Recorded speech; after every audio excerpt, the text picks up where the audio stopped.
Hey, what's up, everybody? Welcome back to the Mirror Point, where reality is checking itself again. And today, the topic is objective reality even possible? Is it even possible? Objectivity, that is. Is it even possible? So, we're not going to talk about, religion or politics or anything. We're just digging deeper, as usual, whether reality is actually objective and whether time itself is fundamentally real. And I'm open the line, so if you disagree, please call in. I've got the link in the live chat, because most people assume three things: that there's an objective world out there, time flows independently of us, and that consciousness is something that the brain produces. But I'm just going to talk about some of the problems with this, that neuroscience, psychology, even physics are starting to undermine all three of these baked in assumptions, right? So it's not just the philosophical thing. Take perception. Researchers like Donald Hoffman, argue that evolution didn't shape us to see reality. It shaped us to survive, gave us fitness advantages. So you're not seeing reality as it is, you're seeing a user interface, as he puts it. So when you say the object is real, what you really mean is I consistently experience something that behaves a certain way. So that's not objectivity. That's just like the stability of your experience, right? And so here's where it gets really interesting, I think, is that people say, well, it's objective because we all see it though, right? But think about that really carefully. You don't actually experience their experience. You experience your perception, right? Their words, their behavior. So the big question is objectivity anything more than just an agreement between experiences?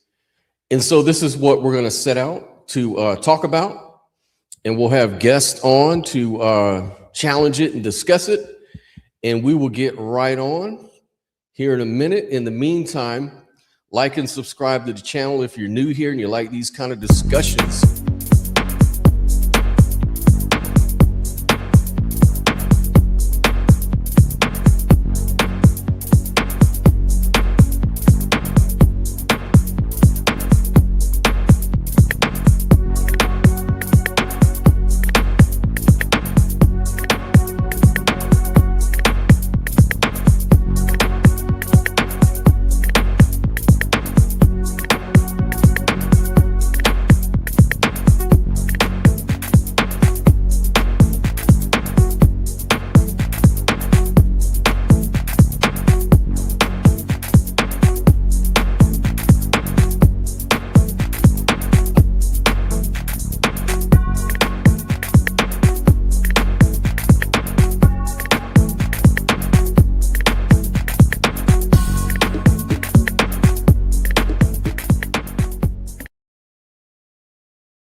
What's up, Joel? How you doing, man?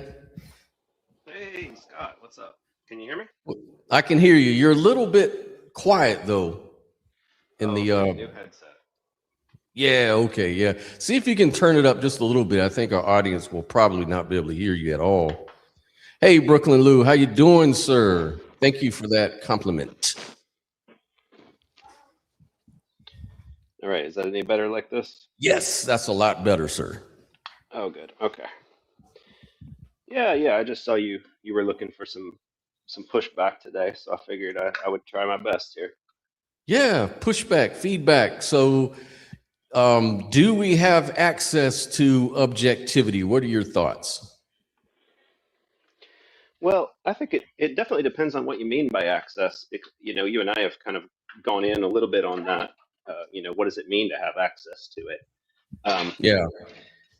I mean, I tend to maybe off the bat, I'll ask you, or you're not trying to deny an objective world, an external world. You're just talking about on what level we're experiencing it or whatever. Yeah, like I just kind of infer that there's an objective world out there, but what I mean by access is I don't have a full um or what would be the good word? I have a representation of it. I have a representation that appears to me. It's what the philosophers call an appearance. And Hmm. so I have an appearance of an objective reality, but I don't have access to it because I only have access to the appearance of it. Hmm. But it seems to imply to me when you say that there is something that reality is really like, and you don't have access to that. And when you Right. say what it's like, it seems like you're necessarily talking about the way a subject could experience it. And so I'm just wondering how else could a subject experience it other than this kind of what you're calling an indirect representation of it. Yeah, that's my point. That's my point. Is that I don't think we can. I think that my opinion is that we only ever have access to is the phenomenon, which is ultimately your private, subjective, first, person viewpoint. It just happens to cohere. There's overlap with other observers like me and you. We can agree that we're on this live stream and so forth. We're seeing the same things, blah, blah, blah. But I'm not experiencing what you experience. I'm just experiencing you talk about that experience. You know what I mean? Yeah, I mean, I tend to think that it's reasonable to conclude that we're interacting with the same objects and stuff like that. Um, Yeah. I guess um, what I was thinking about this question of access is, if we're kind of looking at it and we're saying, well, this is the only kind of access that a subject could have. Um, you know, let me go back a second. You had I think agreed that you're somewhat at least implying that there's something that reality is like that we don't have access to. But then you're also seemingly agreeing that what it's like for us is the only way in which a subject could have an interaction or access to it. And so it seems to entail that that's what it's like to experience reality is something like the access that we have. There is no Yeah, something that's else that right. would count for, yeah. So to That's right. me, in my mind, once all that's hashed out, the answer is we do have access. And saying that we don't is the mistake because we do. So you believe we have access to reality outside of an experience, or you're saying that you have access to reality as it really is through your experience? Yeah, the access we have is through our experience. Okay, And, gotcha. we don't Gotcha. I need to understand. stipulate I what it think we're really like is. saying the same thing in that case, but Hmm. we're just quibbling about what do we mean by reality. Hey, how you doing, Alex K? What's going on, my brother? Hey, what's up, guys? I forgive the background noise. I'm just finishing up some work here, so I'll probably mostly stay on mute. I guess the question becomes, like I was kind of listening to y'all's conversation there. The question becomes, to what degree do we experience reality in a way that is veridical, and what do we even mean by reality or objectivity? Yeah, that's the big question. What do you think, Joel, to that question there? Well, I think in order for there to be objectivity, there just needs to be something external to ourselves, something that's not dependent on our own minds, something that isn't, stance dependent, that we could just say, well, it is because I feel this way. And Hmm. instead, we're talking about those things where, it would be something that at least potentially is able to be corroborated by another subject, because presumably, if it's an external object, one of those objects to which we have that public access, then we're both going to be able to have a similar account of what's going on with it. If we're both perceiving it. So to me, that's all that's required for objectivity.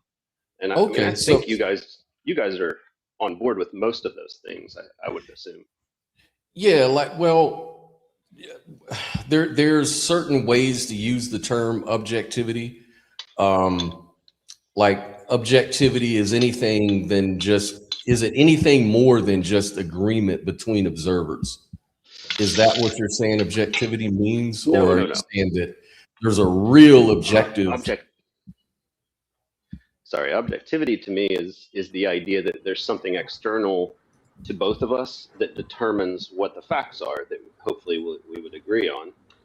And it's not that we agree that makes it objective. Gotcha. That would be subjective if we said, okay. If everybody agrees on something, then that's that's a subjective basis. But no, I'm saying if that thing is really external, such that we can have those similar experiences, it really doesn't matter whether we agree or not. The fact is, if we were to disagree about something objective, there would be something external to both of us that would be the truth maker of who was right and who was wrong. Yeah, I think we agree pretty much.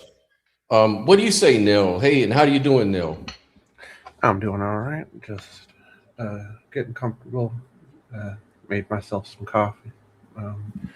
So what I'm hearing is what Joel seems to be getting at is that we have our subjective experience, and then there's intersubjective experience where we could agree on things, but maybe we're both wrong, and then there is something that's objective. Mm-hmm. And so, what, Scott, would you say that we can? Is it possible for us to go beyond the intersubjective, or are we just stuck at that stage? Or do you agree that with what Joel seems to be saying, that we can go beyond that and say that there are objective facts about the world? Yeah, I think there is objective facts about the world out there, but that's based on my inferences. I could be wrong about what those objective facts are. Mm-hmm. And so in that sense, you could say, well, if you could be wrong about what they are, then could you be wrong that they even exist at all? I guess in a journalistic way, to be like the principle of, always leaving the possibility open. I could be wrong about that. Maybe there isn't an objective reality out there. Maybe solipsism is true or something like that. There's always that possibility, but I just don't know how to get there in any real meaningful way. And so I just infer that there is some kind of objective reality out there, but it's something that we all intersubjectively share in. What do you think, Alex? I don't want to ignore our group's getting a little bit. Yeah. I was gonna say, ironically, I think that the quote unquote objective fact that I could say with absolute certainty, the only objective fact that I can personally say with absolute certainty, is that subjectivity exists objectively. It is objectively true that subjectivity exists.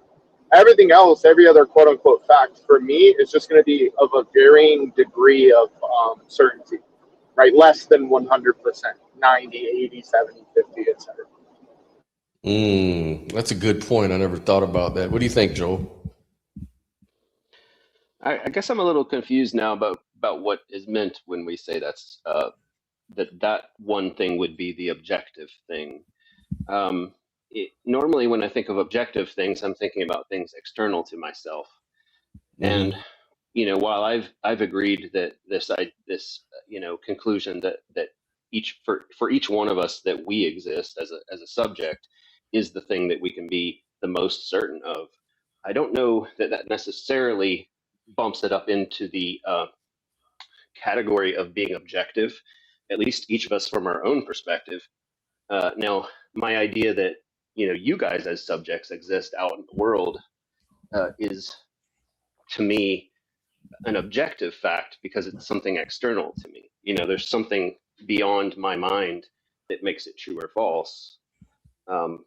Whereas if I'm saying about that bare minimum that I exist, then it seems like that's that's true because my mind exists. I don't know whether Yeah, sure. I think I don't know probably whether I, like I'm defining. Sorry. I'm probably defining it a little bit differently. So I'm an idealist, so I'm gonna have like slightly probably different definitions for these words, such as objective.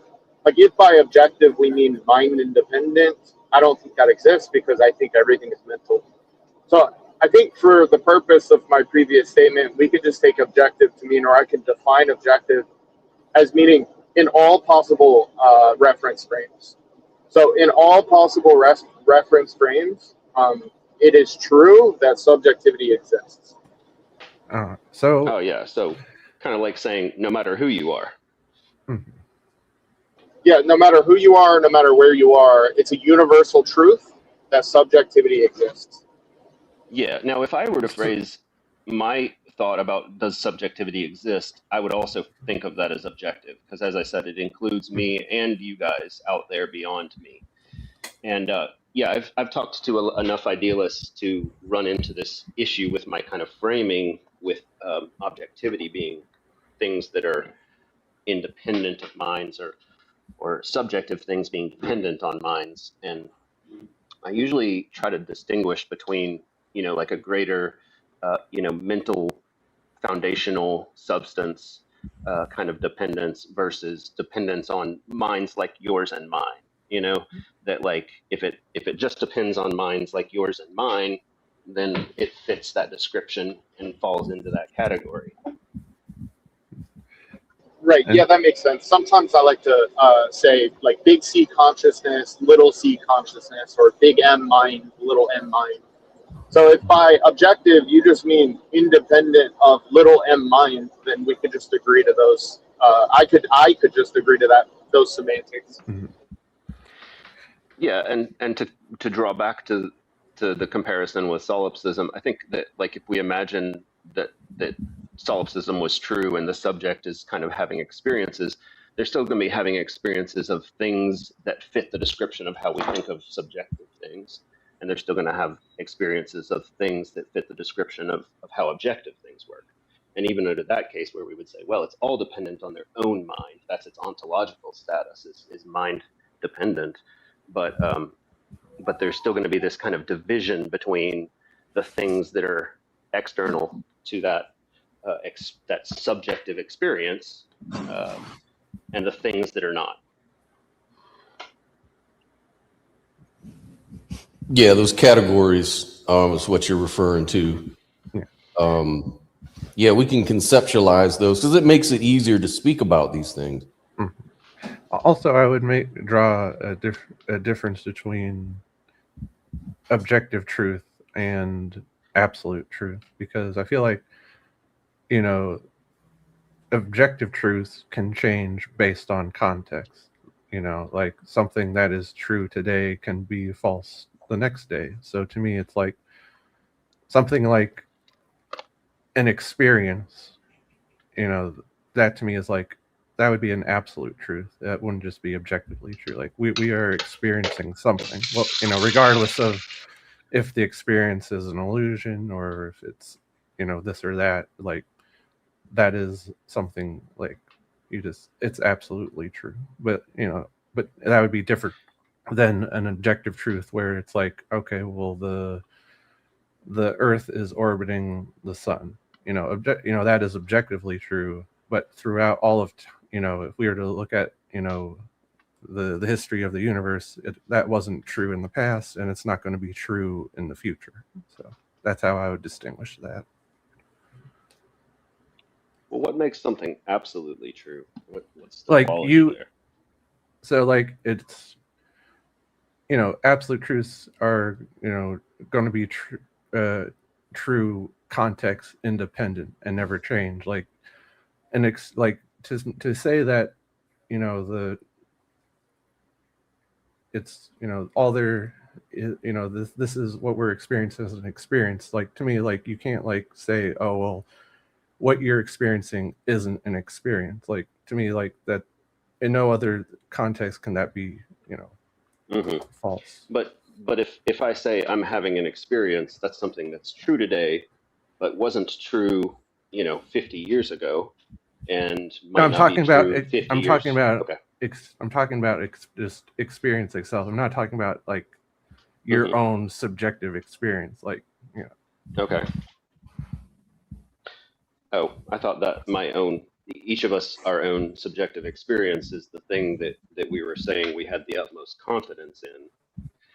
Are you saying you have that level of confidence that there's experience that would be around, No, I'm talking about experience itself. Like, you can like, you can't doubt your experience. Like, what I'm saying is like I'm not talking about, experience in the sense of like, your temporal experience. I'm just talking about like the fact that you're experiencing something is like would be an absolute truth. Like you can't be like, I'm not experiencing something. Like, that doesn't make sense. Yeah, I agree with that. I just think you're talking about that high degree of certainty. And if that's what you mean when you say something's absolutely true, is that you mean, there isn't really any reasonable doubt that this could be false. Mm-hmm. Well, then yeah, that's I tend to phrase it that way. And welcome, Lou, to the stage. The GOAT has arrived. Right? Did you have any thoughts so far? Oh man, your guests are amazing. All right, the definitions, I think, are making it very clear. And what I'm understanding is that when we talk about objective, even that has to be parsed. What do we mean about that? All right, because obviously, what Joel was saying a little while ago is absolutely the way I see it. Objective simply means outside of our own thoughts, right? Mm-hmm. Outside of us, external to us. And I think that that's true. But that doesn't mean absolute certainty, right? I mean, Right. It doesn't go that far. So I don't think there is absolute certainty on anything. Yeah. So, Yeah, if I could just, yep, go ahead, Alex. Sorry, Scott. I was just going to add, maybe Nell, I'm just taking a shot here, Kurt. Like, maybe I'm totally wrong on this, but to get super Phil Broy, maybe what you're trying to point to there, Nell, is something like necessary truths or necessary facts, meaning it's true in all possible worlds. Like, it's necessarily the case that X is true. It's necessarily the case in all possible worlds that subjectivity exists. I mean, am I going down the right road here, or maybe I'm misunderstanding?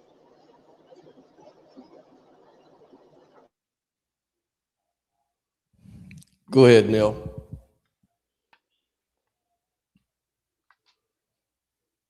Neil, you're muted. Oh, okay. Can you hear me now? Yeah, I can hear you. Okay. So, I mean, I don't even know if there, is a possibility for other worlds or not. What I'm just saying is that, like, it seems like absolutely true that what I'm experiencing is an experience. Like to me, it's just turns into incoherence to say that it's possible that what I'm experiencing isn't an experience. Well, it's tautologically true. I think if we were to phrase any tautology, we would say, well, that has to be true. There's no way that could be false, because it's just saying 1 equals 1. I think, you know, when Brooklyn Lou asks about all possible worlds, we're not asking if other worlds are possible, like simultaneously, or you know, that they are real as well as this one. It's a philosophical question about what's possible. Could things have been otherwise? And that's what we mean when we say all possible worlds. Is if we're imagining all the ways that things possibly could be, could it be this way? And No, if the I know. question is, could you have a world where there were just objects but no subjects? Is that possible? And no, I get what he was saying, and I thought that was Alex. But but there's also like the philosophical position of, I think it's necessitarianism. Like, it couldn't have been any other way. Like, you know, we could also go into, you know, the question of, is it even possible that there could be other possibles, you know? But well, now you're starting to walk the line of the presuppositionalist apologetic angle. I mean, I see where people go, well, how could it ever have been differently? You know, you would have to start with something different than what we started with, and we just didn't, and so it had to. But I mean, even there, you kind of have to ask yourself, if we're living in the kind of world that couldn't have been otherwise, then it almost implies that there's a kind of world where things could be otherwise. You can have the kind of world that can't be any other way than it is, and you have kinds of worlds that could have been something. Like, for instance, the example, you know, that I think helps is, like, I have a brother, but like, what if I had a sister? I don't. But could we imagine a world where I did? Yes. So that's a possible world, because there's no logical contradiction to, you know, having had a sister growing up instead of a brother. So that's all that I think is being asked there. And I think that I now regret obviously bringing modal scope into the conversation. Sorry, guys. But I mean, again, if the idea is there a possible world where there is no subjectivity, there's nothing having an experience there, I think, you know, we're making a claim. I mean, I could obviously imagine a world or a universe that has no subjectivity. It's just like, then to be like, well, maybe then that's you know, to then treat it as an actual possibility, though, to me is another leap between imagining and being like, well, then maybe there could be. You know. Oh, sure. This is just I logical possibility. It's not talking about what's actually possible. I think that's interesting to say that I can, not picking on you now. I'm actually pulling from a previous conversation that I've had in the past, where somebody said, it's conceivable to me that there is a world that exists where there are only objects and no subjects. And I'm like, oh, really? What are you using to conceive of that world? Oh, a mind? Oh, okay. So it's like, it seems to be a performative like contradiction. I don't see how that's possible at all. Well, see, if I'm imagining a world without subjects, my mind is the subject that's imagining it. In a way, I'm having an experience, not that kind of like I'm living in that world, but I'm experiencing it as a concept, and it certainly depends on me when I'm doing that. But I'm not imagining myself as a subject within that world. I'm a subject in the world that I'm in. That world has no subjects, so it's not really contradicting anything. Yeah, I mean, that is the response, right? The subject is not, you're not a part of that world. But I still think that's a contradiction, because the world is a part of you. It exists inside of a subject, this possible world. So I don't know, we could probably go round and round on this, and I'm just asserting my position, you're asserting yours, you know, so it probably is not a fruitful direction to go. But anyway. Well, here's a good question. Dave brought out, how do the laws of thermodynamics fit into the conversation? Because, you know, thermodynamics, you know, the idea that, things tend from order to disorder, kind of like entropy, tendency towards disorder. At the most fundamental level, reality can be described as like, probabilistic distributions or microstates, but there's no intrinsic microscopic objects, so to speak. So the claim of where this fits in can be what we call objects, causes, and laws are really emergent compression of chaos, right? Like at base level, there's no chairs, no trees, no stable things, just particles, fields, entropy. And so maybe that's how this can all fit into the conversation. Does anybody have any thoughts on that? I would just say, like, how are they viewing laws? Because if they're viewing them as prescriptive or descriptive, that, to me, that's a big difference there. Like, to me, the laws of nature, such as the law of thermodynamics, seems like it's this, it's descriptive. It's something we observe and we write it down, and it has patterns, and so then. But who made the laws? There has to be a lawmaker. So my finished thought is simply that it's like, so we can always come across new data that goes against our current understanding of that, quote unquote law. And so then we have to update our understanding. And so I don't, like, to me, this seems like it would be like, oh, are the laws, objective or, absolute or whatnot? Like, to me, that seems to only become like an issue if you view the laws in a prescriptive lens.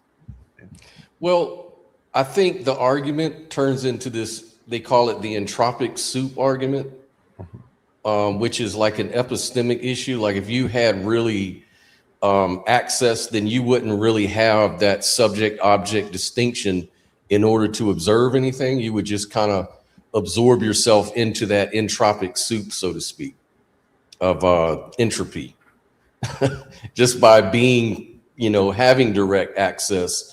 And so it almost becomes necessary to become an observer in that way. I think that's how the argument goes, the entropy soup, the dissolving objectivity, something like that. I think it was, what was his name? Frist?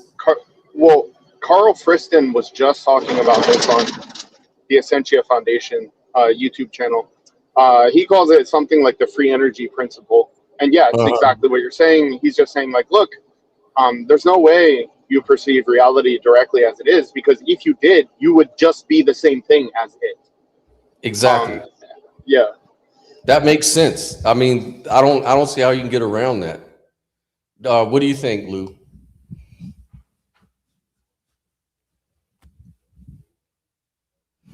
Hold on. I was just talking to a skeptic philosopher. Oh, okay. No problem. Am I what do you on the okay, there I am. So this whole discussion really fascinates me because it goes into the depth of why people take different philosophical positions to begin with, right? Mm-hmm. And I just, I didn't hear what was just spoken because I was trying to talk to a skeptic. Oh, but, okay. And the bottom line that I keep coming back to mentally is that it's a matter of perspective, the whole thing. Mm-hmm. I mean, it's how we view certain things, in philosophy and in belief, So I've come to a position of, when I say objective, I mean there are other facts and things that have been put together that work outside of my own beliefs and thoughts. So that I think is an objective thing, an objective fact. But I don't think objective goes as far as to say that it's absolutely certain, because I've come to a conclusion so far that there is nothing that is absolutely certain. Nothing. I mean, unless I can be shown something that is, I mean, everything can be disputed in our minds. Like you could point to here, you could say existence, our experience is absolute.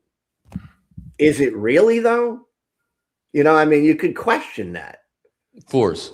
I mean, is it really absolute?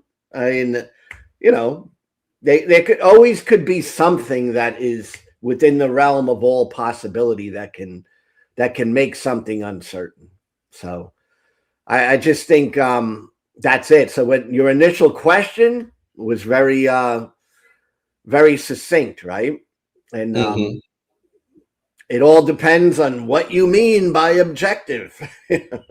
That's well, what I could ask you at this moment, Lou, is it an objective fact that you can access my thoughts and experiences right now as we speak? I would say that I cannot do that objectively. All right. But I could twist the meaning of this word. And I could say, well, yes, I can. And you can't prove it that I can't. And because I think I can, right? So, I mean, it goes back and forth. Yeah, when you have these kind of conversations, it's important that people can all find common ground on these definitions. Otherwise, it will be going just back and forth, back and forth.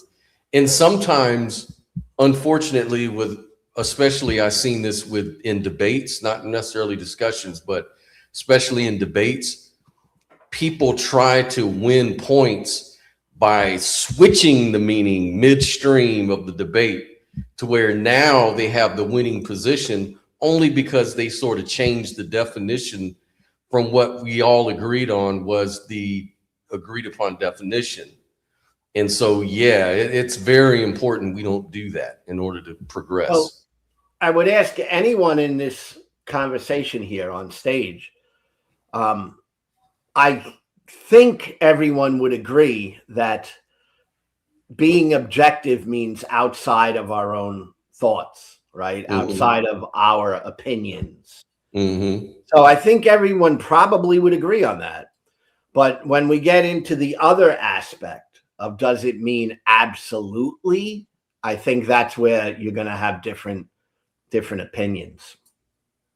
Yeah, so we think about the question, is objectivity even possible, right? Like, we can either agree or disagree that there even is an objective world out there beyond our thoughts.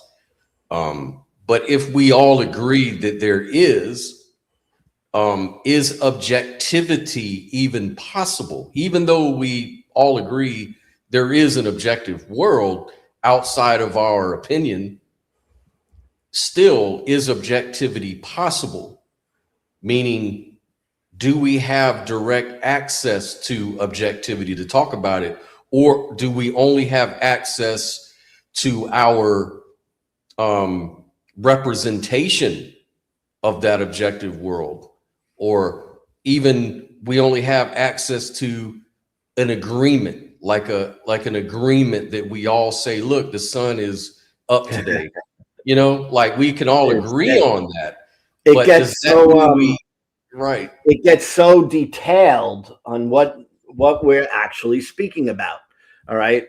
I think that it's, yes, we can have some objectivity, but the minute we think about it, it's no longer objective. Right. So it's like, right. That's the problem. I'm kind of driving it. And see, this really pertains to people who promote ideas of objective things like, theism, like God is the objective fact of the world, or he's the author of objective morals, objective ethics.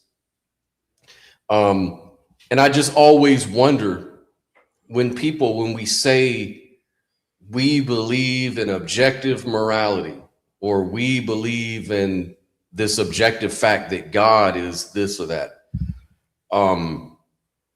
Do we really know that though? Or can we really be that confident? Or I don't think so. yeah, I that's don't kind of what know. I'm getting at, is that it seems like, we can do a lot of speculation and we can talk about stuff like that. We can even agree on certain terms, and within the framework of those terms, we can see what's more logical compared to some other maybe framework or model. But I think that we're kind of limited. There's an epistemic loop or limitation there anyway. So Oh that's yeah, just my thought. I totally agree with you on that. I think that there's limitations, and the limitations is our own mind, our own brain. We don't have a perfect view of everything. I think it's impossible. So I think it's inevitable that there's going to be some things that are going to have to be subjective. Yeah. There's no other way around it. But When I was that doesn't mean there's not facts that we can test and figure out that they are indeed true. To the best of our ability. There's always that little thing there that says no, it's not absolute, right? right. So I think if we're looking for absolute certainty and perfection, we're not going to find it. That's what I think. And that's kind of backed up by science and psychology and things. And when I was kind of researching the topic earlier this morning to prepare for this discussion, I ran across, this paper here. This is a peer-reviewed paper from the National Library of Medicine that talks about how perception is not all purpose. And basically the conclusion from the research and the experiments listed, you can go to it yourself and check it out. It's pretty interesting. Is basically the conclusion is that perception depends on intention. And this dependence bypasses our beliefs in the sense that intention does not merely influence perception by influencing beliefs, and then the beliefs influence perception. Regardless of what we think of the cognitive penetrability debate, we have strong reasons to hold that perception is not all purpose. In other words, it doesn't complete the picture. We're trapped in our perception, and a lot of what we perceive is based on expectations and the intention of what we want to focus on. And so we miss so much of reality just by that limitation, and it cuts all ways. So it's not like anyone has the special high ground here, Yeah, I agree with that. Yeah, it's amazing. Any thoughts, Alex? No, I mean, this is a topic that has been on my mind lately. I want to try to get somebody to come on the podcast. I have a neuroscientist friend that has a thesis or some expertise in the idea that just what you were kind of just talking about, perception is kind of molded by different things, right? Your beliefs, your intentions, or lack of belief or whatnot. Perception is not just like this kind of like blank slate. It's inferential. Mm-hmm. You're like deciding what's supposed to come next, and you're more likely to see that thing that you expect to come next. When something breaks that pattern, that's when we get surprised. It's a super interesting topic. I'll probably dig more into it in the future. And this kind of goes into the whole, in New Age spheres, this idea of manifestation. They said, well, if you put your intention, and if you just think or have this wishful thinking type of power, you can make your reality. You can make things happen. Now that goes both ways. You can think that either the universe is on your side and helping you, or you can start being really scared that oh Lord, the universe is conspiring against me, or I'm thinking bad thoughts and it's this is what caused all these bad things to happen. Like you have this paranoia going on. And so I think it's good to kind of put these things in perspective and kind of also agree that, yeah, your intention and your expectations do play a huge role. I mean, that's why we have things like the placebo effect, the nocebo effect. We have cognitive bias at play, type 1, type 2 errors at play. You start seeing things that aren't there necessarily, but they can be useful fictions at the same time, or even be a superpower. And certain things you expect to happen may truly happen for you because you're in that headspace. Like me and Lou, we've been talking about this for a long time now, about being in bad situations and turning that into something good just by your, being at peace and having the right, mentality about it and stuff. But anyways, anybody has anything on that? I think well, for one thing, I was going to just point out that some of the bad examples, or, not that it's a bad example, but examples of that, the kind of thinking that is probably not good, is actually what qualifies as magical thinking. When you look up, how the term is defined, it's this idea that, like, well, if you think positive things will happen, then positive things will happen. But maybe if you spend too much time on the negative, then that's going to have that happen.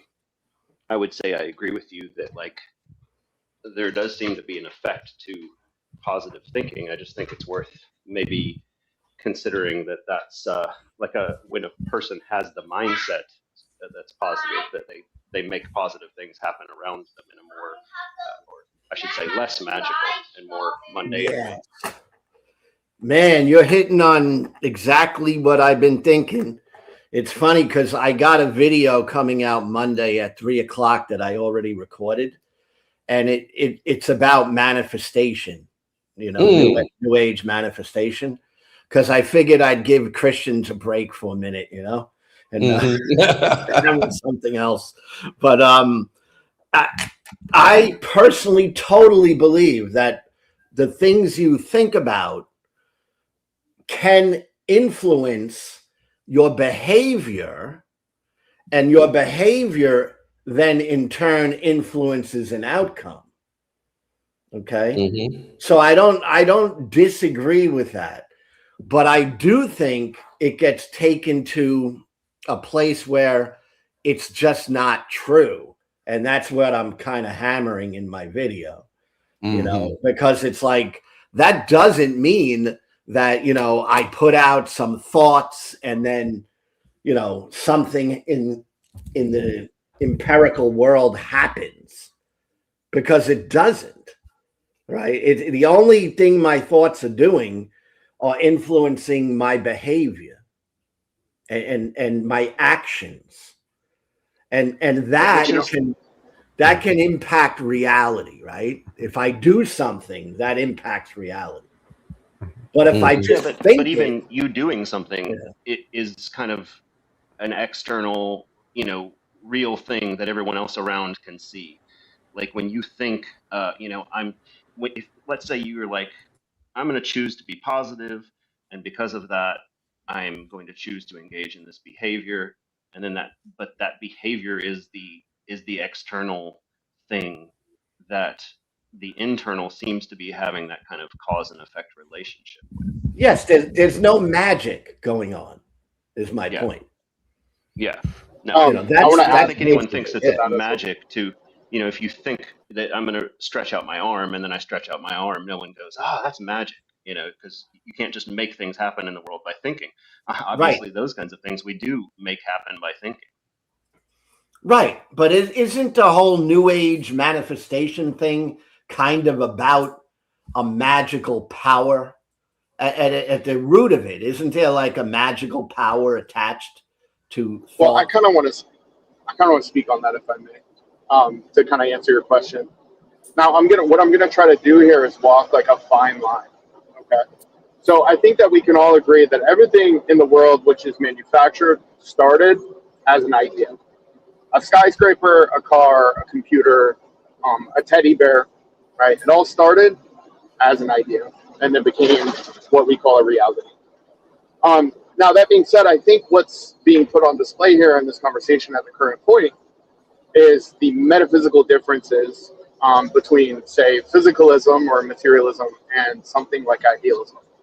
Now, I'm not endorsing the notion of manifesting, like this new age manifestation thing. And this is the fine line that I'm trying to walk. But what I am doing is trying to dissuade the notion that everything has to be mechanical to make sense or to not be magic. And so to like kind of shed some more light on that, I think that Carl Jung is a very interesting figure in history. I think he did a lot of good work.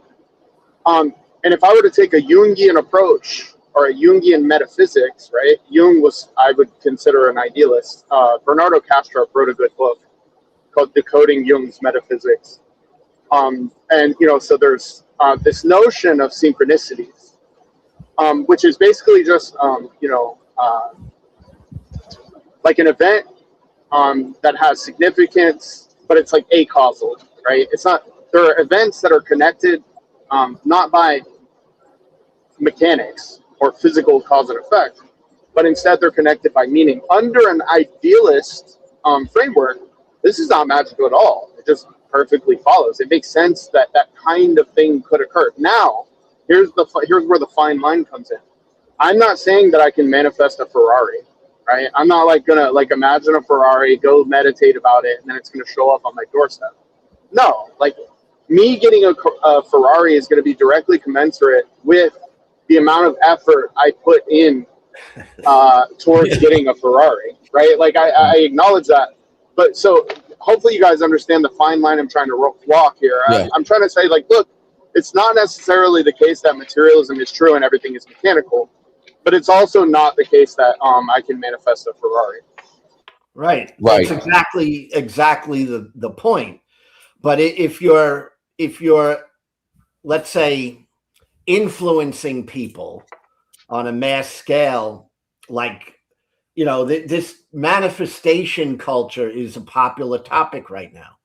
A lot of people, that's why I made a video about it, because I'm seeking to try to become more relevant, you know. And it's apparently like a hot topic, right? People are talking about this. Yeah. And I think that you have to have a proper balance, because you could swing out to this magical thinking where it's like, well, you know, I'm going to stay in my room and think all these positive thoughts, and that somehow that's going to lead to the result I'm looking for. And that's simply not true, right? That doesn't happen. Yeah. Right? Mm-hmm. Especially like you know, people who suffer from like clinical depression. It's like there's these people out there who are just like, oh yeah, you can cure depression if you just think happy thoughts. It's like, that's not how it works. Exactly. I think there's a symbiosis, there's a symbiotic relationship between, you know, as an idealist, you know, the body is an appearance in consciousness anyway. So it's all connected. Your body and your mind are connected. So like what I've come to find out, like I did it this week, like, you know, I was feeling kind of tired, a little in a bad mood. So what did I do? I went to the gym, and I didn't have a lot of time because I was in the middle of working. But what I did do is I went in the gym and I did some very repetitive, strenuous exercises for like 15 minutes. And then all of a sudden the endorphins just rushed into my head and my consciousness changed. Like I started feeling happy again, wide awake, very positive for the rest of the day. And I was very productive. I didn't know how I was going to even get through the day in the morning. But just that rush. So there's a relationship between, you know, your biology and your consciousness, and you can control it, but it's not controlled through magic. It's controlled through the laws of structure, pattern, regularities that we, you know, science, you know, eat right, exercise, You know, and there is mental things you can do as well. There's mental practices that you can meditate, build your muscle of letting go and learning how to sort of have better control of your emotions that way. So there's a lot of different things you can do that all connect in towards making better outcomes for yourself. So I manifested beyond my goal that day, even despite feeling like shit, but I didn't do it through magic. I don't think that's what happened. I think I just used my mind to make the difference, you know. Picture two different guys, right? One guy really wants the Ferrari, all right? That's like, he could see it in his mind, you know, him driving the red Ferrari. And that's, you know, his dream, his passion, but he doesn't do anything. He just keeps thinking about it. And he's fantasizing that, you know, he's going to one day have this Ferrari, and he's putting out all these vibes into the universe, you know, that yes, he wants the Ferrari, and the Ferrari is going to come to him because it's going to be attracted to him and his vibration. And then you have another guy who doesn't even want a Ferrari, but he starts working hard at building his business. Okay. And his business takes off. And one day he's at the shop and he sees a red Ferrari at the car dealer. And he's like, what the heck? I'll buy this. I kind of, you know, think it's cool. And he buys the red Ferrari. He has the red Ferrari. And the guy who spent his time manifesting doesn't have a red Ferrari. So you see, I think it's like, Yeah. Like, what's practical? Well, you know, there's different ways. This gets into the interpretation, and then which interpretation is more useful if we apply it. Like, you know, like, I don't know, there's like a, you know, the psychological interpretation, if you will, that expectation leads to behavior, which leads to outcome. You know, maybe the neuroscientific is like, was it predictive processing, right? You know, it's all like what you put in your subconscious sort of changes you. I think there's a researcher named Bruce Lipton that's really good at that. He actually discovered epigenetics, and part of what his whole thing is that you can actually change what genes turn on for you and which ones get suppressed simply by your attitude and your learning and practices and things like that. And so he's become like this big time meditator. You know, he was just a strict neuroscientist or biologist, but when he discovered epigenetics, it changed everything. Nobel Prize was awarded. And now Bruce Lipton says, look, your brain is kind of like a tape recorder, and especially your subconscious, it's like a tape recorder. So like, for example, if a kid just plays these violent video games all day and listens to violent movies or music or whatever, and hangs out with violently speaking people, most likely he's going to end up eventually behaving a certain kind of way, because he sort of trained his mind subconsciously. He keeps putting that message in his mind, and people underestimate that power. So if you could use that as a superpower to say, I want to be happy, I want better results in my life, I think it's pretty healthy to say, look, maybe certain thoughts that I do, meditations that I engage in, can feed my mind. Certain things that I perceive each day, like maybe I can do positive things with other people, talk with certain kind of people, stay away from assholes, you know. Yeah.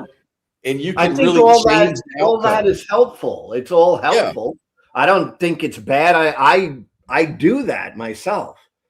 And yet I don't believe in New Age manifestation. And the reason I don't, it's not that I don't do stuff like that, because I think that the ultimate reality is shifted when we take action. It's not just thinking about something. You know, Right. so if you're doing a meditation and it's helping your mind become clear and maybe more focused, of course that's helpful for you personally. But at the same time, they take that and they make a magic out of it. All right. And they make it like, you know, that's what you do. No, that's not all you do. If you want the red Ferrari, you might think about it, but you better darn be taking action every day. All right. Because otherwise nothing is going to happen. All right. Mr. Biscuit. Your thoughts don't make reality. Right. And it doesn't work that way. Right. It's the way I see it anyway. Yeah. That's I agree with that. I agree that reality is independent of our perception of it. Definitely. Hey, Mr. Biscuit, how you doing, man? Glad you could join, brother. Hey, what's up, fam? I'm just listening for now. What's going on?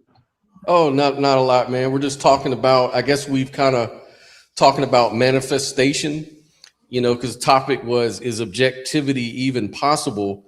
Meaning like the objective world out there, is it accessible to us? Not that the question isn't whether objective reality exists or not. I think everybody sort of agrees that it does, but we were asking the question, is it even possible to do objectivity, or is it more like intersubjectivity where we just kind of share in experiences and stuff?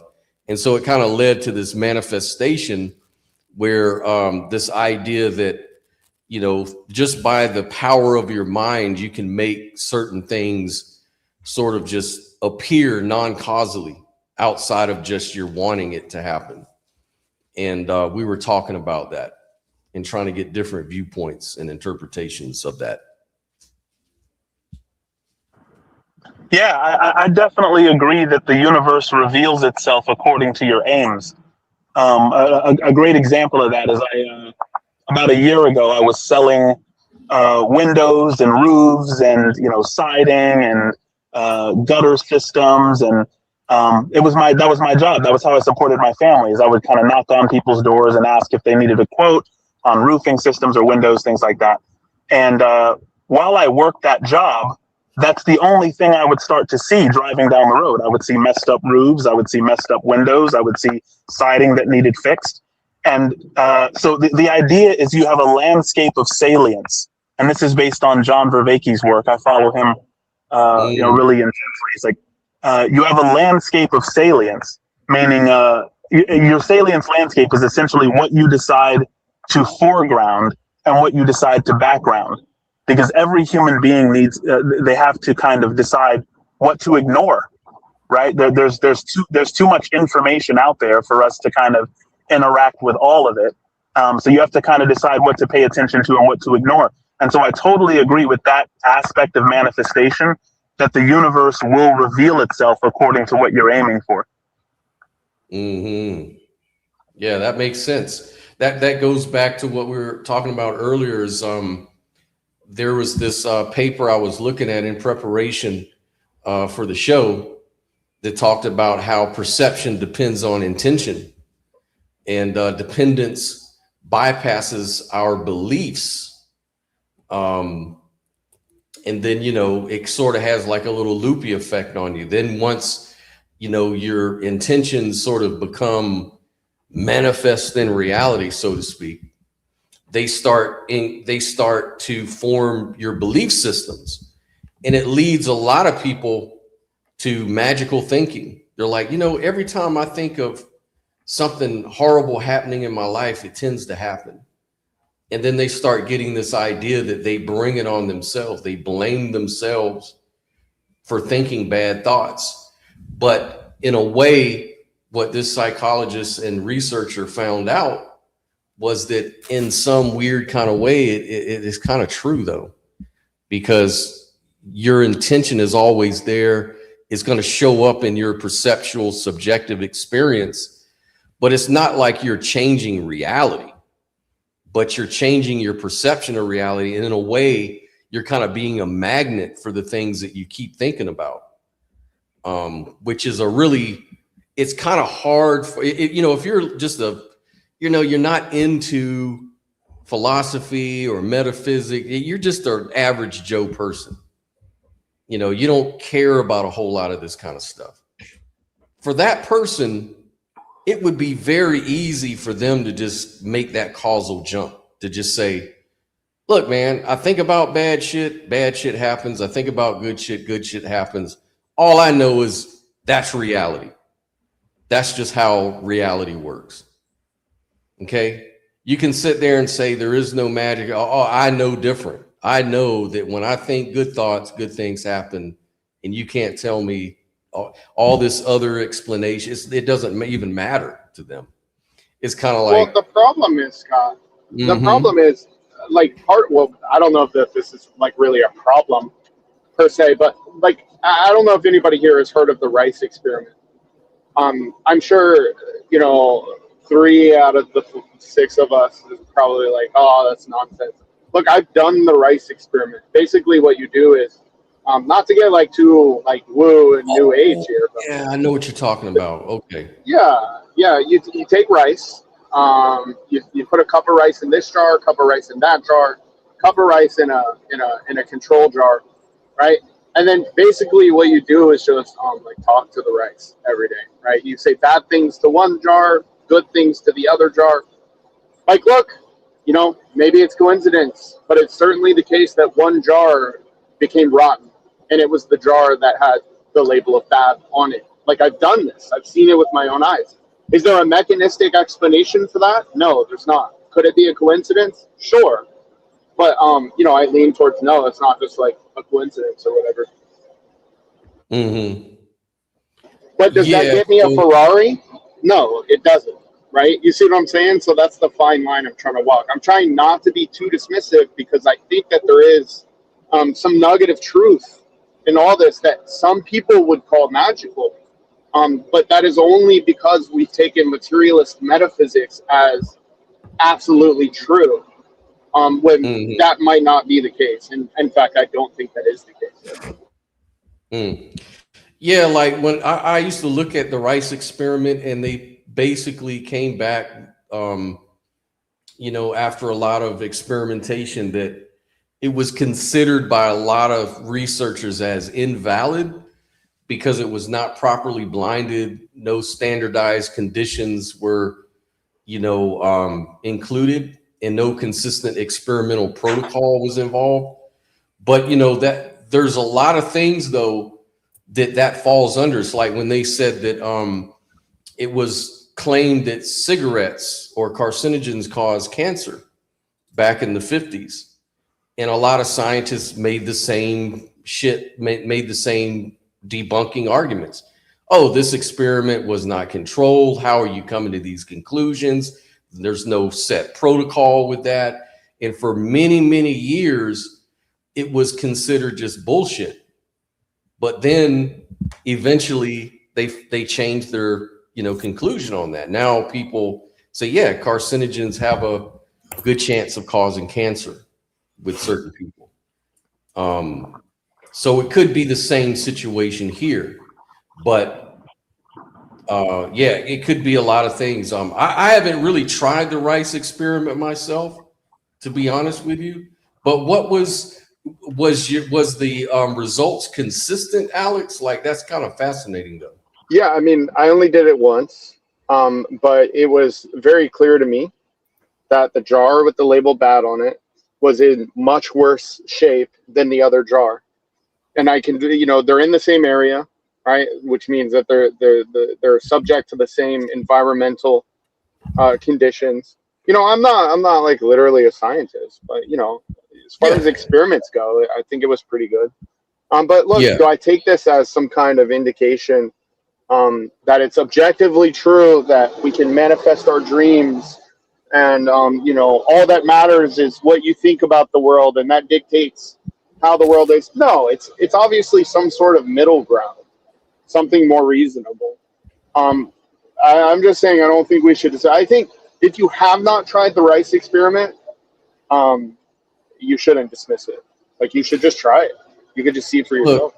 Look, the one thing about being a skeptic is that you question everything. that's how that's being it just, I guess it depends on how far you want to be with your skepticism.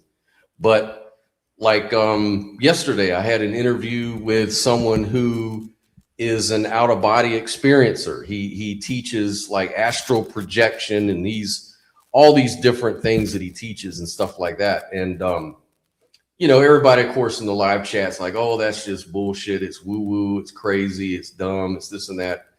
And he was pretty much making the point that, yeah, how do I know you're not just regurgitating what you've always heard about things? Like, have you ever tried it yourself? I understand you're good at parroting, you know, your favorite, you know, debunkers, like, you know, your Sam Harris's and your, you know, Skeptic magazine guy, you know, forget what his name is offhand, Michael Shermer. You know, all these guys come up with these they coin terms like woo woo. They coin terms like, and they make these sort of pronouncements that become like sound bites. And then everybody who considers themselves a skeptic goes and regurgitates what they've heard these people say because they want to be seen as a skeptic as well. It's almost like, oh, I'm smart, I'm skeptical of everything. And it becomes like a game, you know, where, oh, I'm skeptical of even that.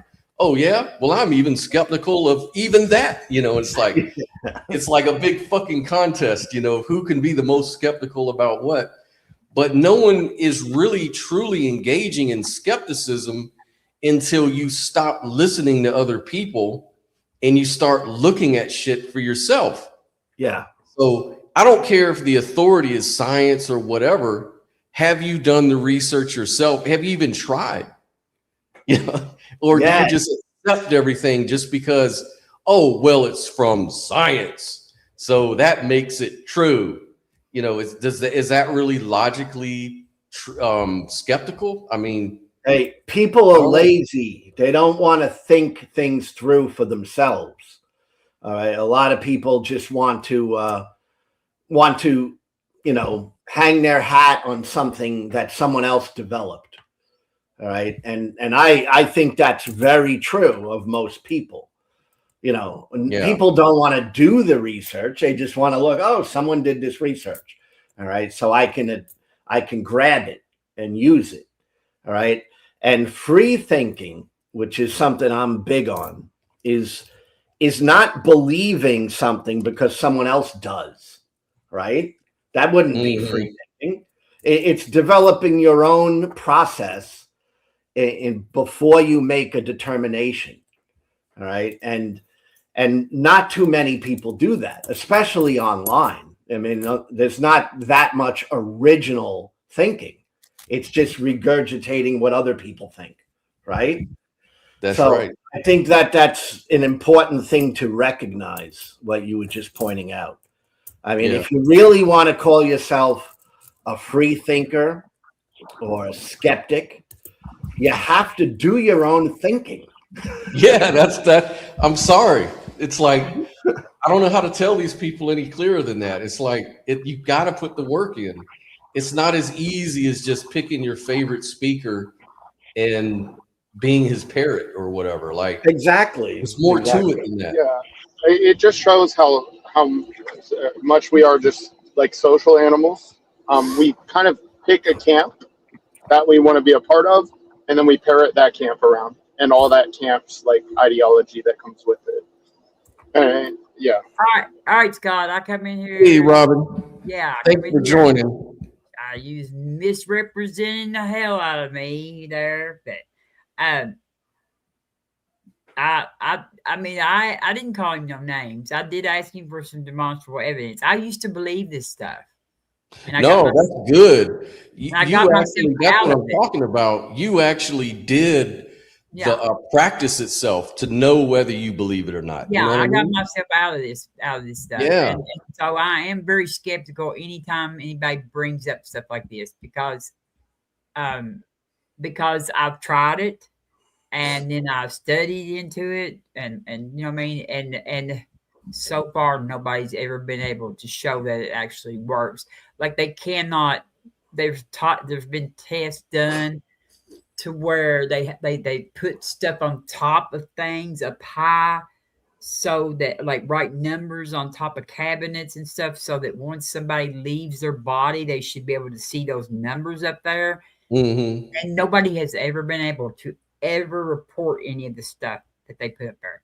Like, I mean, that doesn't mean it's not true, but Yeah. so far there's not been anybody that's passed the test. And like he said, he said I could do it, but I'm not going to. You know, I mean, like, Yeah. why? Yeah. And by the way, I wasn't really talking about you. I'm talking about like the music and other I didn't people know who that else really- come in there, but I knew I was in there going, I need to see some evidence. I need to see some evidence. Yeah. No, That's what I was asking him. Like, what tests can you run? Because if I could do that, and believe me, I'm trying to practice. That's what they did. That's what they did. They put stuff on top of the, like in hospital rooms where people, you know, often, you know, die and then are brought back, you know, like resuscitated or whatever. So a lot of times you'll have near death experiences in the surgery room or in a, you know, in the emergency rooms. They put numbers and stuff on top of the cabinets and stuff, so that if anybody did have these out of body experiences or near death experience, that they could report that they saw this on top of the cabinet. You know what I mean? Because they would have to be out of their body and up above the, you know, above everything to see this. Are you familiar with the successful veridical experiences though? Like, I understand what you're referring to, like with the part 2 of the Aware project. I don't know what do you? I Yeah, don't know. because like what you're referring to. So this was the problem, like with the NDE experiment you're talking about, like putting the notes on the ceiling or on the fan, so that so they only had, like, I think just a few people that they were actually able to try and verify that. But the person who came back said they weren't really looking for anything like that. They were observing other shit. But I mean, I just don't know how else we could. But I mean, that's what I'm saying. All of this requires. I like. So I'm really skeptical of it anyway, because to me it requires. Right, and you should. It requires some other, like a soul or something. To me, that I don't believe in, like that. So it doesn't necessarily require a soul. I mean, look, I'm skeptical too, and I'm an idealist, and I'm skeptical of NDEs. But I mean, I think that, like, I mean, and that's why I don't usually, like, I don't know much about idealism. I think that consciousness is, you know, is emergent property, is what I think. So, but I'm not a neuroscientist, so I don't argue about it, because I'm not a neuroscientist. I wish I was. Then I wouldn't have to be worried about all this. But I just wanted you to know I gotta get ready for a baby shower. I hate fucking baby showers. Oh. But anyway, yeah, I wanted to come in. Like, the guy seemed nice enough and everything, but he made a lot of claims about, you know, stuff. I know a lot of things, and it was telling us a lot of, like, details about stuff that I don't know how he could know those kind of details about. Like, I used to do that too. I used to practice magic. I used to be a witch, and I would tell you all this stuff about all these rocks and crystals and the candles and the herbs, and I knew all of that stuff, and I knew what they represented and how you do a spell with all. And I thought I knew what I was talking about. You know what I mean? Like, I really sounded like I knew. Like, baby steps, man, baby steps. And, you know what I mean? And then after I got out of it, you know what I mean? I think, oh my gosh. And I mean, I was convinced that I knew what I was talking about. Like, I got bowls of rocks sitting everywhere now, all over the house, because I didn't get rid of them. But, like, I could tell you what this rock did, you know, what this could cure or whatever. Yeah. Mr. Biscuit, I see you came back on screen. Did you have anything to add? No, I'm just listening. I think I agree with Robin. Yeah, I think I tend to be really kind of skeptical of ideas which lack plausibility, and by plausibility I just mean converging lines of evidence and multi-aptness. And I'm really heavy on the multi-aptness. A lot of people are heavy on converging lines of evidence, but for me, I'm looking for a tool. Like I'm like, how does this make me powerful? Or as Socrates said, how now shall we live? Right? It's like, if you tell me that you have the some special ability, or one of the main things I go to is how does this improve my life? Like how is this useful as a in practical terms? And so no, I'm just listening so far. I haven't really drawn a hard line anywhere. But why would you guys want to be so skeptical? I mean, don't you want to have those kind of powers? And I mean, you have to believe. Actually, no. Like I was having a conversation with a friend, and he was like, bro, you know what would be dope? Like if we could, if idealism, because he kind of misunderstands idealism or whatever. He was saying, I wish that I could just like look at something and like change the color of it with my eyes, or like shoot beams out of my eyes and do all this cool stuff. And I said, that would really be disorienting, right? That I would be paralyzed by the complexity of that situation, right? Like I need a normal world, a predictable world, in order to move around in, right? So like, you can imagine yourself as like, but even in a dream state, you have like the ground that you walk on, the sky that you're beneath, like you have certain rules. And so I don't think that people really deeply understand the absurdity of the kind of universes they imagine when they, want to apply, like magical scenarios and things of that nature. I think that that's a weakness and not necessarily a strength. Yeah, I agree. All right, well, Scott, I'm gonna go because I got to get ready for this baby shower. Thanks for letting me come on. And yeah. Thanks, Robin. I appreciate you. I think I was applying the right amount of skepticism and trying to be polite. Yep. Oh, you did. You didn't do anything wrong. Hell no. Yeah, he seemed like a nice guy. Like I didn't like people mocking me when I believe that shit. So yeah, it's a tough it's touchy subjects, man. And that shit's at least those people aren't trying to tell me who I can have sex with and stuff like that. So I'm good. Yeah, like, they're kind of benign actually when it comes to stuff like that. So all right, thanks. All right, see you, Robin. You got it. I'll be watching. No problem. Yeah, I mean, there's so many ways to interpret anything, even like the NDE research. I mean, it's there are, like, especially with the aware studies, the goal was to test like verifiable perceptions, and a small number of patients did report experiences during periods of no measurable brain activity, and stuff like that. But that's kind of all off topic anyways. But I mean, even if we take all of those things, right? Like, so NDEs go everywhere from someone seeing a bright light to someone seeing Jesus. Some people have seen a law. People have reported like several different prophets, certain prophets from the East, prophets from the West.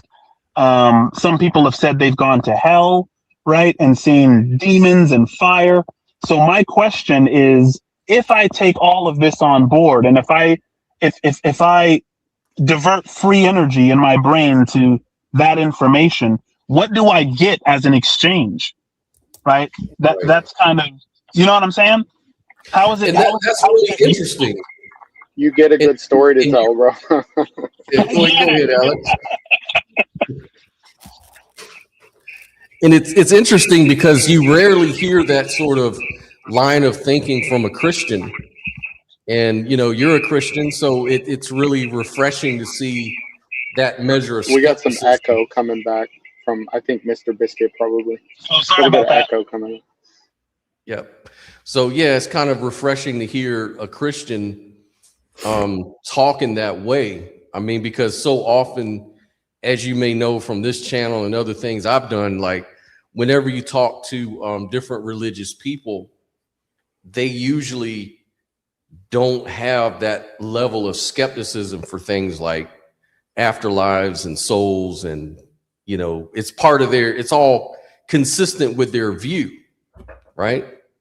So it's kind of refreshing to hear your take on that, Mr. Biscuit. For me, theism is a result of skepticism, right? It's like for me, either you believe that what is fundamental is a conscious being or not. And if you believe what's fundamental is not a conscious being, then you run into tons of absurdities and magical thoughts. And so my theism arises as an allegiance to skepticism. What do you think about that, Lou? Because Lou, I'm amazed. Has an entire show dedicated to it. I'm amazed, honestly.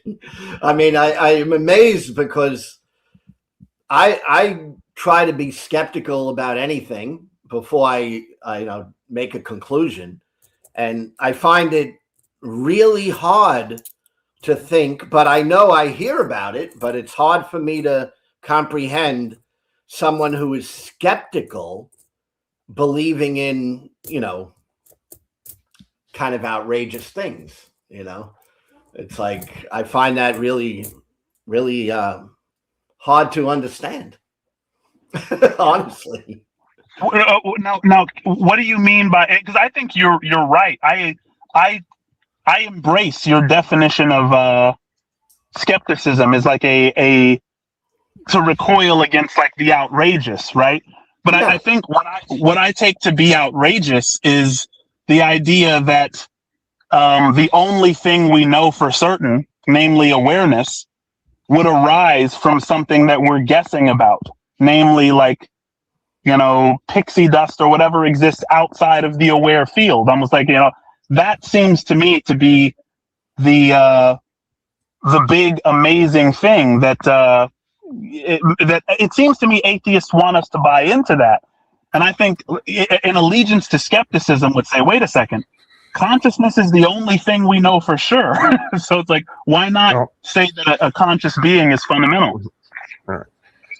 But none of that addresses the outrageous aspects of let's say Christianity.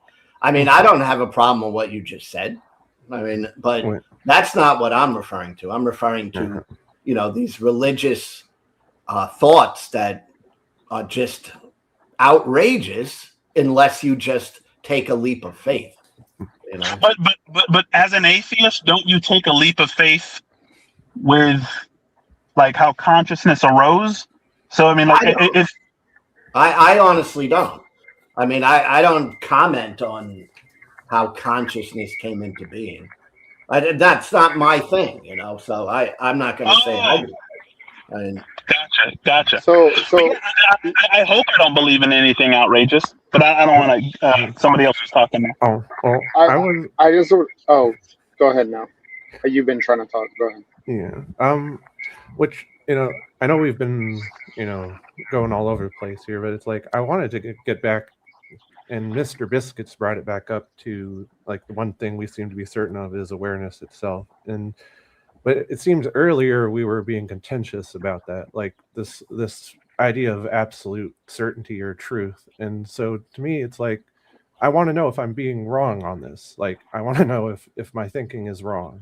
And so it's like, doubt often, you can doubt what you are experiencing, but it seems to me that you cannot logically doubt that you are experiencing something, as doubt itself is an experience. So like, to me, like, I'm all for like, we can't really say generally that we can absolutely know something for certain, but it seems like experience itself seems to be like the one exception. But like, am I special pleading here, or am I actually standing on solid ground? Like with that, I think you're standing on solid ground. I think you're like directly quoting Descartes. I don't think anyone's ever refuted that. I mean, they've refuted it in the sense of, he assumes that like the I is a thing. Whatever. You're not saying all that. You're just saying that experience exists. I think you're standing on solid ground. Maybe if I could just make, you want to go ahead? Because I mean, I feel like there was confusion earlier. Like Joel was saying, "Oh, well, your experience ends," but it's like to me, it's like I wasn't questioning that. Oh, that I'm experiencing something, and then when I die, my experience seems to end. It's like no, it's just I'm questioning experience itself. Just. Mm-hmm. I kind of wanted to go back to the conversation that was unfolding between Brooklyn and Mr. Biscuit, and so it seems like. Look, Brooklyn was saying, like, look, I'm kind of agnostic about, what consciousness is. And Mr. Biscuit is saying, well, like, look, kind of the basis for my theism, I don't want to, like, straw man you, Mr. Biscuit. I'll just speak generally, and then maybe you can, like, correct me if I'm, like, slightly off. So it seemed like what you were trying to say there is, like, physicalism is false, right? Broadly speaking. And that's the reason you consider yourself a Christian mystic, because it's the best possible alternative, right? It's the most grounded, most parsimonious, etc. And it seems like what Brooklyn was saying is something along the lines of like, look, I can understand that, but you don't necessarily get Christianity for free out of that, because Christianity is a thing that kind of goes above and beyond just pure idealism. And I kind of agree. With Brooklyn on that, but correct, is that kind of, am I reading this correctly or what? No, I think your Steelman was accurate, and I also agree with Brooklyn on that. You don't get Christianity as a result of a reduction base in metaphysics. Hey James, how you doing, sir? Glad you could join. It's been a while since we spoke. Yeah, it has been a while, Scott. It's always a pleasure and a privilege. How is everybody here today? Hey James. I'm so glad got a radio voice. I'm so glad you're out there. I remember seeing something you put out that you were leaving, and I want to tell you that I think your voice is very important in it is, man. in the community of people online, regardless of YouTube. Their BS and their algorithms, and you forget all that. You're important just to get your voice out there. Well, I appreciate that, Lou. I really do. So for me, it's not that I really want to leave YouTube, right? That my channel still exists. But the thing is, I'm in a different part of my journey now, where I don't really care so much about whether or not any particular religion is reasonable or valuable. My perspective currently is that everybody's on their own journey. And for one person to say that they're a Christian means something unique to them. The next person, if they say I'm a Christian, it means something a bit different for them. And instead of interrogating these from a critical lens, I just feel like, you know what? I know what my reality is. I know what my lived experience is and what matters to me. And if their point of perspective and their lived experience gives them a different perspective than I've got, well, I feel no need at all to challenge their perspective or their lived experience. If it's valuable and beautiful and empowering for them, more power to them, as long as they're not hurting anyone along the way. And so with that being the case, with this new framing of perspective, I just don't feel a zeal like I used to for wanting to go out there and challenge people's religious ideas. And instead, these days, I prefer to talk about perspectives and lived experience and relationship and health and things like that.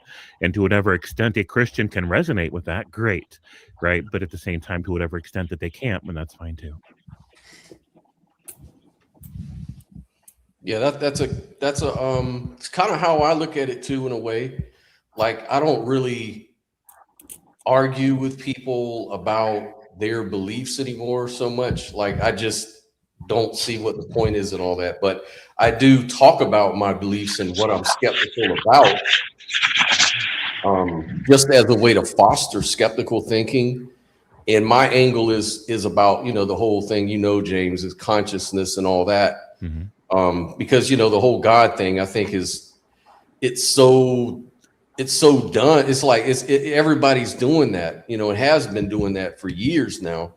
Right. And plus I kind of grow tired of that. And I'm like you, look, everyone is on their own journey, mm-hmm. and they're figuring out life on their own terms and in their own way. Mm-hmm. And you have to respect that. And I just don't want to be that guy that's like shouting them down or in any way trying to make them feel Stu, because I used to be there. I was the worst fundamentalist Christian you could ever have met.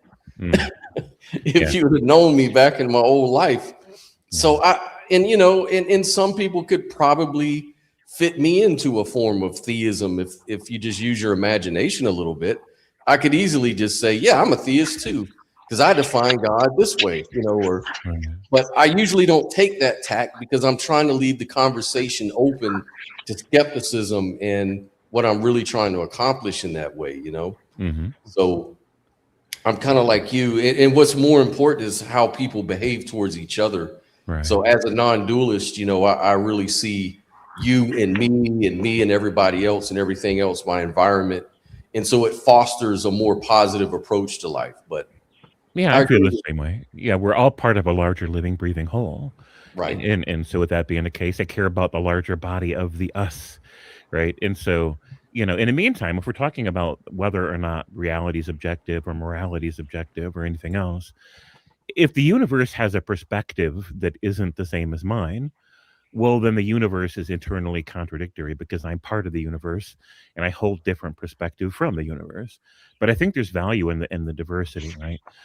If I were a god in a literal sense, the people that I would want in heaven with me are the people that think for themselves autonomously, but still respectfully to say, you know what, to where I would want people around me that said, hey, look, big guy, universe maker guy, I appreciate that I exist. Thank you so much for that. But at the same time, I do feel like the ways that I want to spend some of my time and what I get out of relationships and how I think about those are different.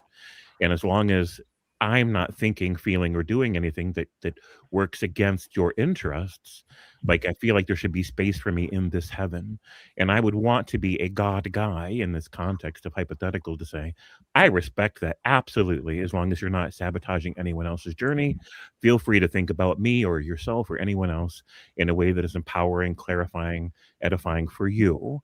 And I would want that within this context of a theoretical heaven. And so in the meantime, if there's an objective moral truth, for example, well, then if I don't have access to it, then I just don't. All I know is my own point of perspective. And if a God literally exists and wants to change my mind, well, then they can show up, have coffee with me, we'll have the discussion, and they can give me their best arguments, or they can nurture the kind of relationship that they want with me. I'm available for either thing. In the meantime, I feel like I'm kind of on my own down here, and I've made peace with being on my own. And so if the universe has a different perspective, or if a God thinks a different thing than me, then I kind of feel like it's not my problem, right? And if they want to have a relationship to bridge the gap, then they can just show up for that. I appreciate what James has been saying and what Scott said too. I found that as a non-dualist, I got a lot of pushback from the Christian community, right? Who believes that, whatever you are not God, right? You are not fundamentally God. So there's pushback from there, in the West. And then, of course, among atheists, right, they're going to call that woo-woo, or they're going to kind of misinterpret it typically. But there's a lot of people that do understand metaphysics. Is probably more so in the atheist communities than in like the dogged religious communities. But I feel like by admitting it, by just coming out and admitting like, hey, you know what, I'm a Christian mystic, more along the line of Meister Eckhart. I was able to find community there within Muslim mystics who are the Sufis and Buddhist thinkers and Taoists. And so there's a community, waiting to embrace you at the end of, admitting to yourself what it is you are, who it is you believe, so that you can satisfy your cultural self.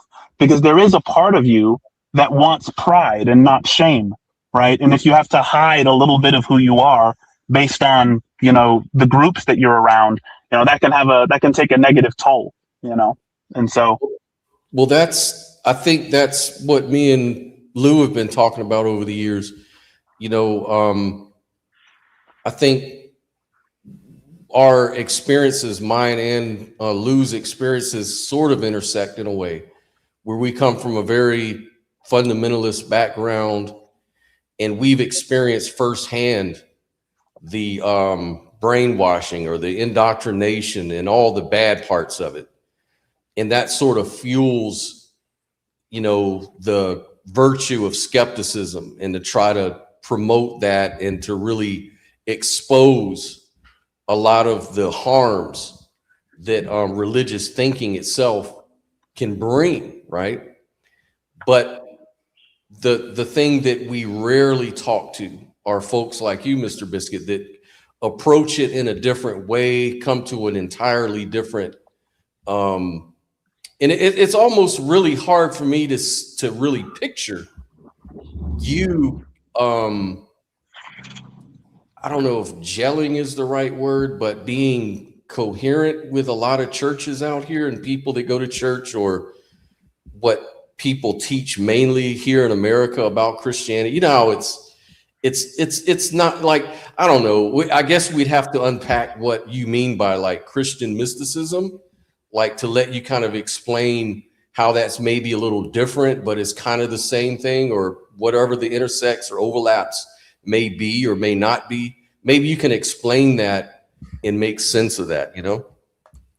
I think that most of the mystic traditions, like one of the reasons that when I meet Sufi mystics, who's the Islamic branch of mysticism, as a Christian mystic, we embrace one another, right? Because I feel like the mystic tradition is one which seeks to show mankind that the separation between us is merely an illusion, right? And so according to the Christian mystics, this is what Jesus was trying to do when he said, love your neighbor as yourself, right? Treat someone who seems like they're different as if they're fundamentally the same, or love your enemies even, right?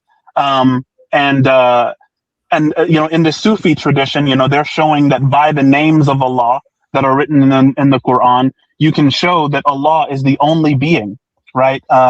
And that everything else is just a temporary manifestation or an activity of that being. And so I think that that's what the mystic seeks to do. So for instance, Meister Eckhart, he was famous for praying to God to forget God. And that sounds insane. It's like, why would you pray to God to forget God? It's because he wanted to participate. He wanted to have a participatory form of knowing God, as opposed to the propositional knowledge about God by which he could make an idol, right? Because whenever anybody thinks about God in terms of, qualities and, all the, you're making God in your own image. You're essentially worshiping, a makeshift version of yourself. And so it's a really, really cool and interesting tradition that I'm kind of happy to be a part of, but it jives really well with idealism. Yeah, and Alex says that would view, or that view would gel better with Eastern Orthodox. Well, what I mean to say there is just that I've run into a lot of Eastern Orthodox Christians that are like, yeah, non-duality sounds about right. But when you get into more like mainstream Christianity here in the West, in the United States, they typically tend to be like substance dualists or whatnot. Yeah, for sure. And the thing is, when you talk to when you hear Bernardo Kastrup having these lectures or having discussions, a lot of his hosts will say to him like, "Hey, have you investigated like Jainism, and have you investigated like Eastern mysticism?" And he'll always respond, "I don't really know anything about those things, so I can't say." But he's often asked when he unpacks his non-dual perspective or his idealism that it sounds like Eastern religions, and he doesn't go into that just because he's not as educated. But I think it does. Eastern religions jive really well with idealism, and I think that they're right. Kastrup's idealism is literally just it's mysticism, right? He just doesn't personify it in any way, which might make it a little bit closer to maybe Advaita Vedanta or something out of Hinduism more than anything else. But yeah, it's like basically the same thing, just expressed in like Western analytic language. Yeah. So somebody in the comments, I just saw a comment pop up on the bottom of the screen that said, "Can only theists be mystics?" Yep. And I think that's kind of a tricky one, because if you believe that what is fundamental is a conscious being, and by being I just mean isness, right? Because a lot of times being is where atheists want to kind of jump ship and say, okay, a conscious being sounds like, but being just means isness. Like God is not male or female, nothing like a human being. I don't even believe that God has, agency or is a decision maker, because that would frustrate God's omniscience. If you're omniscient, if you know everything, why would you adjudicate, right? And so I think that it's a little bit more inviting to someone who might call themselves an atheist, but because of the omni properties that would apply to this being, I would say that this tends more toward theism, in my view. So, yeah, because a lot of people, they look in the Bible and they see things like slavery. They see God killing people, all of these stories. And then some of them aren't necessarily immoral type stuff. Some of them are just things that'll stretch your credulity, like resurrections, ascending into the heavens, stuff like that, sort of strain the credulity of a lot of people. How does the Christian mystic make sense of those things?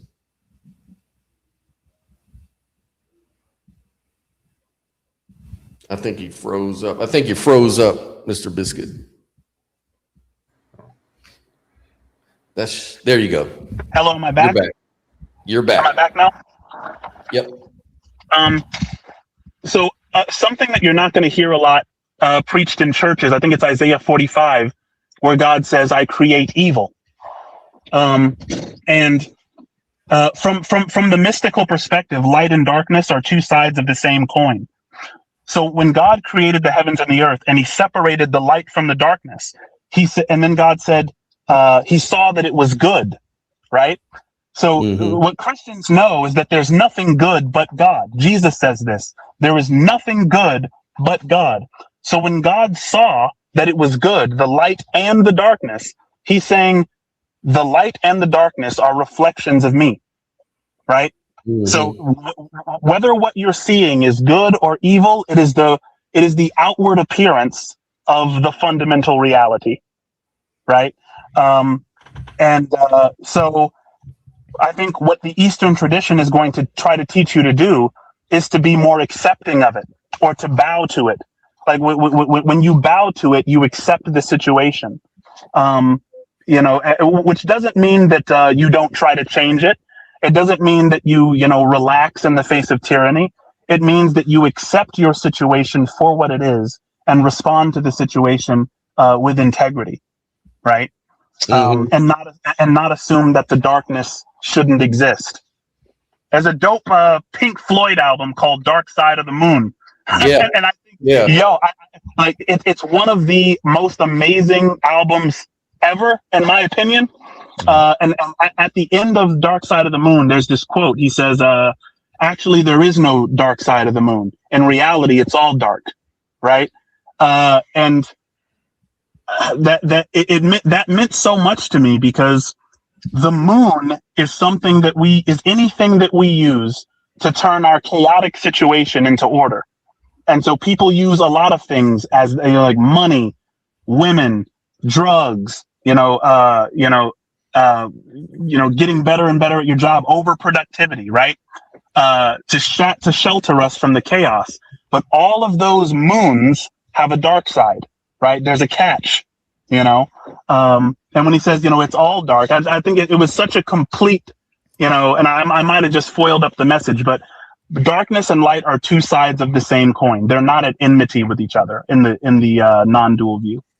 So I guess the question that I have, I don't disagree with that at all, by the way. Just as a non-dualist, I already agree with all that. But I guess my question is, what would worship mean for you in that context? I guess I should just ask you, what does it mean to worship God or glorify God to you? I agree with what the Apostle Paul said in Romans chapter 12, verse 1. He starts it off. Therefore, present yourselves as a holy and living sacrifice. This is your pure and acceptable worship. So what does it mean to be a living sacrifice? Most sacrifices died. They were burned on the altar, right? To be a living sacrifice means to die to what your ego desires and to embrace yourself as the whole, right? And it's one of the reasons I love Michael Levin's work, the biologist Michael Levin. He says, when a cell doesn't see itself as the entire organ, it becomes a cancer, right? So die to your own personal preferences and see yourself as an extension of the rest of humanity. That's what it means to worship God. Yeah, right. That's what it means to worship God. Yeah. So it's just non-dual practice. Okay, gotcha. Well, Lou, what do you think? Because I know mainly we talk, and not just you, but we talk to these evangelical types and presuppositionalist Catholics and people like that. What does that all mean to you, or does that make sense at all to you? Or well, I think Mr. Biscuit makes a lot of sense to me, but I don't know like where his Christianity comes into all that. It's like, I mean, he's talking to me a lot about things that are outside of the Christian belief system that I'm most familiar with. It's like, I don't get what he's saying. To me is more in line with a mystical, an Eastern mystical type thinking. Mm-hmm. So I don't see it really. I'm curious. I wanted to ask him what makes you a Christian? Yeah. So Jesus said that all the law and the prophets should be condensed to 2 sentences: love the Lord your God with all your heart and love your neighbor as yourself. So I believe that love is the felt recognition of our shared being. If I'm treating you as an extension of myself, that's love. And that teaches me about God. And so Jesus's message was extraordinarily simple. As a matter of fact, he said to the Pharisees, woe to you, scribes and Pharisees, because you make it hard for people to enter heaven. That's one of my favorite verses. Jesus says, why are you making it so hard for people to get in? My yoke is easy. My burden is light. Right. And so I think that Christianity is a lot easier to live than we assume it is. And I believe Jesus because I believe that he was right. I think most importantly, when you look at the life of Jesus, I think he identified as a way of being instead of a human being. And I think that that's even scientifically tenable. Like, I see you as a human being, right? Because that's adaptive to me to see that, right? But what you truly are is a way of being making itself relevant or apparent in the universe. You're a series of practices. There's things that you like to do. There's, places you like to go. There's experiences you like to have. You're either a father or a brother or an employee or a manager, all of those identities, right? So what you truly are is a way of being. And so when Jesus says, I am the way, right? No one else gets unto the Father except through me. He's saying, this is the way to live life, right? In order to be in right standing with God. And I think looking at Jesus's life, what we know of his life, that's accurate. And that's why I'm a Christian. Well, here's the thing. When you say that, I don't have any problem with that. Like, I don't see any problem with that. It's just that that's not what I see as Christian.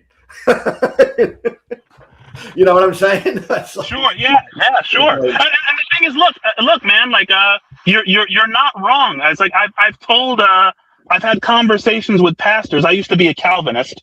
I'm no longer a Calvinist, but I had a conversation with the lead pastor, Jeff Anderson, out in Colorado Springs.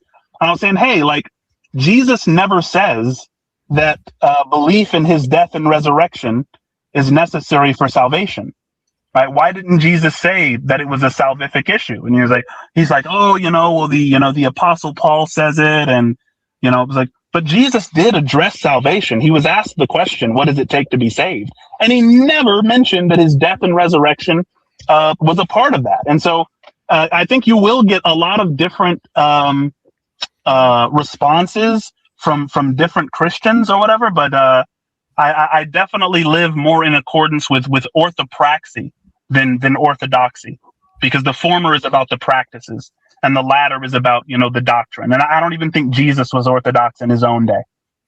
Well, when I look at Jesus, I see things that are brilliant, and I see things that were life-changing, even after his death. There are things that we look back on and can change our lives. I see all of that. What I don't get is Christianity is a religion. You seem to be a non-religious person. Okay, you seem to be someone who is trying to look at reality the best you can. All right, and then coming to a life philosophy, so to say. And that's where the mysticism comes in. Yeah, but is that really like, I don't. What's strange about what you're saying is, I embrace more religions than the average man, and I don't know how that would make me less religious. Like, I'm actually embracing a form of Islam and learning the, ashhadu an la ilaha illa wa ashhadu anna Muhammadan Rasulullah, and all of the different, like the names of the law, the verses in the teachings, the watat al-wujud. I study religion and practice religion all the time. And so to say that I'm less religious because I've brought it into my world, like, it seems like that would make me. I think like that would make me more religious, because the people who you might call religious, they may be the people who sit in church on Sunday, get the teaching spoon-fed to them, go home and do the laundry and start to do their non-religious stuff. Religion is something I take with me wherever I go. I don't think that makes me less religious. I think it makks me more. Well, when I say religion, I'm specifically talking about doctrine, dogma. Like it seems like you would think, and you could tell me if I'm correct, but you would think a Hindu person can be saved. Is that true? I would only say yes because Jesus said yes. Okay, but still, that's so. Do I become less religion? Do I become less religious for quoting Jesus in this instance? Well, yes, I think so. because the thing is that Christianity is filled with dogma, doctrine, and that, I'm not saying Jesus said to be like that. I'm just saying that is what we have. We have an institution. But the thing is, I think if it would be very difficult and the scripture that I'm talking about, Jesus says, on the day of judgment, I will say unto them, when I was hungry, you gave me bread. When I was thirsty, you gave me water. When I was in prison, you visited me. And they will say to me, Lord, when we saw you thirsty, did we give you drink? When we saw you in prison, did we visit? And I will say unto them, whenever you did to the least of these, you did it for me. So the likes of Bart Ehrman and John Dominic Crossan, these are not Christians, right? But they're Bible scholars. And they say this is something that Jesus very likely did say, right?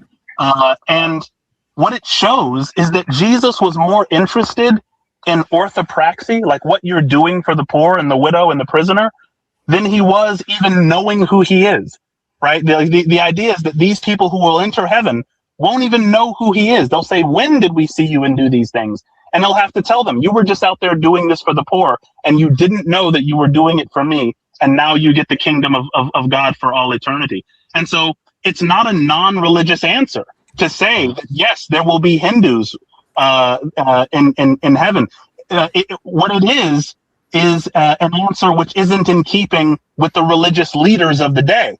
But Jesus wasn't in keeping with the religious leaders of his day. So I'm in good company there. I love it. I'm an atheist, and I love it. I think that's a good way to think about it. We should start a church, Mr. Biscuit. I was thinking about go ahead now. No, go ahead. I was just going to ask Lou. So, like, do you think someone can be religious without the religious institution? Like, is that? when I think of religion, and again, it's how we parse these words, right? Mhm. We have a word, religion, and we can assign maybe a certain nuance to that word that's unique to us sometimes.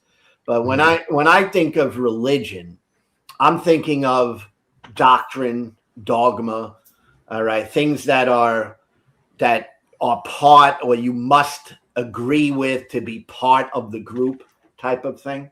Mhm. That's what I'm thinking about. All right, because I get what you're saying, but I do feel like that might be maybe a too rigid of a definition, where it leaves where it leaves out someone like Mr. Biscuits. But I also understand, though, you can also just go in the opposite direction and end up with the problem of, like, if you agree with the definition of religion that it's just a pursuit or interest in which someone ascribes supreme importance, well, then that makes almost everything religion, and that to me is unhelpful when talking about religion. Yeah, I mean, I'm open to say that that I have my own biases because I come out of religion, and when I try to make it clear when I say religion, I'm talking about doctrine, dogma of these particular known major groups of people. Yeah, you're just talking about the mainstream establishment, the sort of colloquial or prominent or prevalent form of Christianity. And I think you're right. I don't think Mr. Biscuit necessarily fits neatly inside that box. But I also think he's right in the sense that doesn't make him non-religious per se. Right. You know what I mean? The only thing I just wanted to add really quickly, the people who you think do fit inside of that box, they don't fit in as well as you think they do. Because just because people sit in pews on Sunday or recite hymns, it doesn't change their traumas, their biases, their cultural influences, how rational they tend to be, whether they were raised by ego fragile parents, right? There's so many little things that influence what someone does with an ancient text. So assuming that there's this giant group who all actually thinks the same way, I actually think there's a better argument for the idea that there are actually billions and billions and billions of interpretations of this text, because there are billions and billions of unique people with unique situations. I just kind of put mine out on Front Street. I agree with you on that too, but we live in a world that does put people in boxes. I mean, we see the Catholic Church and what they think, and in order to be Catholic, you have to align yourself with these teachings. I mean, you could say you're Catholic and not align yourself with these teachings, but the institution itself will say, no, you're not Catholic. So, it's kind of like, sure. But then that also, it seems like, not just Christians, but any group will then fall, into the no true Scotsman fallacy. It's just like, well, you're not a true Christian because of such and such. To me, I try to avoid that whole argument altogether. It's like, if you tell me you're a Christian, I'm just going to accept that you're a Christian on face value. Right. Just to say that somebody's not a real Christian is to call dibs on what the word means and then try to assert yourself as an authority on that over them. And I would never want to do that. I think that the best way to resolve semantic differences is to say, okay, look, you're using a word or phrase differently than I'm using it. Let me know what you mean by it. And now I'll understand you. We don't need to have a competition over who gets to call dibs on what the word means. And this also applies to a conversation happening over in chat where somebody's talking about the meaning of the word atheist. And in doing so, they're employing the etymology fallacy, right? It doesn't matter how people have used it in the past. It doesn't even matter how people use it. One person uses it today. When you use a word, it matters what you mean by it. Let me know, and now I'll understand you, and the issue is resolved, right? We don't need to have a competition over who gets to decide the meaning of a word or a phrase. The same thing is true for the word God or religion or spirituality or anything else. The important part is to just have the conversation in a way that we're mutually understood. Yeah. So are we saying that Donald Trump did not blaspheme when he pictured himself as Jesus earlier this week? He didn't picture himself as Jesus. He pictured himself as some I think more some LDS pamphlet painting of Jesus. Yeah. We don't actually know what Jesus looks like, and that was good because I think Jesus was the only figure in the Bible that the Bible actually mentions as not being attractive. Like, David was called, an attractive guy, Solomon probably, but Jesus was specifically said of him, there was nothing appealing about his looks, almost like a Socrates, right? Socrates was ugly. And damn, Socrates was busted. Sorry. Socrates was busted, son. Damn. Jesus looked like Willie Nelson, man. What are you talking about?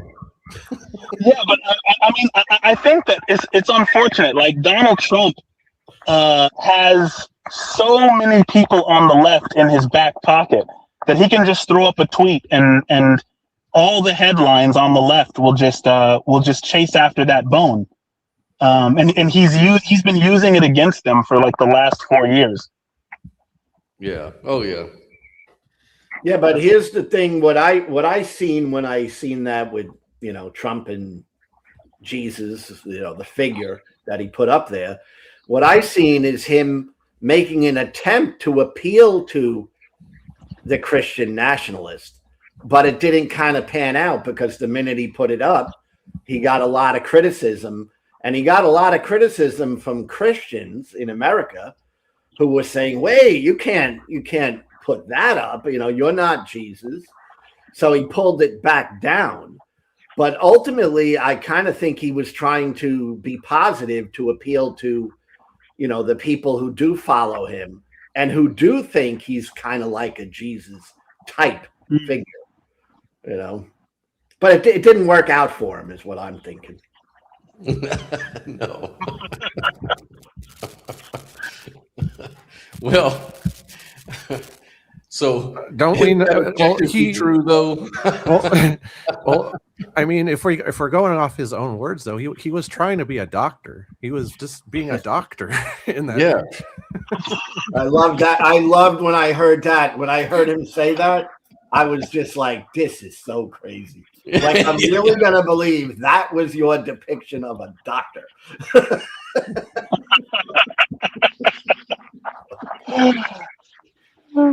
I thought he looked more like a surgeon myself, but wow. Does anybody else want to join the stage and add to the conversation to get back to, is objectivity even possible? I don't know if somebody said the link didn't work anymore. I think that was Inference Engine.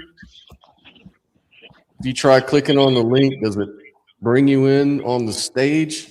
I think you might have a limit of 6 people.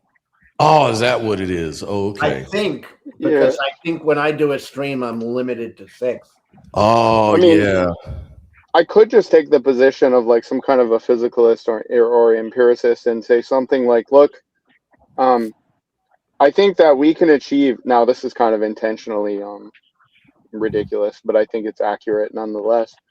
I think that we can achieve a view from nowhere by taking a bunch of views from somewhere and adding them together in just the right way and subtracting just the right things. And by that, I mean, I think that we can take our experiences, right? Find the common denominator between those experiences, and then subtract everything which is in excess that overflows on top of that, right? And that's how we get to objectivity. I think through that kind of methodology, aka science, we can, and mathematical physics and such, we can draw an ontological picture of reality, and it's purely physical, non-subjective. Yeah, like intersubjectivity as a way to point to things, beyond the subjective experience, I guess is a good way. And but hey, Nell, I gotta ask you, do you think that would be absolute certainty? Because I don't think it would be. Yeah, if I'm a physicalist, I would be committed to, yep, that's just what reality is. We take these measurements that we make with our sense perceptions, and then whichever ones are consistent, repeatable, and are shared across multiple perspectives and testable, those are objectively true. And that's just what the world is. It's just those measurements. I mean, to answer you, Lou, I'd say that no, that's not absolute certainty. And I mean, I tried to make a distinction at the very beginning between objective truth and absolute truth, and that they're not the same thing. Yeah, that's where I'm at. I just don't think they're exactly the same thing, you know? Yeah. No, but you don't understand. My claim is that everything is physical, right? And how I define the physical is what is in principle capturable by physics.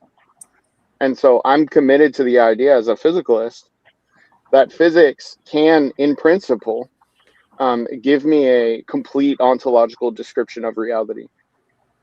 So that's what I think. I think that is absolutely true. These measurements that we derive, these mathematical truths that we come to, these entities that are described by the standard model of physics are real, and they're absolutely and objectively so.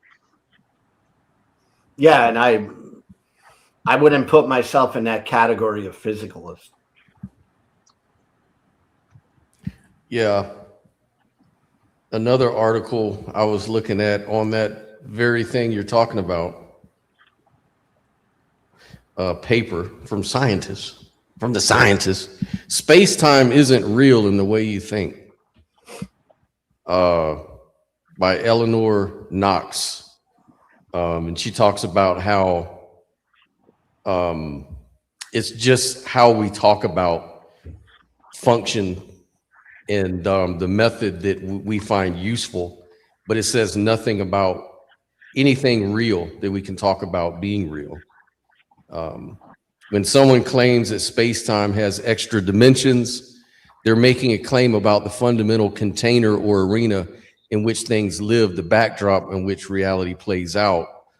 But she goes on and talks about how you really can't talk about space-time and really any of the physics that follows from that, which is really everything you talk about in science at the end of the day, as really having standalone objective existence. It's a description. And there's even problems with it when you look at it from other points of view, like say the quantum point of view or some other point of view relative. It's all relations, and everything's an abstraction pretty much. There's ways that you can even contradict like the standard model of physics very easily.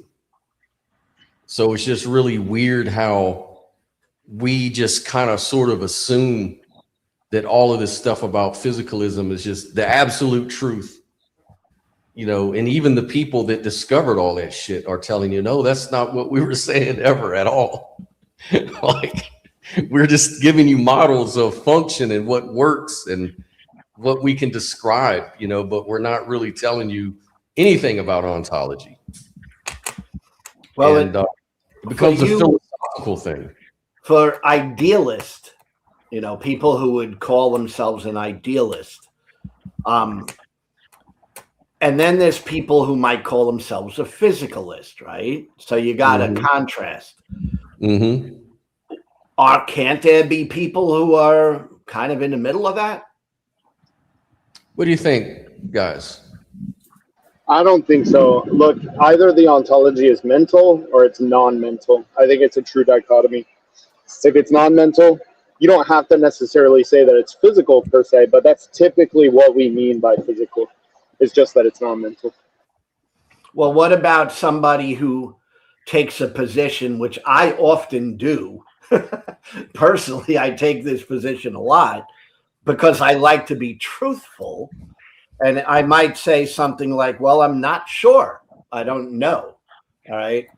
Because a lot of these discussions come to a place where you are making this decision, right? Oh, I'm going to jump on this side or that side. All right. Isn't there a place for someone just to say, well, I'm not sure about that? That's a character. Yeah, you're a quietist or an agnostic. Yeah, sure. And also maybe I'm being, sorry, let me get out of this noise really quickly. Maybe I'm being like a little bit unfair when I say like it's only a dichotomy. I mean, there's certainly positions such as dualism or panpsychism. But if, you know, yeah, so just to throw that in, but yeah, I think you can certainly be a quietist. Yeah. Well, the only thing about that is like, I think you have to kind of raise the bar. If you want to call yourself a skeptic, and some people don't, and some people do, but you know, there could be, you know, a teapot orbiting one of Jupiter's moons.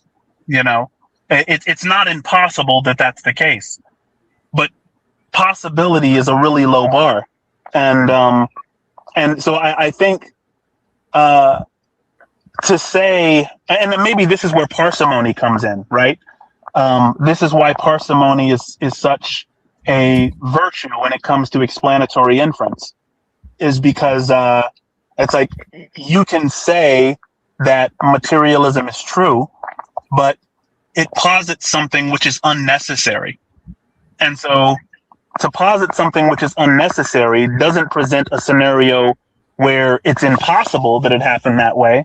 It's just like, I want to believe the simpler thing, because in my reality, the facts tend to follow the course of least resistance, you know? So I wouldn't want to necessarily put unnecessary and arbitrary obstacles in my way if I don't need them. I'm going to prefer a theory which has less absurdities and less obstacles. And I think idealism has the least absurdities and obstacles to overcome. Yeah, and just to add on to what you're saying, it's like demonstrably true that less complex theories are usually more correct. Like we can just show this. But also, it's not only. The thing is, like, physicists call it a lazy universe, right? And there's like a little bit of debate left about whether the universe is lazy or not. And by lazy, they mean like the universe doesn't do more work than it has to. Very, very rarely do we see instances of that. But go ahead. We even see this in quantum mechanics. Quantum entanglement is so weird because we have these correlations between particles at vast distances, but the correlation boils down to the angular. It has to do with angular momentum being conserved, right? So literally, even in quantum, we get this tendency of the universe to always do the most efficient thing. Not to like get into the weeds, but the conservation of angular momentum has to do with that, the same principle. But I was just going to add to what you were saying is it's not even just that the idealist posits a simpler ontology, but it's that the postulation of some material that exists prior to, independent of, and gives rise to consciousness creates the unsolvable problem, which is the hard problem. So not only is idealism simpler, but it doesn't create these issues. So it's like doubly so.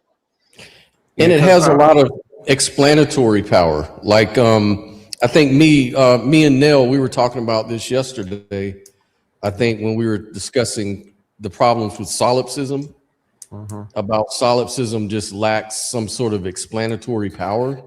Yeah. But, you know, if you look in any philosophy, it'll tell you that the best approach to having explanatory power is to always appeal to first principles. And a first principle is like a foundational truth that doesn't really just depend on anything more basic, right?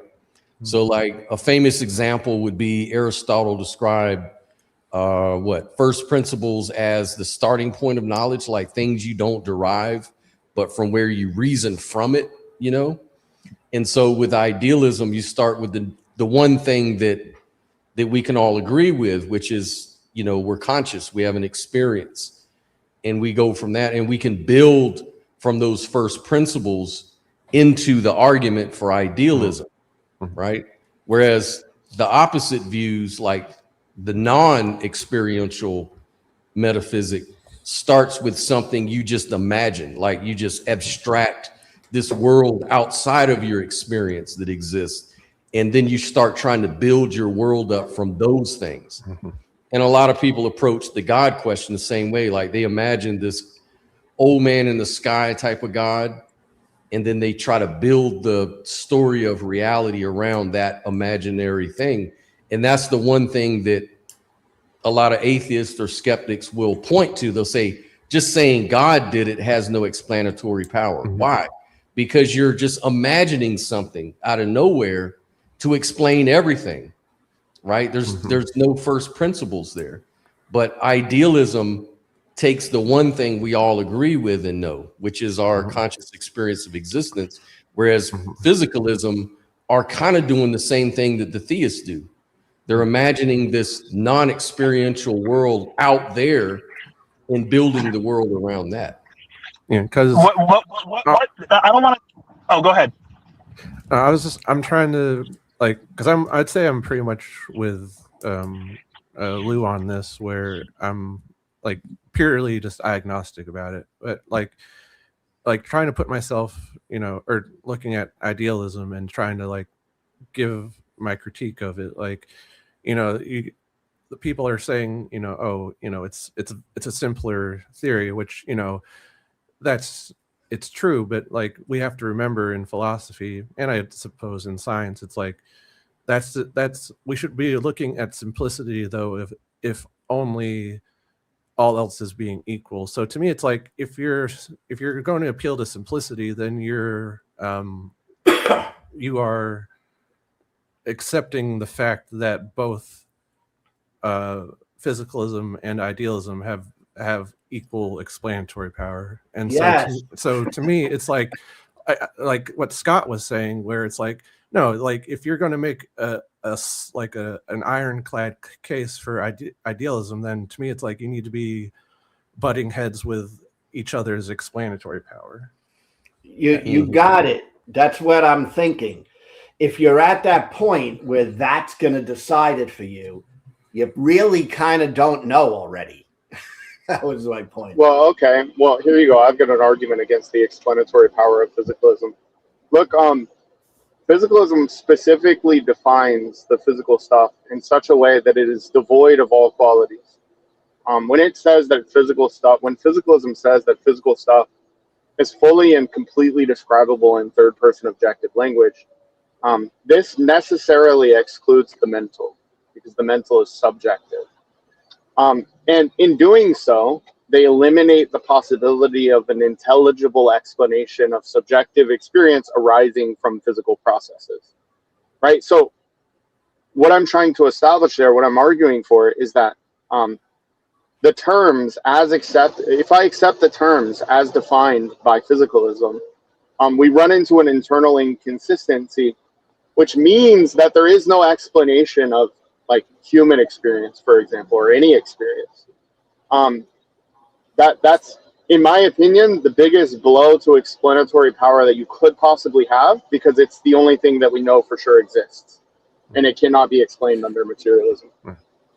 And just to be clear, I'm not saying, I'm not trying to make the argument that, idealism doesn't have better explanatory power than physicalism or vice versa. I'm just saying, if you are, saying that idealism is true, then and you're saying that it has better explanatory power than materialism, then you don't want to get to the point of having to debate it on parsimony. Yeah, I understand. You're saying ceteris paribus, all things being equal, that's when parsimony comes into play.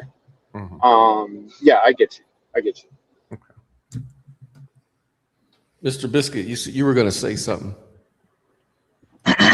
It was to your previous point.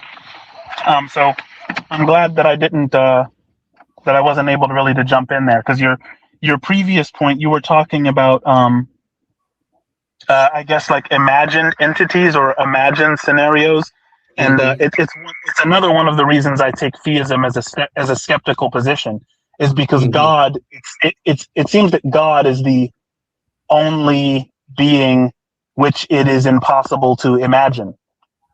Because when I'm imagining based on my experiences. I can imagine a unicorn because I've seen horned things, I've seen horses, I've seen the color purple, and so I can give it a purple mane, a horn, I can put wings on it, make it a Pegasus or whatever. So my imagination is a compilation of sensory, mental, and physical objects. But that was kind of off to the side. So I'm glad I wasn't able to really jump in there because I liked how the conversation moved without it. Yeah, well, with first principles, you would hope that it would explain more than just one thing at a time. Like the best explanations explain many things at once, like Newton's laws of motion, for example, like falling apples or planets, motion, projectiles. It's one of those set of principles that explains many phenomena. Yeah, like with science, with like evolution, it's cross multi-field of science. It's like you can look at geology, you can look at biology, you can look at all these different fields of science, and they all converge on, it explains so much. Yeah, and I would be the first to say that physicalism explains or describes a lot and can give you some explanations for why X leads to Y and make predictions on that and stuff. It's just I think I disagree. Okay, go ahead. Me too. I don't think. Yeah, I don't think physicalism explains anything. Like sometimes people in metaphysics confuse physicalism for physics, but they are vastly different. Physicists are metaphysically neutral. They don't get into reduction. So correct. You're right. Physics is about how the world behaves. Physicalism is about what the world is. Right? And so so physicalism hasn't described or explained anything. Right. It's so easy to get confused on those because, I was just trying to talk about physics itself, not physicalism. Like physics can tell you why X or make predictions or whatever. Physicalism is an ontology. It's a philosophy. It says all there is the physical. And then they try to use physics to support that. Well, if physicalism is false, then why is it that we can create cell phones and computers and send rockets to the moon? I think that science is one of the reasons. Science almost killed materialism. It's one of the reasons that a lot of materialists became physicalists, is because when the reductionists, when a lot of physicists began to play this reductionist game, to where we reduced all of matter to like 17 quantum fields, and we understand it's like all a bit of matter is an excitation in one of the fields, and then once we get to a unified field, all of those 17 fields will collapse too.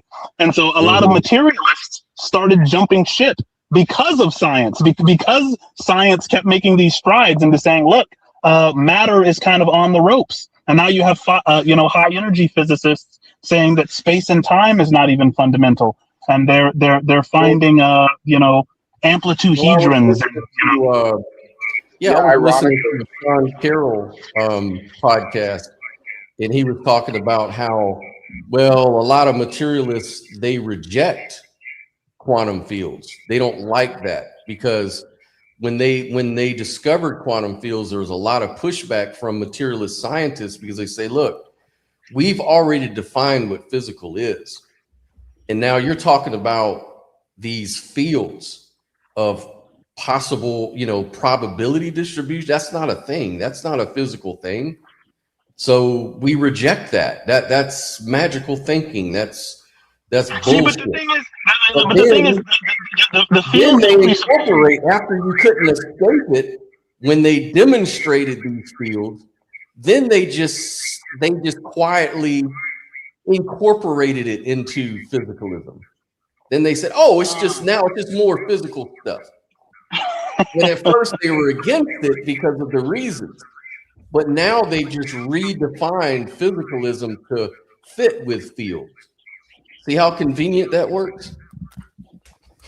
Here's Yeah, I was going to say, ironically,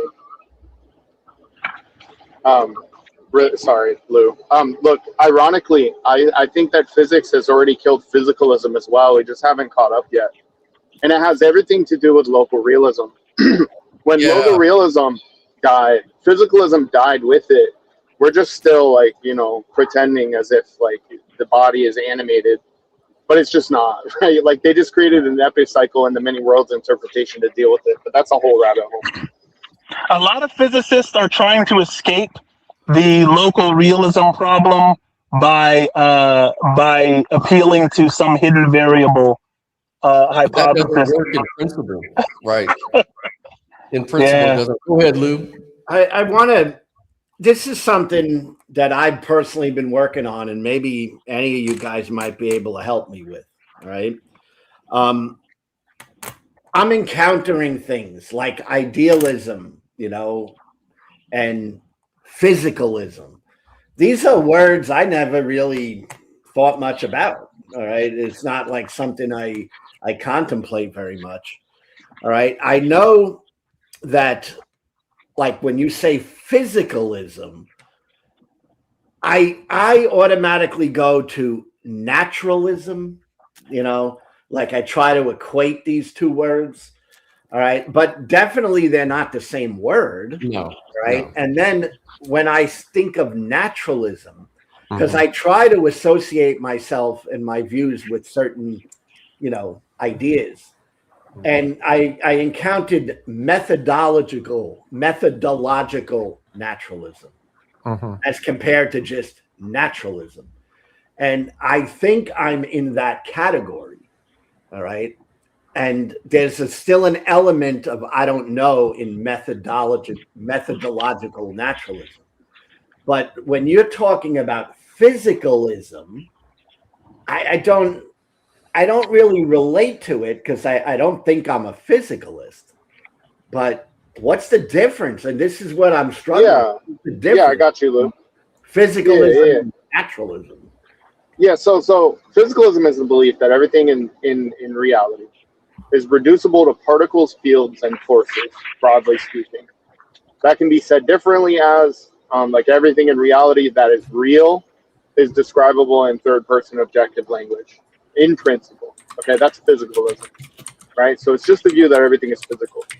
But naturalism is the view that like everything is natural. There's no such thing as the supernatural, right? And then it's actually kind of hard to define the word natural.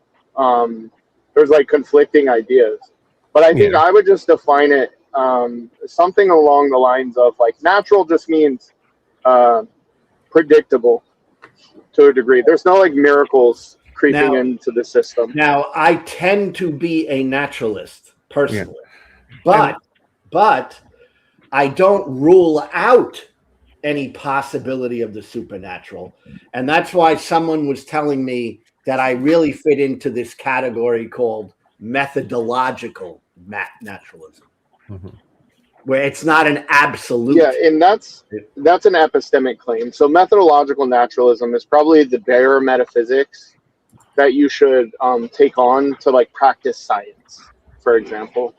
It's just like the idea that, look, these experiments that I'm doing are going to have predictable, repeatable results. And there's nothing in the system that is like volitional, which is like going to alter, Jesus is not going to come down and change the result of this like experiment, not to pick on any Christians, Mr. Biscuit, but you know what I mean? But in methodological naturalism, there is room for the possibility of the supernatural, correct? Yeah, I mean, it's not like maybe I misspoke. It's not really a metaphysical position. So it's an epistemic position. It's just saying, look, in my experience, I'm just going to assume that things are regular so that I can do science. That things are repeatable and predictable so that I can do science. Outside of that, I don't know. That's kind of what that's saying. Well, I fit in that category. I mean, that's what I'm getting at. But I would never define myself as a physicalist, right? Because I think that's a different thing altogether.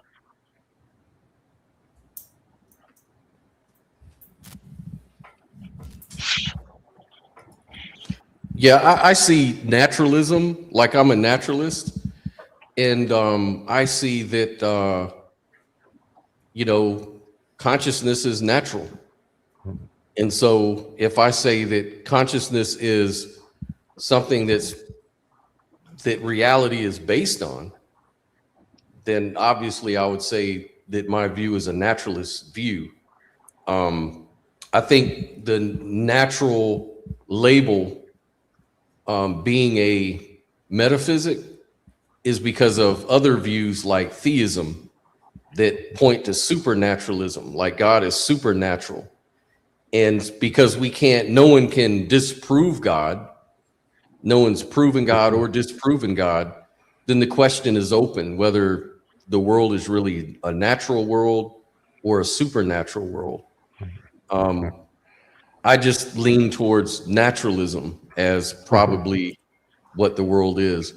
And even if it really something like supernatural just doesn't make sense to me. I think it's a word thing for me, because it's like, well, even if we did discover these so-called supernatural things, they would just now be part of the natural world again.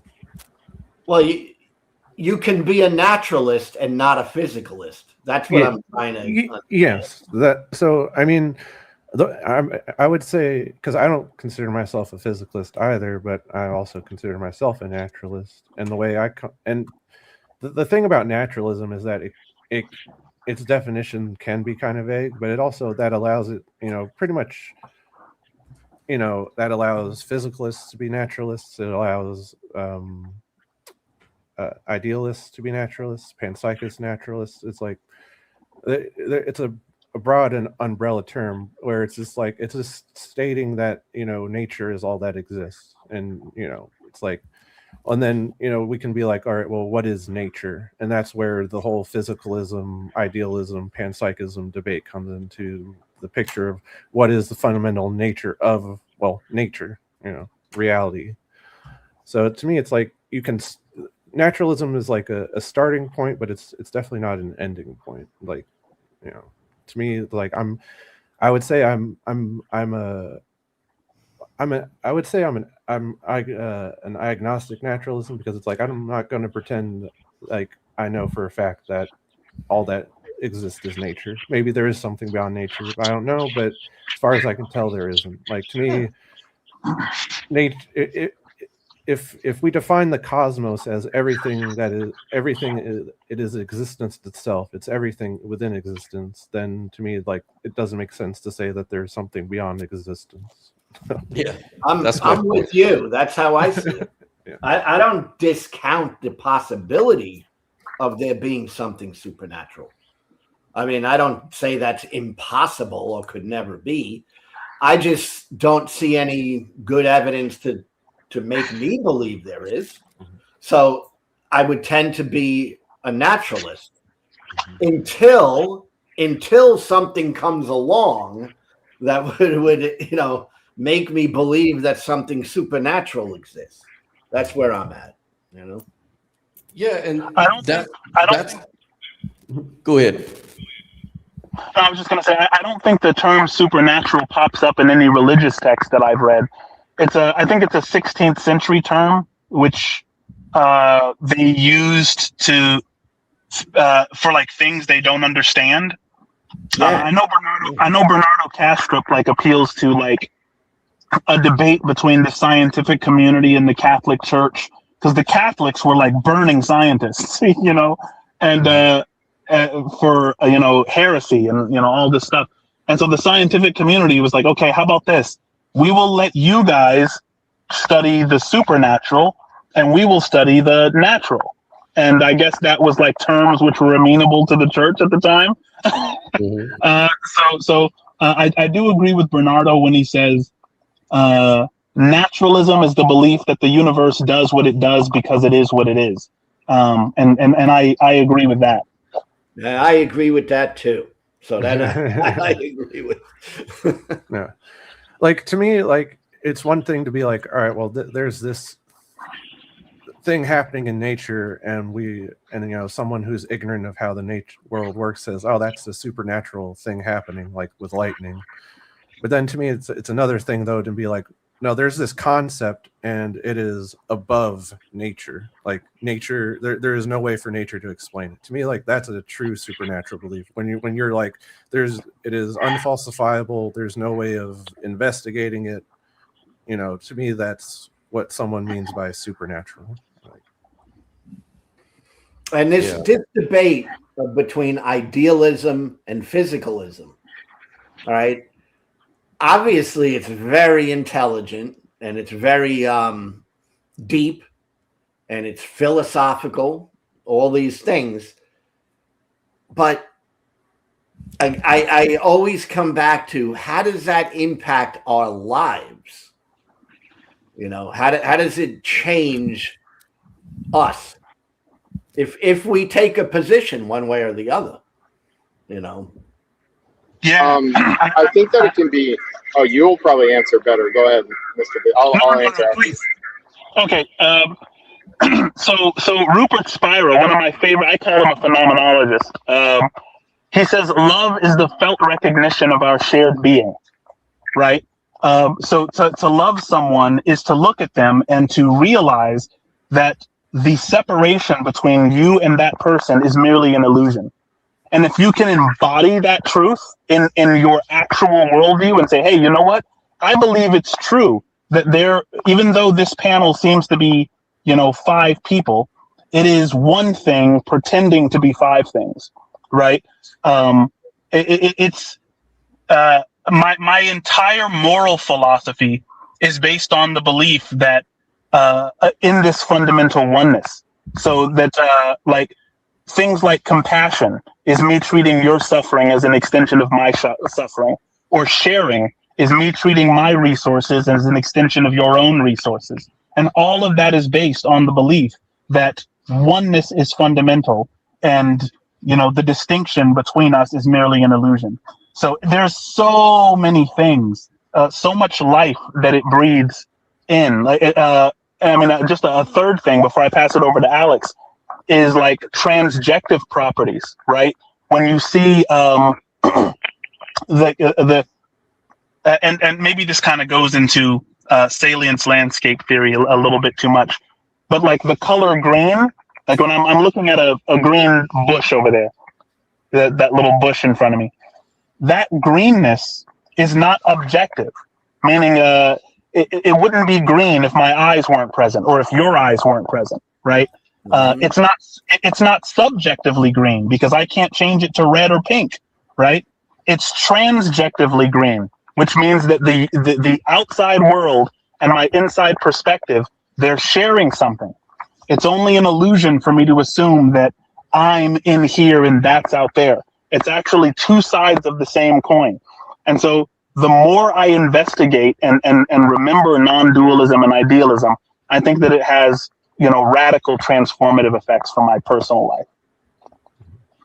So, okay, I'll let Alex go. No, that's fine. Nah, I definitely should not have let you go first, because there's no way I'm going to be as articulate. But I mean, I guess I would just add, like, look, I agree with everything Mr. Biscuit was saying there. I think it's definitely true. And it's not impossible. Like, so I think that we need to probably lay this. It's not impossible to come to the same realization as a physicalist. Like, sure, with the age of quantum and all that, you can see everything as one connected whole. You can certainly come to these same notions, but it's much harder to tell that story under physicalism from my own personal experience. I used to be a physicalist. I was a naive physicalist for a very long time. Just naive in the sense that, like, I never really looked into it. I just sort of accepted things at face value. My life has certainly transformed since coming to an embodied realization of, I don't know, idealistic oneness, if you want to say it like that, if I want to say it like that. So I guess in conclusion, like, I agree with everything he said. I'm saying that it's not impossible to come to these same understandings under physicalism, but it's much more cohesive under something like idealism. It flows out from the realization rather than having to like pick up random pieces and try to put them together and hold them together with duct tape.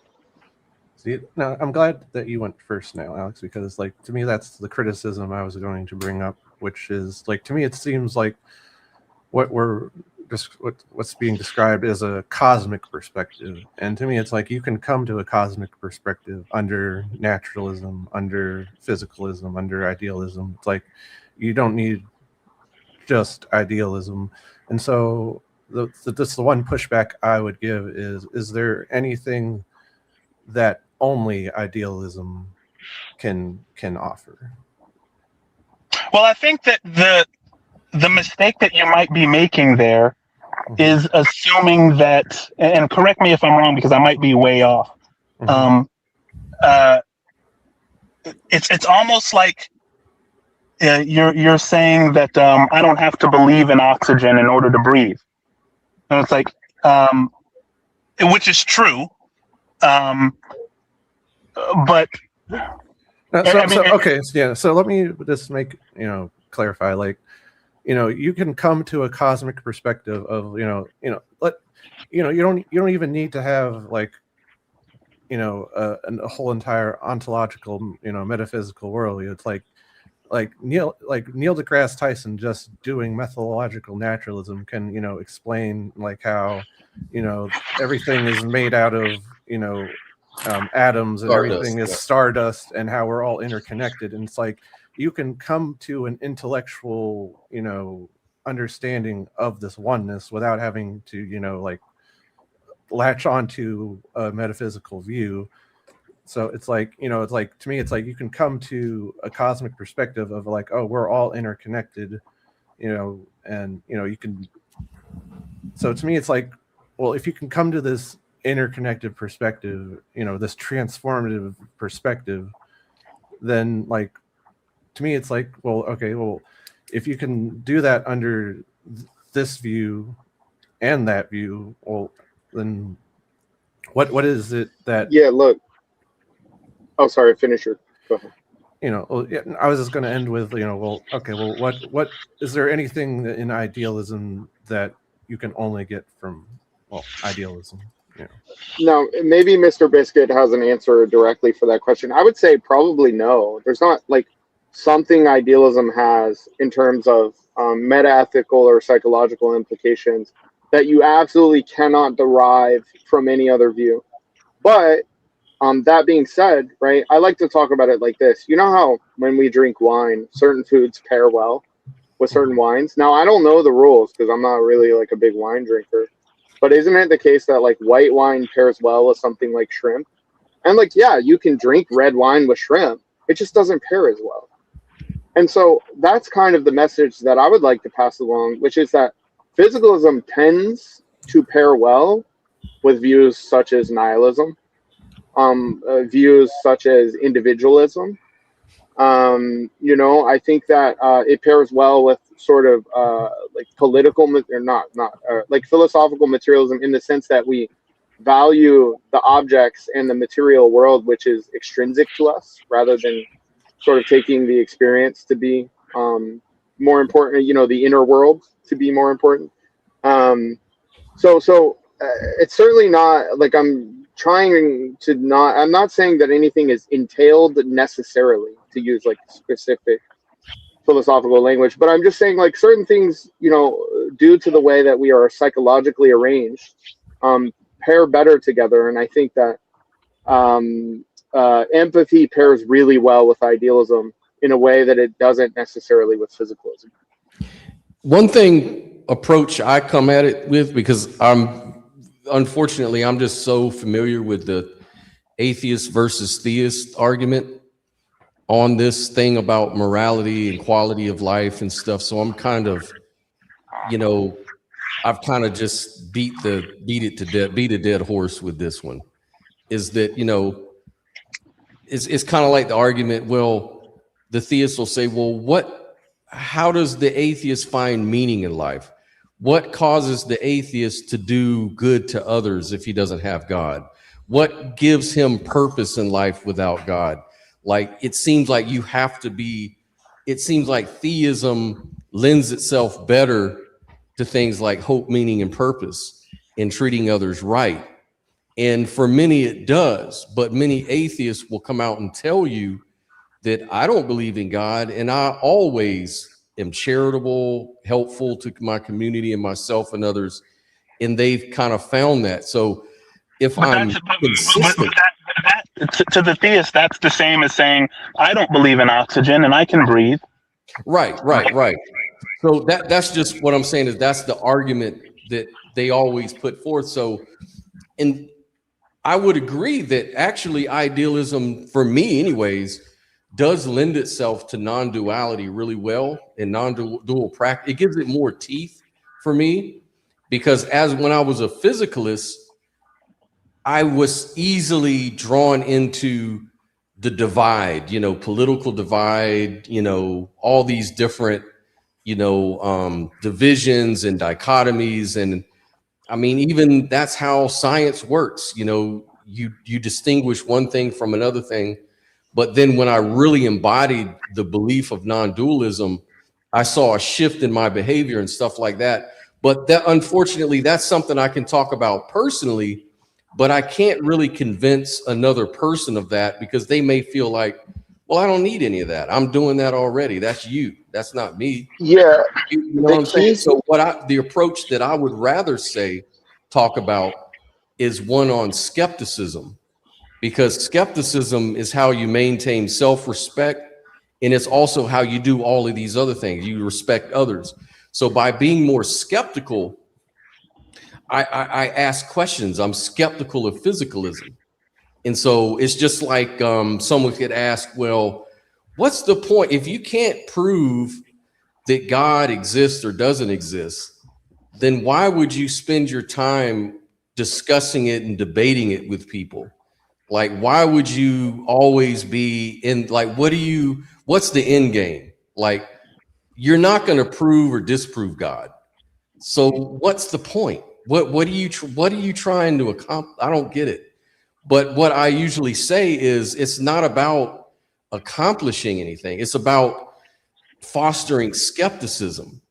It's about learning how to be a little more skeptical in your thinking and passing that along to others, to maybe help society be better, help individuals in their life to be protected from being gullible and stuff like that. So that's kind of the approach that I have towards physicalism versus idealism. You know, let's be skeptical. Let's look at each model and let's skeptically look at it and see which one turns out to be more convincing over the other. And then let's talk about it. Let's challenge. Let's have that skeptical discussion. And so it accomplishes exactly the same thing as the atheist versus theist thing. You're just fostering skepticism and thinking and a host of other things. But as a byproduct, I agree with all you guys that embodying non-dualism also helped my quality of life, just personally. But I don't like leading with that or trying to use that as the main thing for why, you know, unless that's the context that we're talking about. You know. And it's so strange that we have an aversion to leading with that, because I share that aversion. I don't lead with that either, but it's like, why not? Like, science is a pragmatic discipline. You know, it's like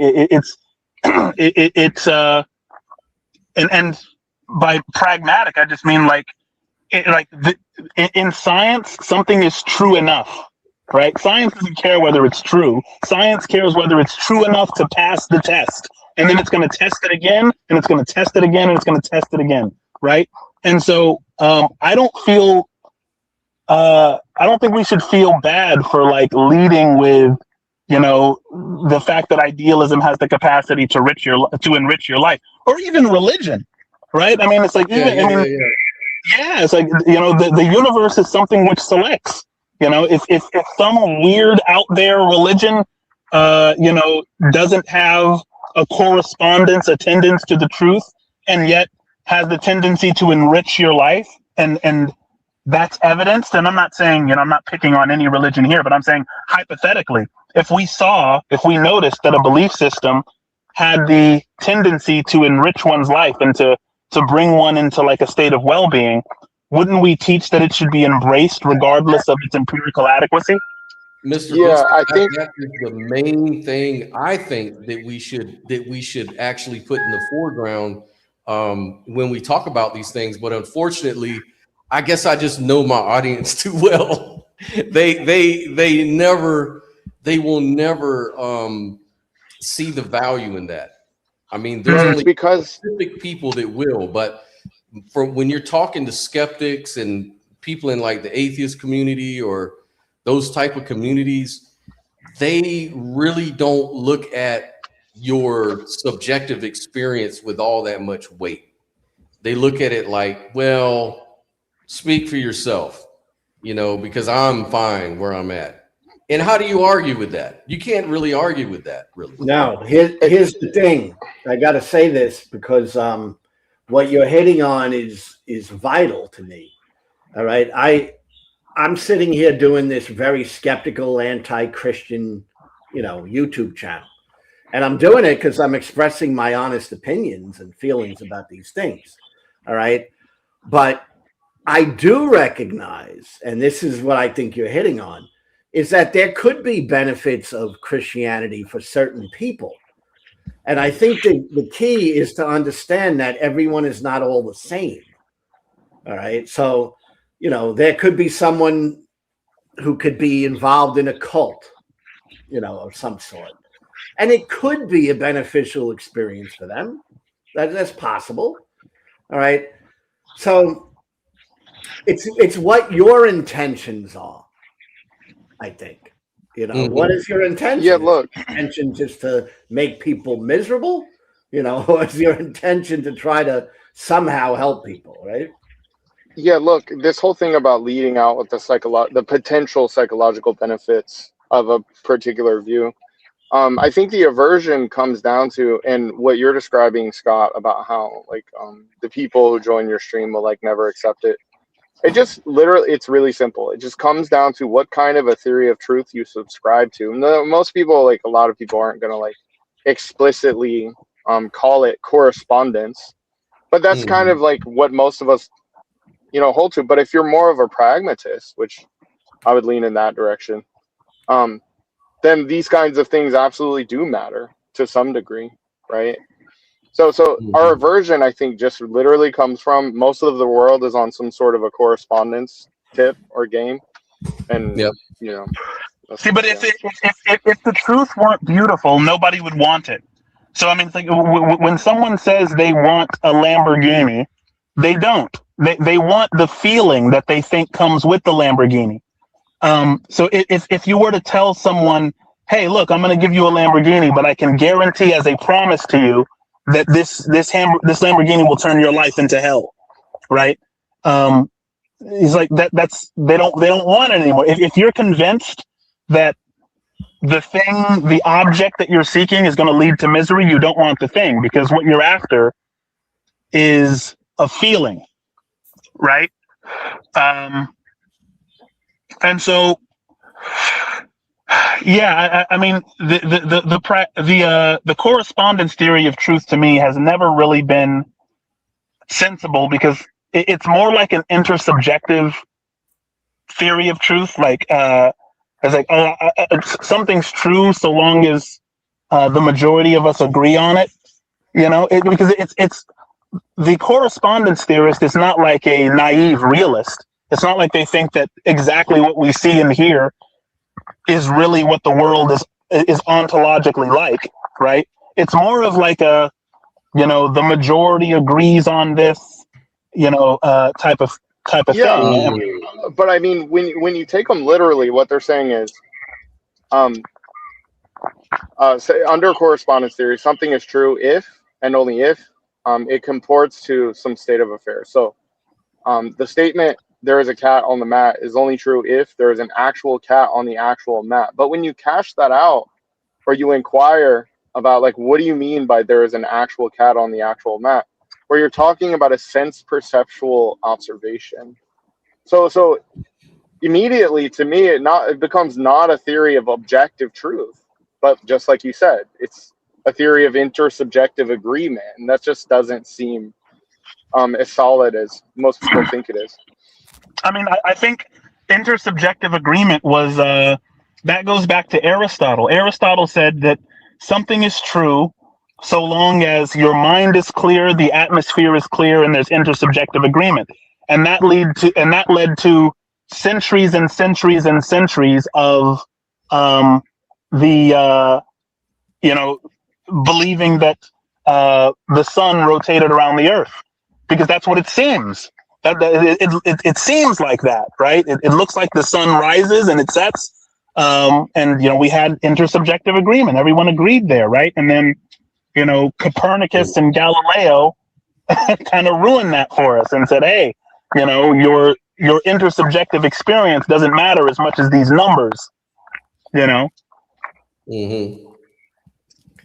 Yeah, and you could take that same question and put it to the atheist. Like, what's the point of being an atheist? Like, what are you getting out of it? What does it do for you? I don't think I'm an atheist. I don't think it does anything specifically for you. All right. I think it gives you a way of seeing reality. I don't know if it's like, I don't think necessarily being atheist is good for you. I don't think being religious or believing in Jesus is necessarily good for you. All right. I think it's individuals that make it good or bad for them. Mm-hmm. So but if you're seeking truth, if you value truth, if that's like a part of who you are, you got to be skeptical. You got to analyze these things in a critical way. I feel like being an atheist is likely a more difficult life, not just because of the unfortunate cultural misunderstanding of atheists, because I know atheists and they're great people. The atheists that I know, there's a club out in Spokane called Critical Drinkers. Instead of critical thinkers, like they just go to a bar and they talk about philosophy and they drink, and they're a bunch of atheists. And I go out and hang with them, and they're great people. But I think one of the reasons that being an atheist is difficult, aside from the cultural misunderstanding, is that in cognitive science, they've recognized that what makes for a meaningful life are things like narrative order, nomological order, normative order, and the ability to engender what's called the flow state. And religions, especially when religions organize, they can engender those things on a regular basis. Whereas an atheist is going to have to struggle with, some kind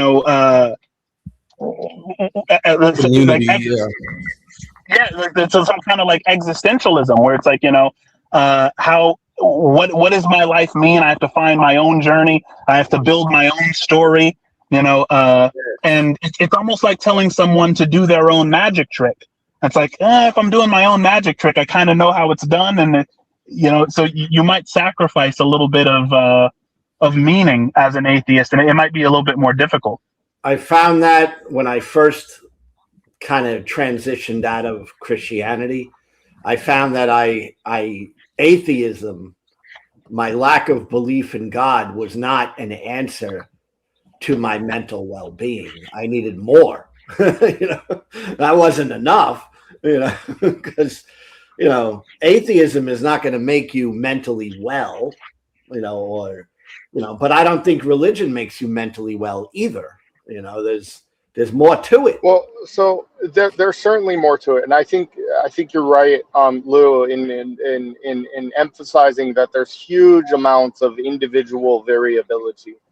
But that being said, us being human, we do sort of embody predictable patterns to a degree, and I would probably agree with Mr. Biscuit in the sense that there probably is some good science. Now, I'm not going to act like I've actually read the science, But I think that there is actually some good science that shows, on average, religion does tend to be psychologically beneficial over like atheism. I think See, by itself, if that's all we have, that may be true. All right. So I'm not, and I don't know the studies on it, but it might be true. The thing is that there's more to it. All right. What type of belief are you believing about Christianity? Let's say, when I'm listening to Mr. Biscuit, I sense a mentally well person. I'm not sensing anything dangerous going on. All right. But if I listen to some other Christians, I sense, whoa, this is way off. This is not going to lead to any well-being for this person. All right. So, I mean, absolutely, religion can be easier. I think being an atheist is harder. That I would probably say and agree to. It's harder. You got to do more work. All right. You're not having something dropped on you. You're developing your own purpose. And that requires a little more work and effort. So that's what I think about that. Yeah, and I wasn't, when I was talking about religion, I didn't mean to say that it is like by default, this, because I completely agree with Brooklyn. Like there are people who are that religion will drive them right into an insane asylum, and they have a lot of big problems. But the cognitive science studies that I was talking about before, they made the same claim they made about religion about video games. Like video games are now a bona fide addiction, right? Because of their ability to engender the narrative order, right? And the narrative order means what role you play in the story. So in most religions, it's like you play a role in the big story. For some reason, that's really important for cognitive health. And sometimes people can not have a narrative order, but they'll try their best to build one. They'll find themselves identifying as you want to be a part of some kind of club. It seems like, as a human being. Yeah. But then there's there's the nomological order, which is a lack of absurdities. And I think this is one of the most difficult things for atheists to are going to, if you find yourself as an atheist, that's going to be one of the difficult hurdles to overcome, because the nomological order is like, how many absurdities are there in the story you're telling about reality? Because like an atheist, they're going to feel like things are right and things are wrong, and that they may believe in good and evil, and yet they don't believe in, any rule maker to where they, can posit those objective rules. And so then you got to get into, meta ethics and moral anti-realism. It can get confusing. It's tough work. And then there's the normative order, right? How do I level up? Like, what should I do? Like, normativity is like rights and wrongs, and that's kind of given to you by religion. It's also given to you by the video game, and so that's why people, spend in secular societies a lot of time on video games, is because they're trying to get the thing that religion used to give, which, religion has kind of lost that power over the West, or is losing that power. Yeah, look, can I clarify something? There was a comment that was interesting. Skyworks said, I'm a very sound atheist and don't feel the existential dread or nihilism that you guys assume we all suffer from. Look, I want to be very clear, okay? And I think that I've been extremely precise in the way that I've worded everything, and I've done that specifically to avoid anybody getting that exact expression that you embodied in that comment. Now, I'm just going to be charitable, and I'm going to kind of like repeat what's being said here. Nobody is saying that it is necessarily the case that if you are an atheist, therefore you hate everything and you're nihilistic. Okay, no, nobody is saying that. Not a single soul is saying that. What we are saying is that with something such as a non-dual ontology, or maybe even a religious worldview, it's much easier to tell certain kinds of stories that lead away from maybe something like nihilism. Okay, so again, it's not necessarily the case, but on average, due to the way that we are psychologically arranged, certain stories are easier to tell, and we lean towards the stories that are easier to tell. That's right. Nihilism, for me, I encountered nihilism as something I would consider a long time ago when I was moving out of religion. All right. But I consider nihilism to be a negative for your mental health. I just don't think it's a good idea to go down that road. And definitely atheists do not have to go down that road. There's no reason that you have to go down that road. Well, I feel like that's right. I feel like a lot of the nihilism, though, that atheists feel could be blamed on, religion or theism, because it's like, what you hear the atheists who grow up in a secular or atheistic household, and it's like they never get to this existential dread of nihilism, and it's like it seems a lot of the atheists who have to wrestle with it are people who left religion, and that includes myself. Like, I was spiraled into a nihilistic pit for a little bit after immediately after I realized, there's no God. It's like, when your whole existence is centered around God, and then you just remove that, well, to me it seems obvious that you're going to that what follows is something like nihilism, and then you have to crawl, figure things out and crawl out of that pit. Yes, that's what I'm pointing to, is that it could, if you go from being a believer in a religion and then a non-believer, you can go into nihilism, and I think that's negative. So it's negative for your mental health, is what I think.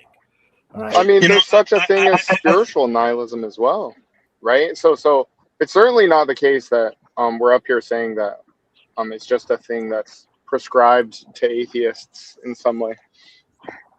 No, I think it's what Nell was saying. It's definitely, if you come out of these environments, nihilism or nihilism, however they pronounce it, is something that could be a danger for you to follow. It could, but it doesn't have to be, obviously, and that's the thing. I think it kind of depends on whether you're, when you come to this realization that God doesn't exist, whether that constitutes an inconvenience or a trauma for you. Like for some people, they started to doubt, and they were just kind of hiding their doubts, and they were just becoming more and more and more doubtful, until finally they felt brave enough to say what they had always internalized. And for those people leaving it was kind of gradual. But for some people, they were really, really religiously devout, and then the person they loved most in life got cancer and died painfully, right? And to them, their non-belief in God came as a result of a violation of a hyperprior, and it constituted a real trauma for them, to where in the latter example, you can dismiss all modes of interpreting reality as having any accuracy, and that's when you're becoming nihilistic. Yeah. So if it's an inconvenience, you're more likely to go from one mode of interpreting reality to another mode. You're more likely to jump from this system to that pre-made system. Whereas nihilism occurs like when something traumatic happens, you don't always have to, especially if you get therapy. But certain people can just jump from, I have this mode of interpretation. Whoops, that one didn't match reality. Now I have no trust for any systems at all, right? And then that's the nihilistic person. With my own upbringing, it's like I grew up, in a very conservative and deeply devout Catholic household. It's like not only was I, sent to like a private, Catholic school with, run by nuns, but it's like every Sunday, I had the CCD, the Catholic Bible school, basically. It's like I was deeply entrenched in, the Catholic culture. It's like I took my faith very seriously. And so I feel like what you're saying, Mr. Biscuits, is like, it's like I was going from this thing where it's like I wanted to believe in God so badly, and then when it all of a sudden there's that switch of being convinced he doesn't exist, then it's like that's like super scary. Like that's like it's like everything just the rug from underneath you is pulled out, and like to me I had a lot of struggles after that. I had to get to a point where it's like, okay, well, it's like I can. What's this thing called existentialism? It's like, oh, I can, create my own purpose. It's like, like it just all these stumbling blocks that you go through. Yeah, it's like that's just the starting point if you want to be mentally well. That's not the finishing point. 100%. And for some people, it started as early as like Santa Claus, like when they were told by their parents that Santa Claus was real, and they believed in that as kids, and they put their hope in that, and then realizing that they had been lied to by their parents. It's like, some internal work is going on where it's like, maybe I shouldn't be so quick to trust, and there's just like there's this seed of skepticism that starts to crawl around everything in their mind, including the thing that happens at Sunday school. You know what I mean? I totally understand. Yeah, like I'm not going to pretend I wasn't traumatized by a religious institution. And thankfully, when it comes to the Catholic Church, it wasn't due to being an altar boy and being molested. Like I had different traumas, pertaining to it, especially pertaining to the concept of demons and possession, like that. When I was a Catholic, that really consumed me, or my mental well-being. But like I try to be aware of my own biases. It's like I much like how Scott had his a lot of atheists have an angry atheist phase. It's like I had my own angry atheist phase. But it's like I'm trying not to let my trauma and that toxicity rule my life. It's like it's come to my journey is constantly trying to evolve and be a better person. And it's like I've gotten to a point now where it's like, all right, I'm not here to tear down religion. It's like religion is a very like this whole conversation has been pointing towards like their religion can be a very beneficial, and for some people that might be the only thing they have, and like who am I to take that away from them? It's like, but on my own personal journey, it's like religion was a very traumatic and hurtful thing to me.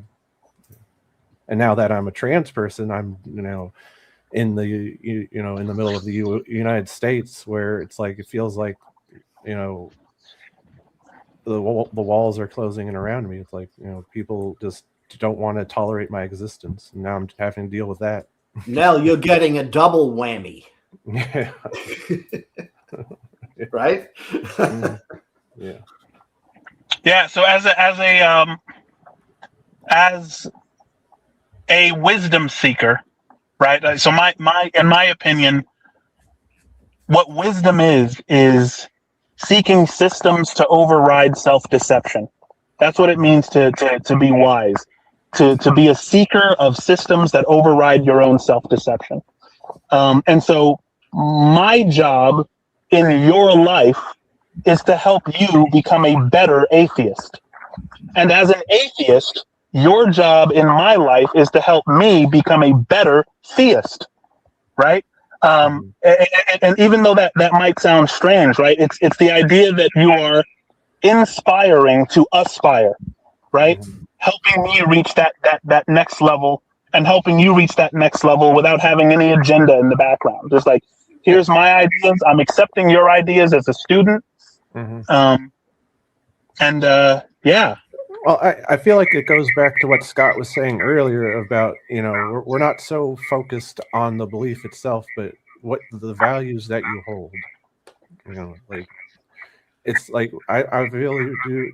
I've come to a point where it's like I want to live in a pluralistic society. I don't want to live in a society where everyone just thinks the same as me. Like that's a very bland world to live in.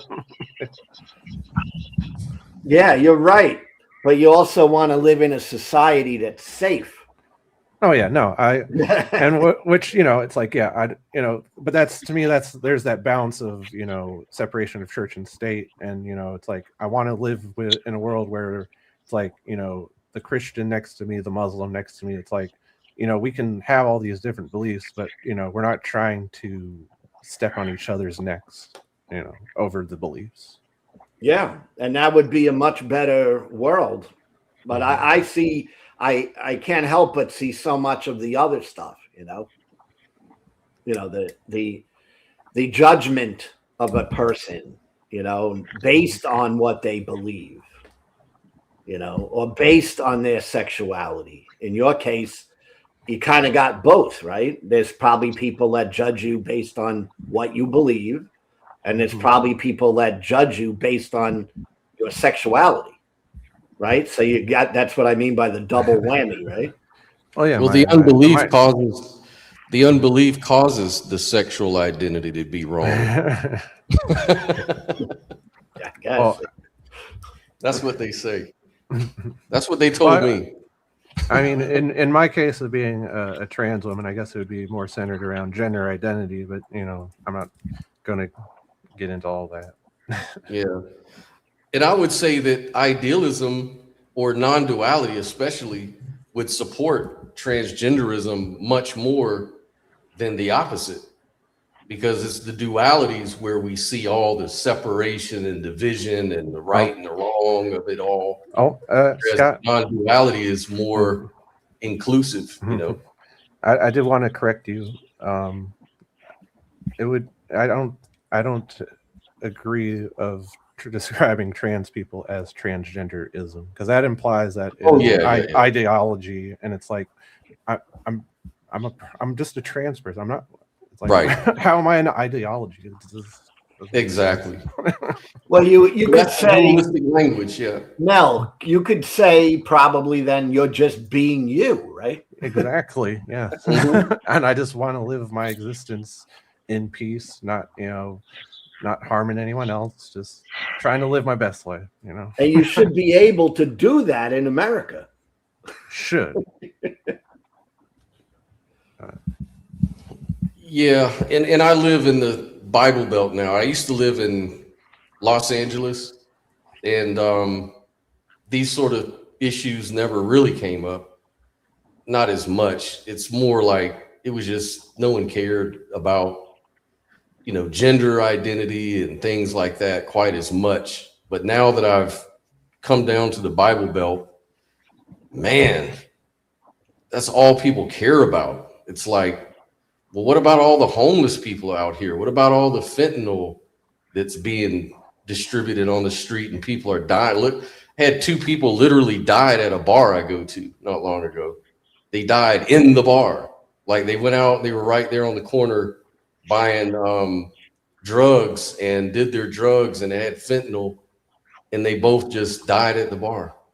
It's like they don't seem to care as much about stuff like that as they do about issues of gender and those sort of things. It's really weird. And a lot of these people call themselves very evangelical Christians. They're very dualistic, and I think that's kind of the core problem, is the philosophies that underpin a lot of stuff. Because I really feel like if they were more non-dual in their embodiment, they probably would have more compassion. Yes, if they were more along the lines of Mr. Biscuit's form of Christianity. Right. Because this is where when when someone says they're a Christian, kind of don't know what they mean unless you get into it. But the thing is, I don't. What Rupert Spira says, and it's a quote that I'll never forget. And the quote is in the form of a question. He says, "In what can one reliably invest one's desire for fulfillment?" That's the question. In what can one reliably invest one's desire for fulfillment? And it is in no thing. So what the Bible tells us about, I think the lesson in the Garden of Eden was you shouldn't identify as anything transient. I don't identify as anything. I let the world place those labels on me for their convenience. And whatever convenient ones they label me is the ones that I will give to you to categorize me better, if that's your desire, right? I'm a black man. I'm an African American. I'm a father. I'm a husband. I'm a Christian mystic, if that helps, right? But when I turn my mind off, all of those identities go with it. And I'm working on using my mind as a tool and like any other tool, when you're done using it, you should shut it off. You shouldn't just let your mind wander from here to there, identifying with things that die. So I don't identify with anything transient, nor would I recommend identifying with any transient thing, as long as you don't have to, because the self is an illusion. And so as long as you identify, let's say I identify as a father, and I should do that when I'm out with my daughter. It's my responsibility to protect her. She's only 5 years old, so hold her hand when she crosses the street, things like that. So as long as I'm in that identity, I am not fulfilled, because I'm like, okay, I have to make sure that she's safe, make sure, I have all of these responsibilities, right? Or if I identify as a husband, my wife and I are out on a date, I have all of these things I have to fulfill, because the mind is goal oriented as a matter of course, right? So I don't think I need to fundamentally be goal oriented, or identify with any of those other goal states. Welcome, dark light.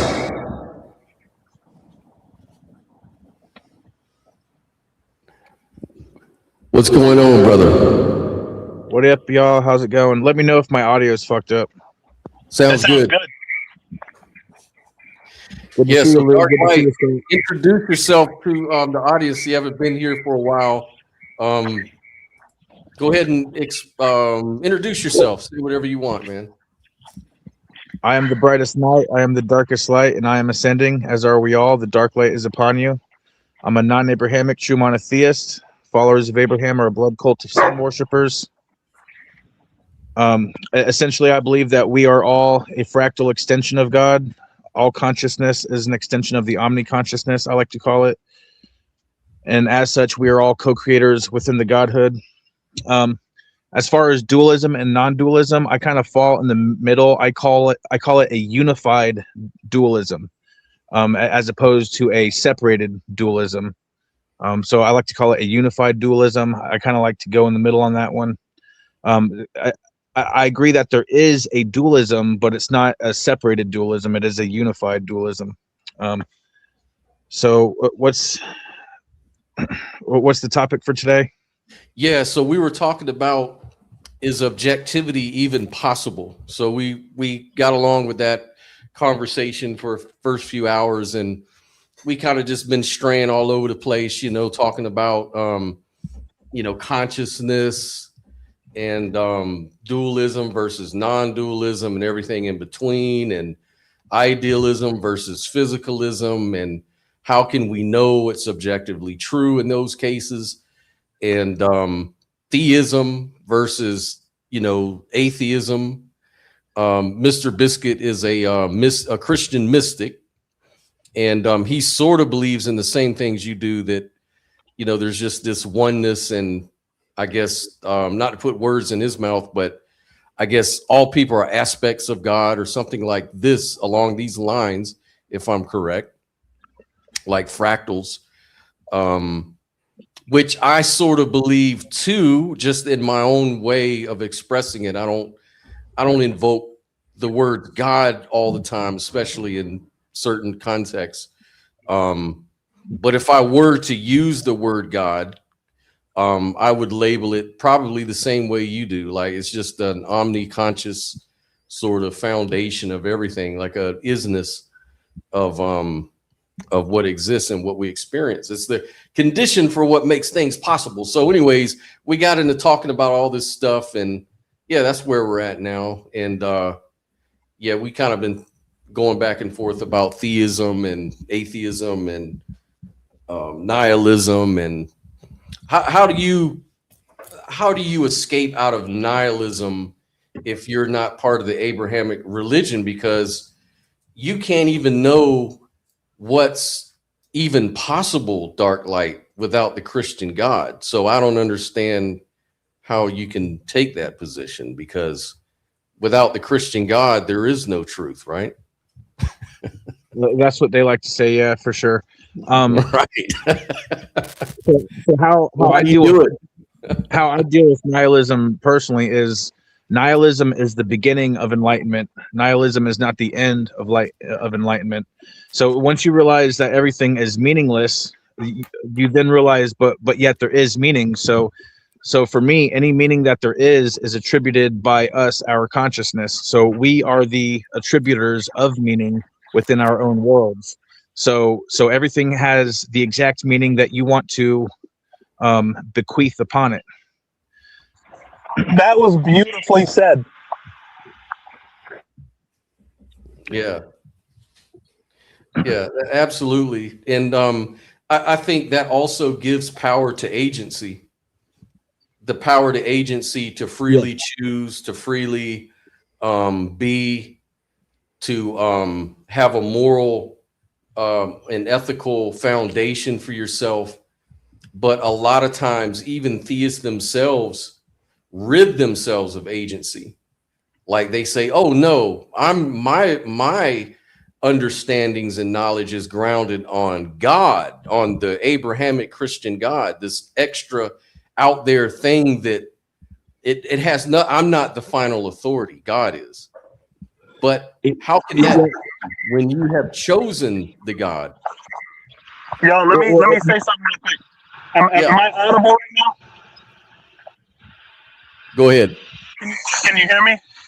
Yep.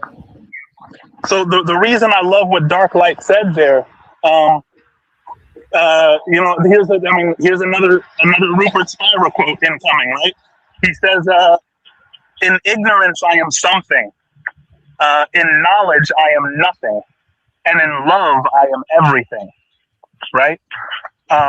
And the power behind that, because what Dark said was like, yeah, nihilism is a step toward the journey. That's step 2. When you realize in knowledge I am nothing, right? That's that nihilistic part where you're just like, you've investigated so many things.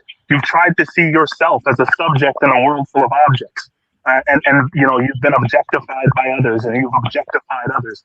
That's phase 1, where that ignorant phase in which you are something. But then stage 2 comes where you realize, like, wait, I am not a thing, right? You do that investigative work, and you're like, all of that is hogwash. None of it holds up underwater, right? But then when he says, in love I am everything, right? You start to kind of recognize that the agent and the arena are not two distinct things, right? The line we draw between ourselves as agents and the environment as arenas is arbitrary. Just like the line we draw between cause and effect is ultimately arbitrary, right? So I agree. I just the way that he put it was definitely a word track that I want to keep. Yeah. To touch on your other subject, the objectivism, I don't believe that there is anything whatsoever that objectivism is entirely impossible to a subjective consciousness. And so I'm an extreme subjectivist. I don't believe anything at all is objective, anything in relation to consciousness. So that extends to, because I say all morality is subjective, but I also go farther. I say all truth is subjective. And this is where I get a lot of pushback from pretty much everyone. They will say, no, there is absolute objective truth. And I say all truth is subjective, because truth itself only has relevance and meaning in relation to a consciousness that is empowering that truth. So it would be fair to say that because truth doesn't exist, or I'm not truth, but because something objective wouldn't exist, then you would have no access to it, right?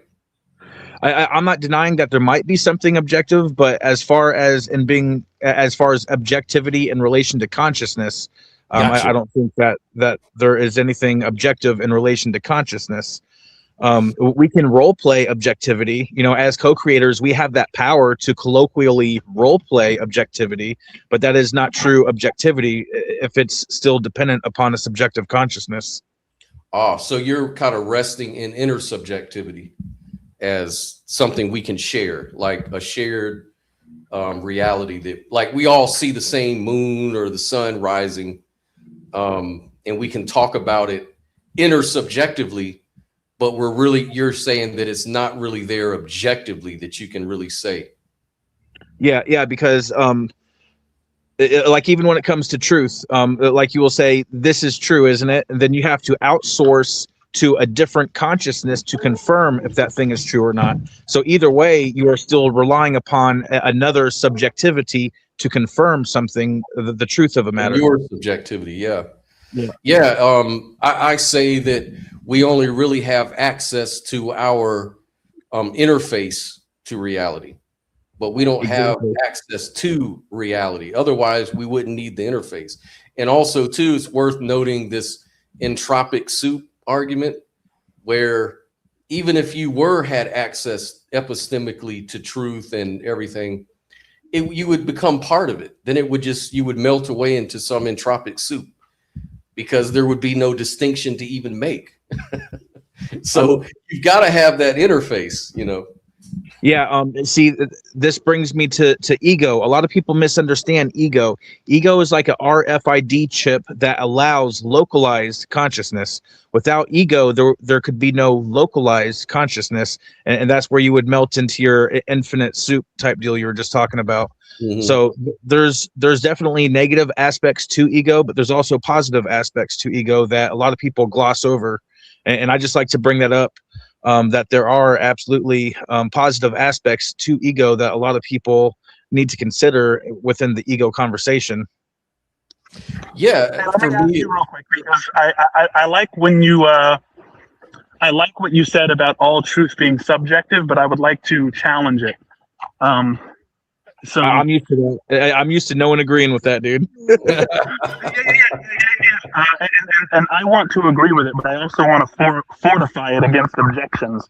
So, or to see how it works against objections. So if I were to say that statement might be self-referentially incoherent, and that if all truth is subjective, then that statement is also subjective. And if that statement is subjective, then it only locally applies. Like it only applies to you and as the person who believes in it. And so it's arbitrary and shouldn't have been brought up in the first place. Well, I would argue that my perception is all that matters to me anyway. Like I wouldn't try to force my perception on other people. I will share my perception, but I'm in no means trying to force it on other people. But reality is malleable depending upon the consciousness observing it. So with your consciousness, you can absolutely role play that things are objective or subjective, however much you like. Okay, so if all truth is subjective, give me your definition of subjective again. Subjectivity is anything that is dependent upon a consciousness. A subjectivity it requires the perception of a consciousness. To me, that's all I'm saying. I think that's probably what's doing a lot of the work there, because that's not a typical definition of subjectivity, right? Like so if I say ice cream is delicious, that's a subjective perspective. But the fact that I believe that, if I truly do believe it, would tend to be objective, which would mean one of those is stance dependent and the other is stance independent. But both of them require consciousness. And so it seems like you're using a strange definition of subjective there. Well, to me, with the example that you just gave, it seems you said one of them is objective, but to me, it seems like that objectivity that you were attributing is just being like role played, like you're calling something objective, but anything that is referential to your consciousness is going to be inherently subjective, and you can't multiply subjectivity even unto infinity and call it objective, which is what a lot of people like to do. Like a lot of people will say, okay, so there's a sun up there, right? And most people will agree, yes, there is a sun up there. And we'll ask, okay, so everyone sees that sun right there, right? And they will say, yes, there's that sun right there. And so then people will say, okay, since we all agree that there's that sun right there, then we can objectively say that there's a sun right there, right? And most people will agree, yes, that's objectively true that there's a sun right there. But I would disagree with most people in regards. I'm talking about like a subjective opinion. So it's like if I look, up there where the sun is, right, and the sun is over by that tree, it is not my opinion that the sun is right there. It's not my opinion. And so if I said the sun was not right there, right, I guess that would be, I would be wrong because it's an objective fact. Right. So are you saying that everything is a matter of opinion? Well, I think you're just. I don't know what you're trying to do with the opinion word right there, but what I would say is it when people requires use your the word perception. subjective, they're usually talking about opinions. Well, when I talk about it, I'm talking about anything that is. Like how I define subjectivity is anything that requires your consciousness is inherently subjective. So when you're saying there's that sun right there, Gotcha. When you're saying there's that sun right there, you are relying upon your consciousness to observe that sun, which is what makes it subjective. Because okay, yeah. I just think your definition of subject is strange there, and it's not what people are typically talking about when they use that word. But as far as that's what you're saying, I do agree with you. I just think it's a poor choice of words. Well, words are just mouth queefs that people agree on. Words are malleable depending upon the perception empowering them. Right, but words are also a very important psychotechnology that human beings have used to exapt the tongue out of just tasting poisonous objects to actually being really useful for our connection. So words and their usage is not purely arbitrary. But I can submit the you're using language as a particular analog in this instance. I don't think that it's doing with how you're defining subjectivity. I don't think that the idea that all truth is subjective is as profound as I at first thought. So like whenever philosophers discuss things, they will usually ask each other, what do you mean by this, that, or the other word? Because philosophers realize that words are actually malleable and people have different associations with words because essentially words are just symbols, okay? And all symbols are only empowered by the consciousness that is observing that symbol. Let's take the swastika, for example. That is actually an Indian symbol that is meant to symbolize the sun and power. So to the Indians, that is a perfectly inert and it's a totally different symbol to the Indian, and I mean people from India, as opposed to people in Europe and America, because the people in Europe took that symbol from the Indian people and totally changed the meaning of it. So that's just one example of how a symbol can be the exact same symbol yet given different meaning by different cultures and different perceptions looking at it. So that's just one of many examples of how symbols are malleable relative to the subjectivity that is observing it. Right, and for someone like me, I'm an apologist, right? And because of that, I think it's very important for me not to lean too heavily on neologisms or like private definitions, just because that would be unfair to my interlocutors. So if I told an atheist, yeah, I believe in God, but my definition of God is what you would think of as a muffin, right? They would say, okay, bro, well, I guess, sure, if you're going to redefine God to mean muffin, then yeah, you know, I guess I believe in God. But what you've done there is arbitrary and non-profound, and it's, you know, a little sleight of hand. So what I like to do is say to the atheist, you know, hey, I believe in an omnipotent, omniscient, you know, omnibenevolent, omnipresent creator of the universe. And then they say, okay, yeah, that's fair. So now let's begin the dialogue, because you're saying the common, you know, definition of God that everyone tends to hold. You're not making up some private thing. And because you tend to get into the territory of equivocation, right? And the job of the cognitive scientist is to integrate without equivocating. And it sounds like what you're doing is an equivocation, specifically as it pertains to the term subjective. So that's all. We'll see with that example you gave right there. Like that is a common definition of God, but that is not the only definition of God. That is more of a Western modern definition, but there are definitely other accepted definitions of God in other parts of the world that are different from that. Like me personally, I am also a theist. I consider myself a non-Abrahamic true monotheist, and I do have a very different definition of God. So it's not a muffin, you know, but it is something different than what followers of Abraham give for God. Like, for example, my perception of God is not all-knowing, is not all-powerful, it is not all-loving, but the only one I would agree with the omnis is the all-present. My perception of God is all-present. But see, God is not all-powerful because God is a perfect creator, and he can only produce perfect creations.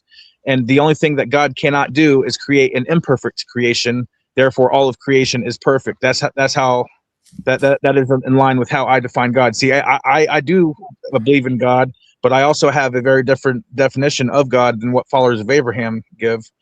And that is, but we have that power as conscious beings to define things, because we have different perceptions. Like, just because one group of people has a standard definition of something doesn't mean that another group of people can't redefine that thing.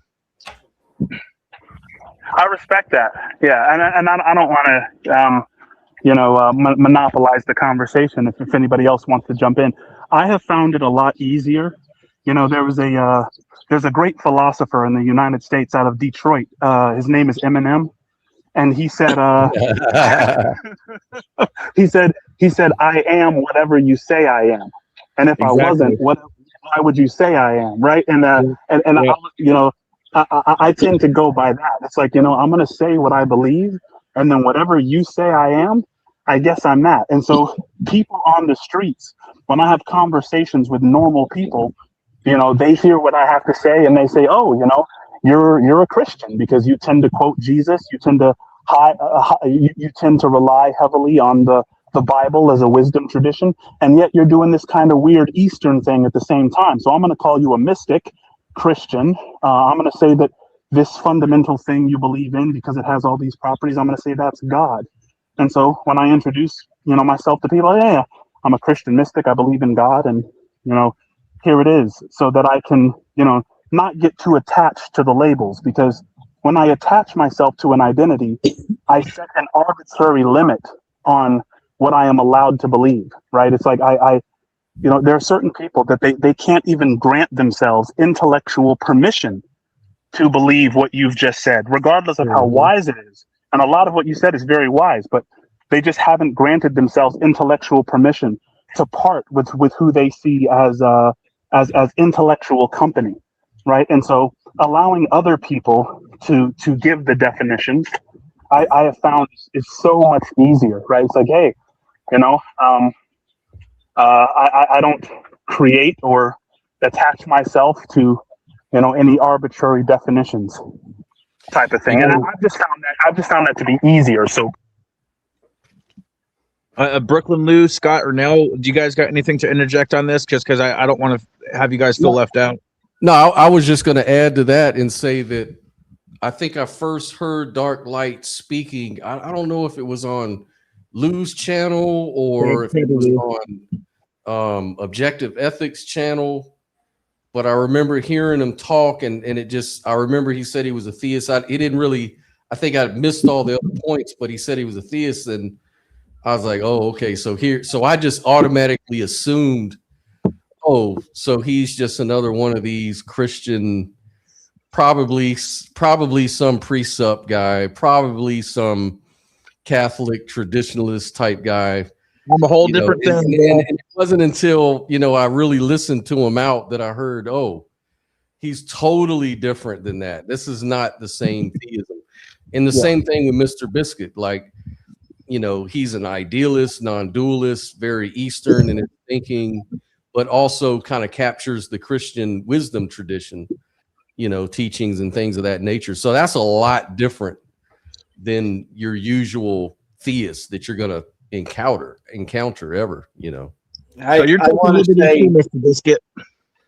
I just want to say one thing, and then I got to go. Getting ready for those fights, Dark Light. Oh, good. Fights are coming up soon. But I think it is vitally important when you're talking about these concepts of God and philosophy that you do talk about upfront what it is you mean by these words, because otherwise you talk right past each other.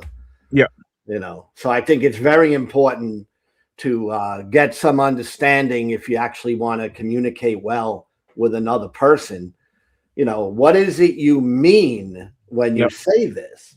Because that's where it really starts to get interesting. And if you watch a lot of philosophers, that's exactly what they do when they begin their discussions with each other. What do you mean by this? What do you mean by that? That way they know if they're on the page or not by how they define something. Yeah, because otherwise you're talking past each other. Yeah. So anyway, I got to go. And just before you go, that's another reason why the meanings that I have to words are typically the traditional meanings that most is discussion. So it's like I want to really know the person I'm talking to, and if I have a set of neologisms or private definitions, then it forces the person I'm talking to spend a lot of free energy in their mind remembering all of my definitions which are private and novel, right? As opposed to just saying, oh, you mean the same thing I've always meant. You mean the same thing by this word that I've known for 10, 20 years. So we can now go deeper into the dialogue as a result of me not, picking and choosing definitions which favor my own private experiences. Yeah. Anyway, it's been a great conversation, and I'm going to go place my bet shortly on the fights. Who you betting on? I wish I could. I think I might be able to watch it somewhere. I might go somewhere and watch the fights myself today. I watch them on the internet, by the way.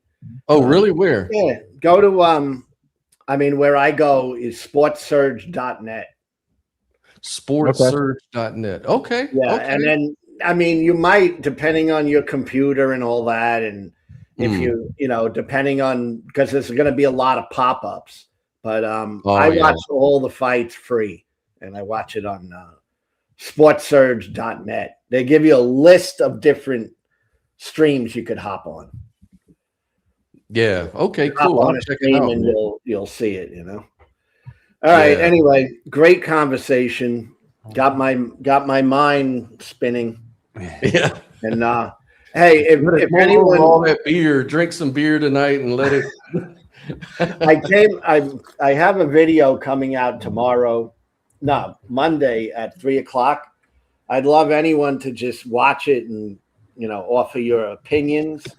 It's actually the first time I'm coming out kind of in attack mode on New Age philosophy. So it's different from my normal routine. Yeah, I can't wait to watch that one. It's just different, So. It's different, yeah. But Cool. all right, I'll be have a ready to good see one. that. All right, man. Have a I'll see great you evening. later. Bye. All right, bye-bye. Hey, Nell, we haven't heard from you in a while. What do you have anything you would like to add?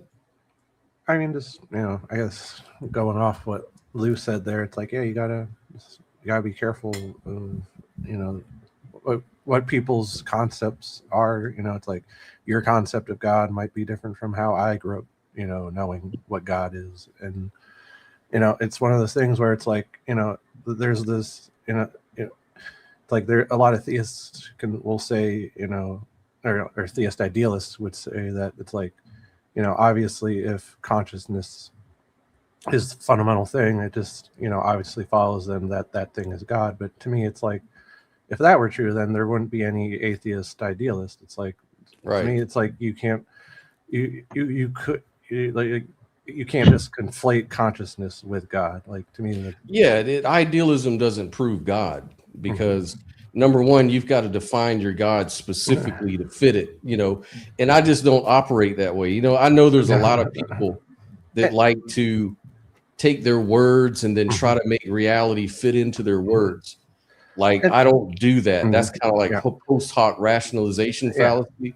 Yeah. So I really don't engage that way. But I do understand. And let me say this: if I'm talking or trying to teach theist, or if I'm in that environment, I probably will identify as a theist, just so that my communication is clear and that we're on the same page and we understand. Because sometimes you got to understand, sometimes people have phobias about words. Like, if you're an atheist, I don't care how you define God. They ain't buying that shit. They're just not, man. They're not going for it.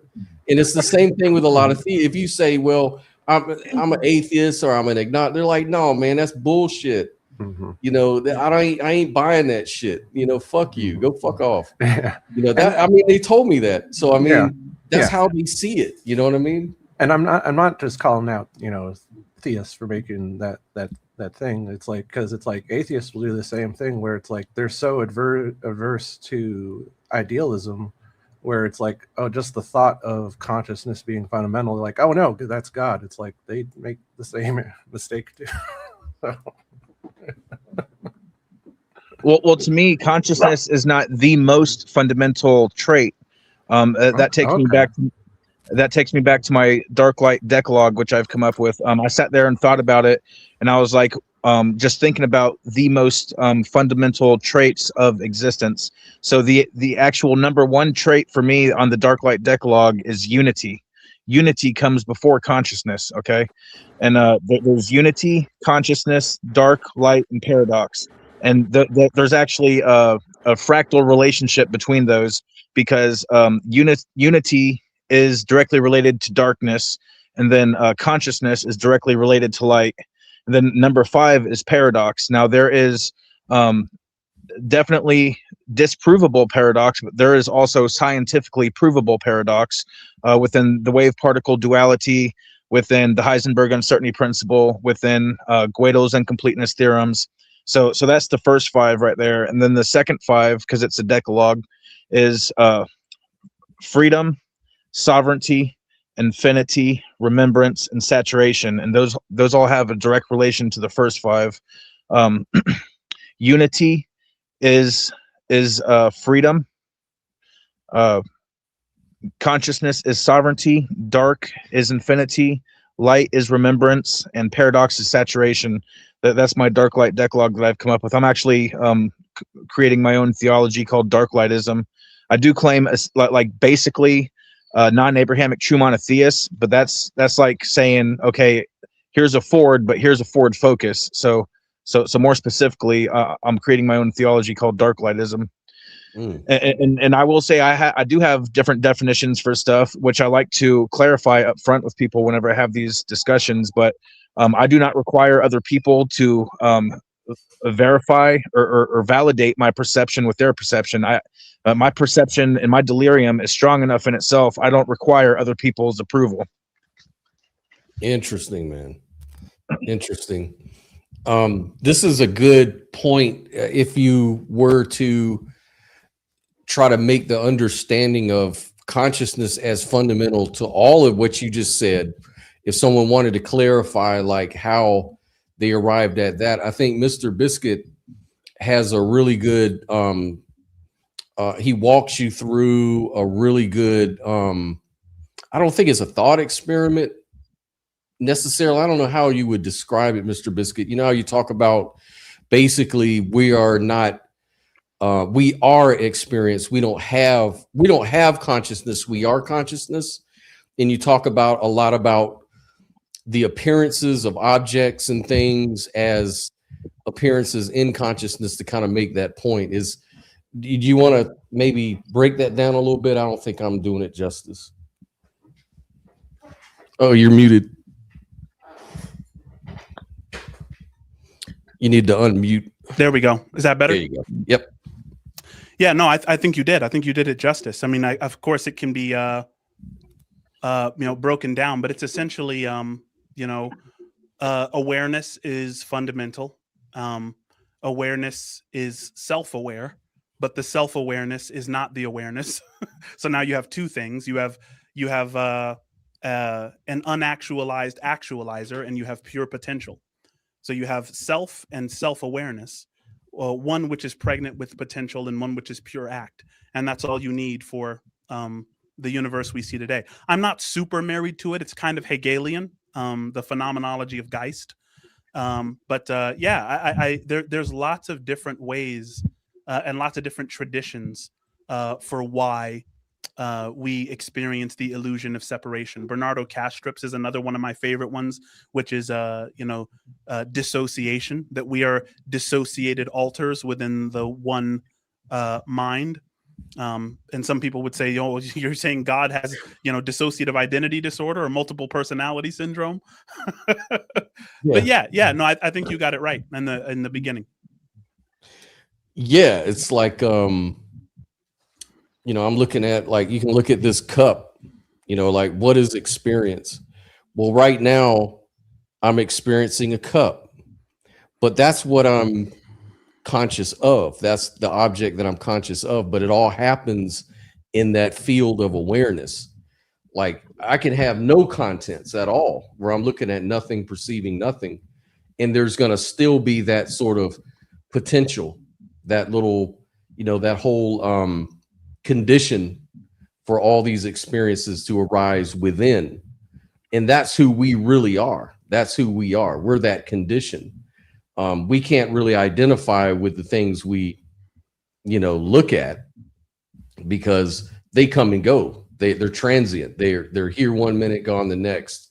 Just like all your thoughts, feelings, even your story, self-story, the self-narrative, all of that stuff is come and go.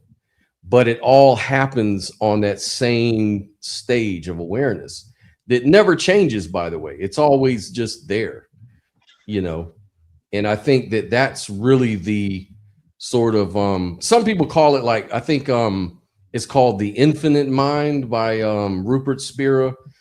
I don't like to use infinite because that sort of like kind of points to mathematics and shit. And I don't think that's what he's trying to do. I would say it's unbounded, the unbounded mind. In other words, it's not bound by change and everything like that. It's just the condition for all experience. And then you're right, like the disassociation comes in. Like, I'm disassociated from where I was last night when I was drunk. I was hammered like around 9 o'clock last night. I don't remember shit from that. So I'm disassociated from that experience, right? But I can say the same thing about your experience, Dark Light, or your experience, Nell, or Mr. Biscuit. Like, I'm disassociated from those things, but that doesn't mean that the field isn't this unchanging, unbounded reality, though, because that's the only way we know anything,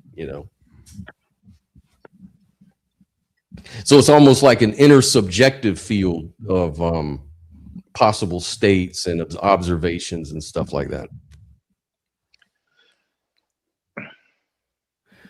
And Enlightenment Amnesia says awareness is a phantom.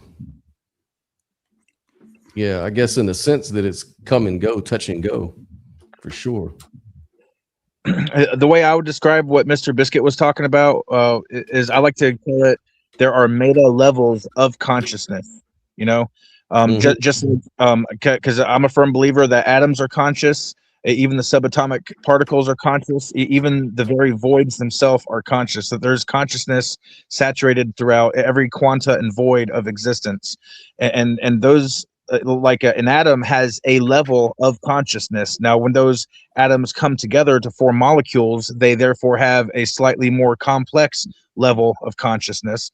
And when those molecules form together even more to ascend into higher and higher levels of expression, that accumulates with it higher and higher levels of consciousness. You know, so there are meta levels of consciousness.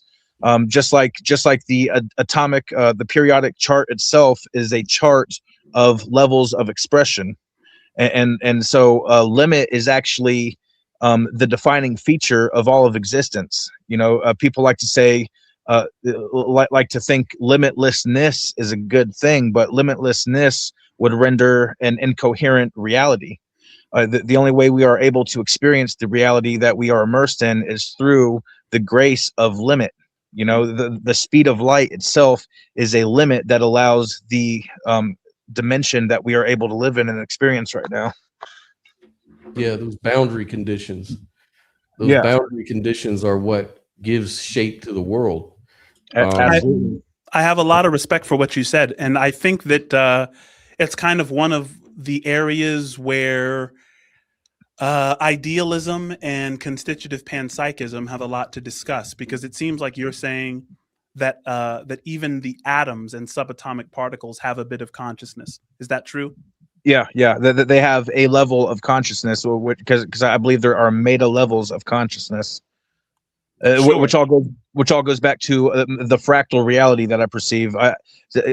God is my least favorite word for it, the thing. So my favorite definition is a fractal singularity omnimatrix. So a fractal is a self-similar repeating expression from micro to macro.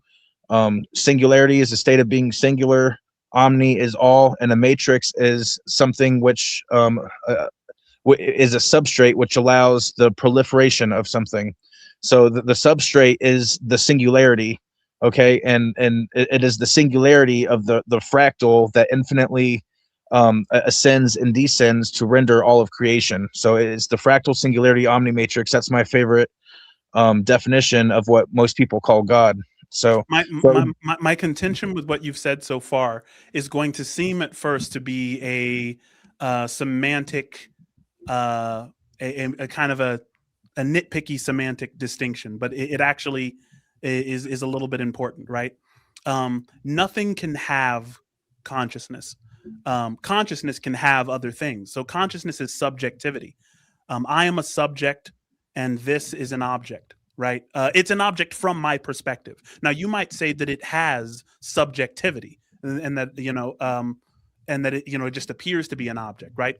But if that's what I'd say. There you go. But if it has subjectivity, the subjectivity would have the phone, right? Just like you're not a body that has subjectivity. You are the subjectivity, and you have a body. The body is something you have, not something you are. And similarly, if this phone, had a subjectivity has a phone. It isn't the other way around, right? It's subjectivity is what it is, and the phone might be what that thing is doing, if you want to say that. Is that a fair distinction? Well, I'm trying to understand what you're getting at. So yeah, I think it's an instance of what I call modal confusion, confusion between the being mode and the having mode, right? Any series of objects is something you can have, whether it's a mental object like a thought, or a sensory object like the sensation of touch, or a physical object, right? But subjectivity is not something you have. It's what you are. You are the subject. Yeah. So you don't have consciousness. You are consciousness. And anything which is conscious is that. It doesn't have that. It's not something that you can actually have. And this is kind of one of the reasons I think that, you know, God says things like, no man shall see my face and live, or why do you ask my name? God can't be had, right? God is being. God is the isness, not the having, right?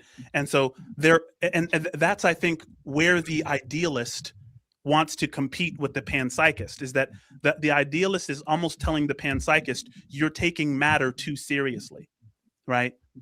Nothing has a bit of consciousness. Consciousness is an integrated whole, and within consciousness can appear the illusion of separation. And then we contextualize or conceptualize that illusion by means of what we call objects.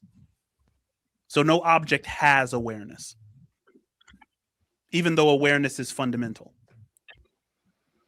Well, so the difference between me and panpsychist is, to panpsychist, consciousness itself is the absolute most fundamental property. But to me, consciousness is the second property. The very first most fundamental trait is unity. So I think that's a difference between me and panpsychism. So when I say, you know, everything has a level of consciousness, I think we're kind of saying the same thing. But I don't capitulate to the idea of separation. I submit to the idea of unity. There's an underlying unity which harmonizes all existence. And the unity comes before the consciousness. The unity is what allows the consciousness. It almost sounds like what you're talking about is similar to what Professor Fagin talks about. He's like one of the inventors of one of the microchips. Federico Fagin, yeah. And he also believes that too, but you know, his whole thing, because he's a physicist, you know, particle physicist. So he says one of the big problems with panpsychism, though, is they think that when they talk about atoms combining to make things, that's kind of just a metaphor, because actually atoms are not the little billiard balls that we like to teach in the school systems and stuff. Those are sort of just helpful visualization. Yeah, but actually all they really are fields. They're just different fields, and fields, as we know now, the quantum fields are non-local, meaning like the unity you're talking about, like the all the fields are non-local, means it's pervading, it's all pervasive. So they call it the universal wave function in some interpretations of quantum mechanics, for example. And so it's like this universal unity that sort of entangles everything together. So what a panpsychist is wanting to say is, well, within each of those little billiard ball atoms, there's a piece of consciousness inside of it. Now, they can't tell you what. Now, if you define consciousness as first person experience, what does first person experience look like inside of an atom? Is it its own particle? Like, is there a consciousness particle, like subatomic particle or something? It just doesn't really make a whole lot of sense. So Federico Fagin says, really, it's kind of just the same thing as idealism. If you just understand that atoms aren't billiard balls and it's just non-local fields, then really we're all just kind of talking about the same thing. It's unified, it's all consciousness, and reality sort of comes up as an excitation of the field, as a probability distribution. Yeah, and when you bring up excitation, that's the main critique that the idealist has for the panpsychist, is that a subatomic particle is just the behavior of a field. It's not its own thing. So to treat a particle as if it has a bit of consciousness is almost making the same mistake of believing you can take a wave out of the ocean and have it still be a wave. Like a wave is the ocean. It's just a way that the ocean happens to be behaving locally. Yeah.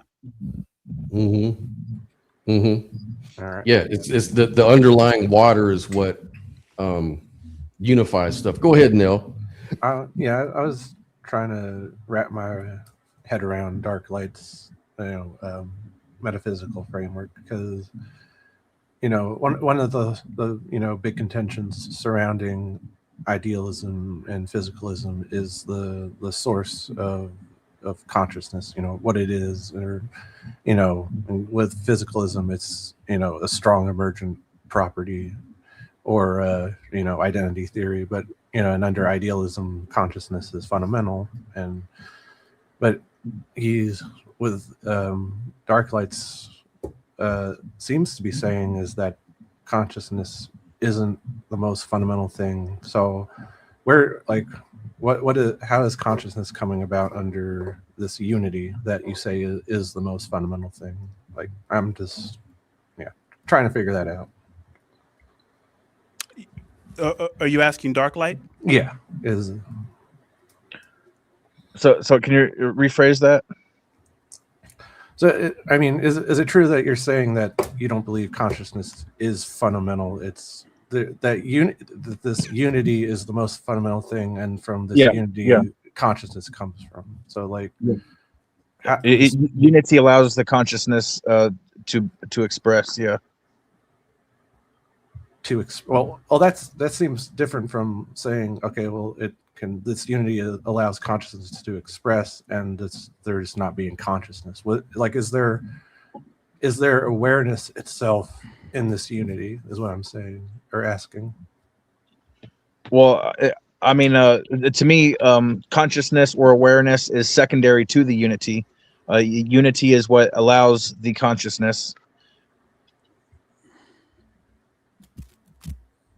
Are you asking how? Like, yeah, like how she's asking, how does consciousness arise from unity?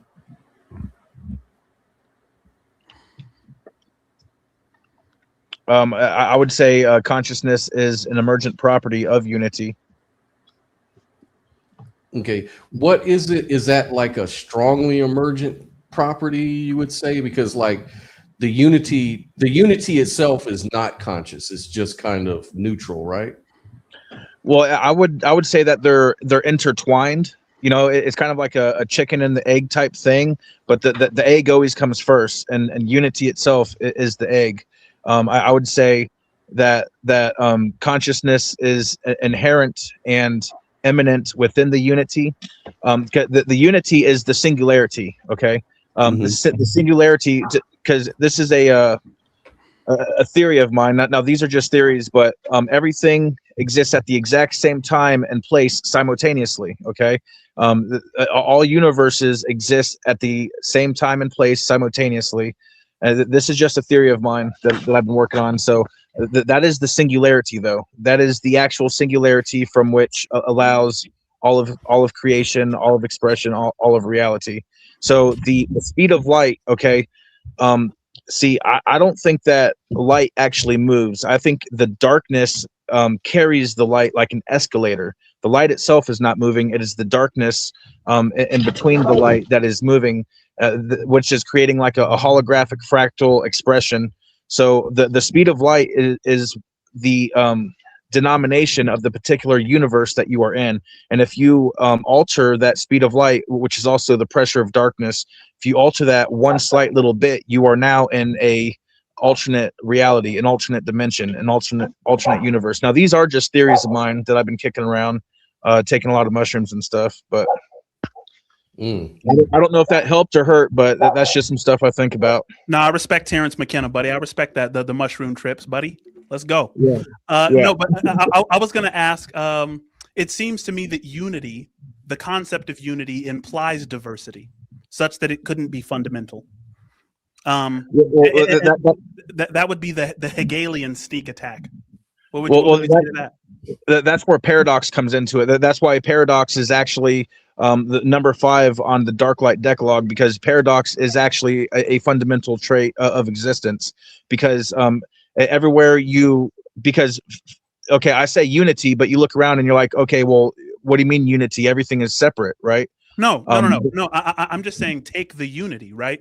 Our understanding of unity doesn't make any sense without diversity. But awareness does make sense without non-awareness, because none of us have ever experienced non-awareness. So if I'm weighing them both on the scales as fundamental properties which can exist without the existence of any other concept, it would seem to me that unity fails, namely because unity automatically implies diversity. Like just like darkness only makes sense with light. Light only makes sense with darkness. They imply one another.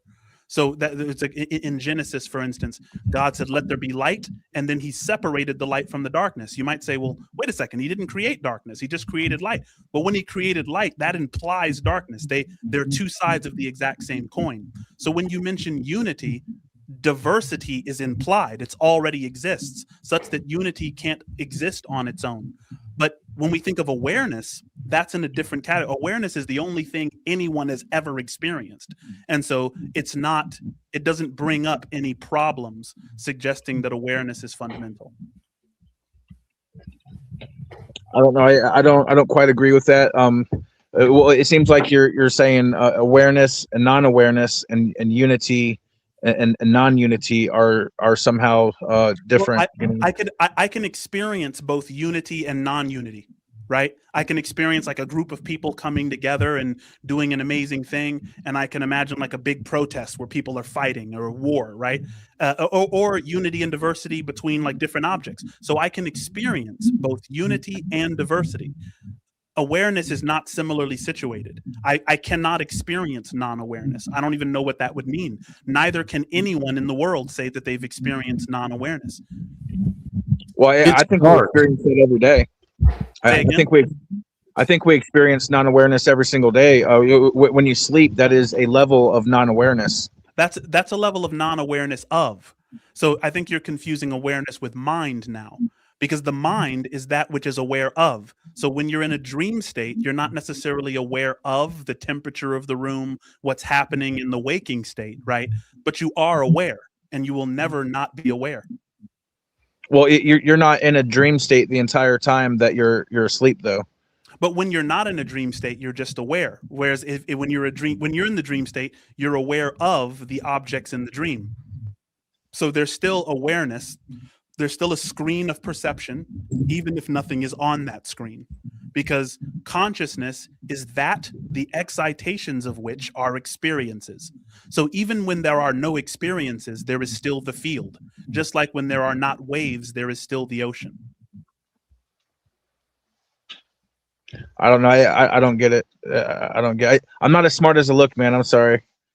You're very smart. I love most of what you're saying. I love your new religion. I'm down. I think that I'm just trying to it's me hitting your ideas with hammers is a sign of respect, and I would hope you would do the same for me.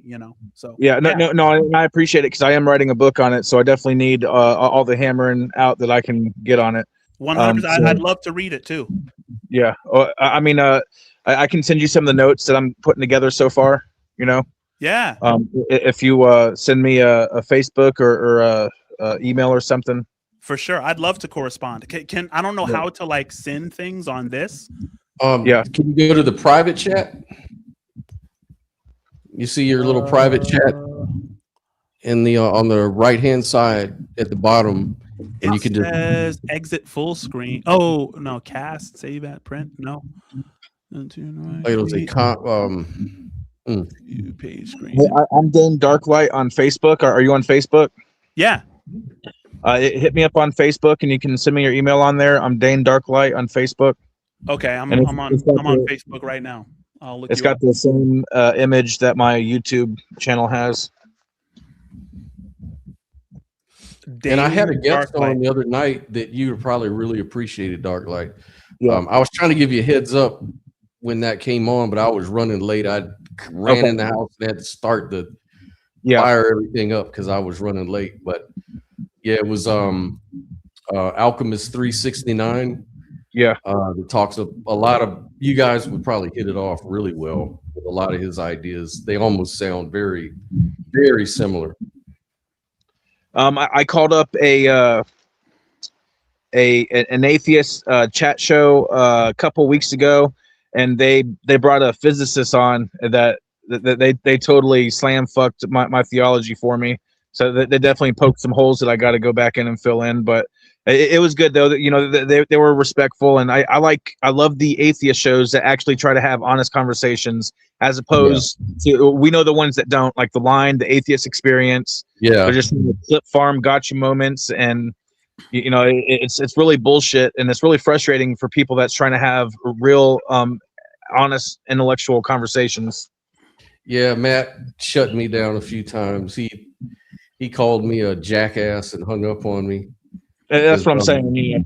I got him so well, because it was a point. He said, well, the thing is, all of this stuff you're talking about, you can't verify that scientifically. And any scientist, any philosopher, they'll tell you, if you can't verify it scientifically, I'm not saying it's not true, but it's just meaningless, Scott.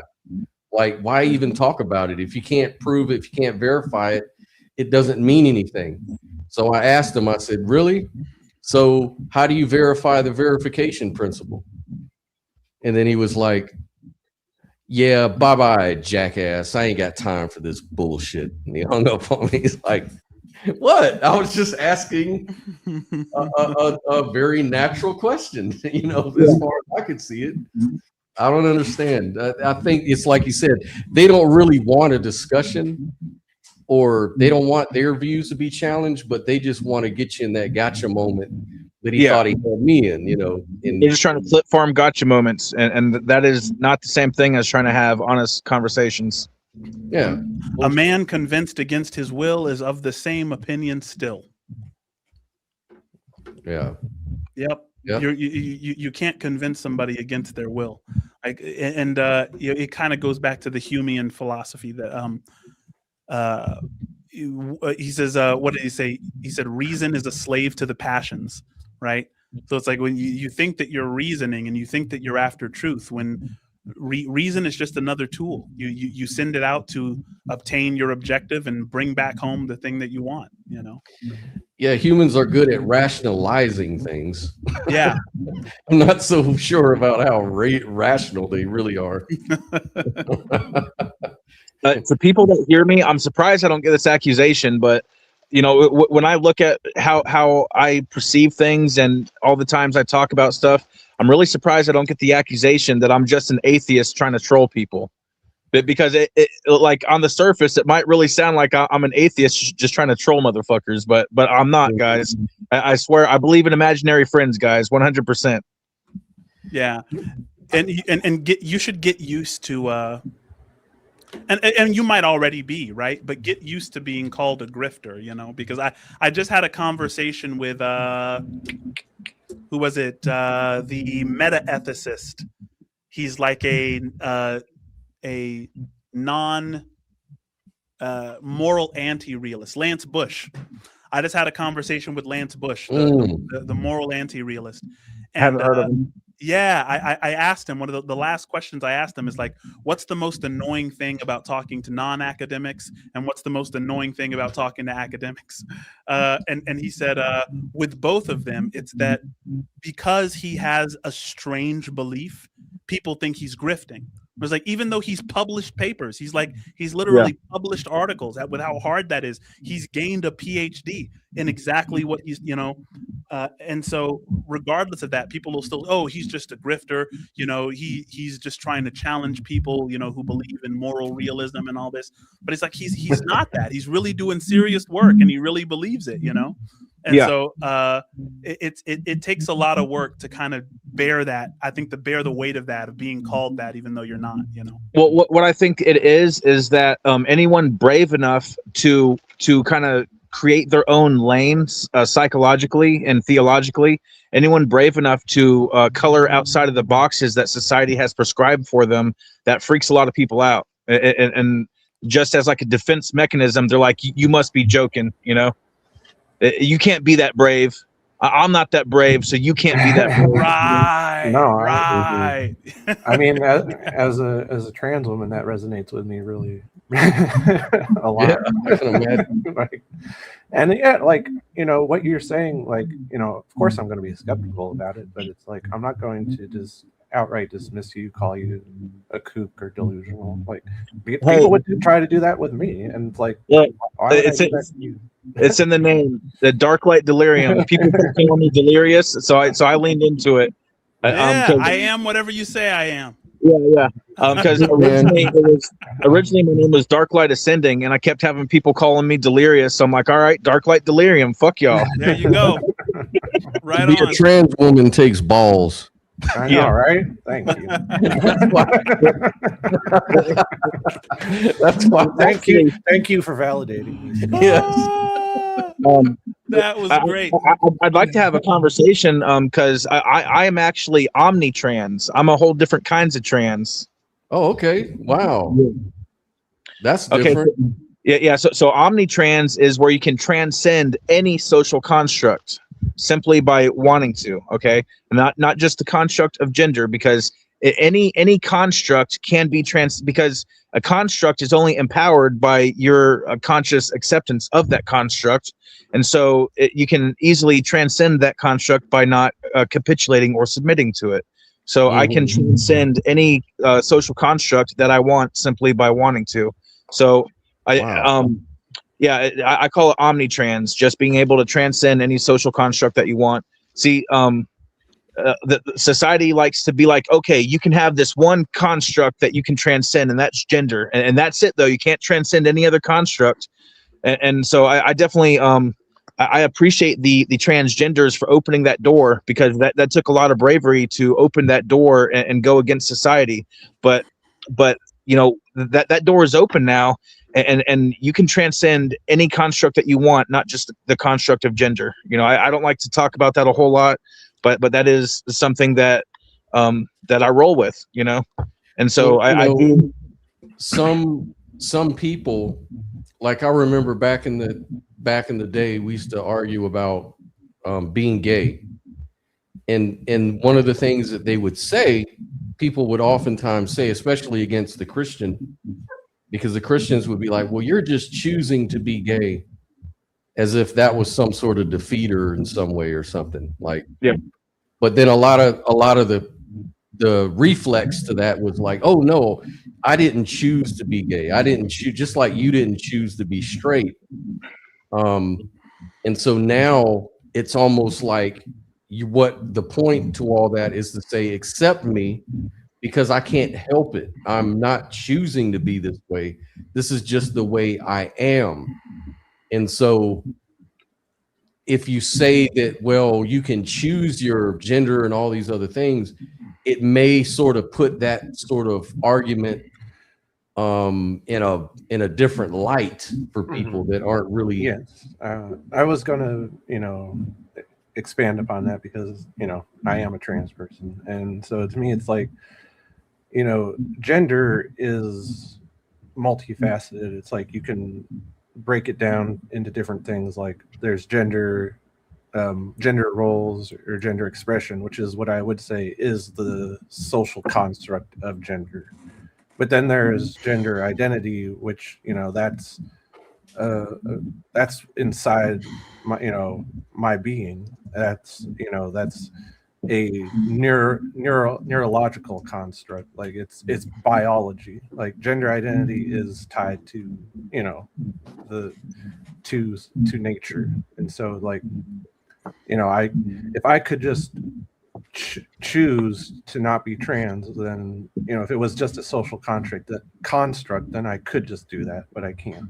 So there's nuance, is what I'm saying. And maybe what Dark Light is saying is that he can choose and do it easily. Like, yes, some people just don't let themselves choose certain things because of society's problems and stuff. And what he's saying is, while there may be some people who can't help it, he can. He's one of these people that can choose all sorts of different identities. Well, just whether to empower or not any kind of social construct. Yeah. Just we have that power. Society is built upon the power of we the people accepting the systems and establishment which build that society, and that is something that the elites try to obfuscate from our perception and awareness, because they know that they need our power in order to support their systems. And the thing that scares the shit out of them is we, the people, realizing that we are actually the power. We are the backbone that builds society. Oh yeah, no, like, social constructs. They're things that we as humans created. Like, we can, if we wanted to really change them, we could. But all I was saying though is that gender identity isn't just a mere social construct. It shouldn't be mistaken for one. I've had my heart and my mind broken by my tendency to identify. And so I find myself very careful and cautious around identities and establishing those kind of relationships with transient identities. Mm-hmm. Anything you care on expounding on, or is that just good enough? No, I'm an open book. What would you like to hear specifically? Well, I was just saying. So you said you've had your heart broken by clinging to certain identities. Would you mind giving an example of one? Sure. I was a Calvinist. I was in the Calvinist church. I was a leader. I was a teacher. I established my identity there. I thought I was going to go to Bible college and learn Greek and Hebrew. And it was Heart of the Springs Church, and it became Breathe Worship Center. And I taught in prisons in Pueblo, Colorado, both San Carlos Prison and La Vista Women's Prison. Yeah. And I was an apologist. I was a fierce debater. I would debate atheists. I would debate other religious denominations. And one day I walked into the Saku Gakkai temple, which is a Buddhist temple. And my agenda was to convert all of them, to argue with them and convert them to Calvinism, hopefully. So that was the kind of the level of arrogance, I think, that I had then. And what I experienced walking in there was something I did not expect. And it planted like a splinter in my mind, because those people, instead of being aggressive, which I had prepared for, they were loving. They made me a recipient of open, curious attention. And that's like the language of love. That's the currency of love, and I felt it from them. And so that was the first time in a long time I had felt the truth, as opposed to just having it as as a prescription.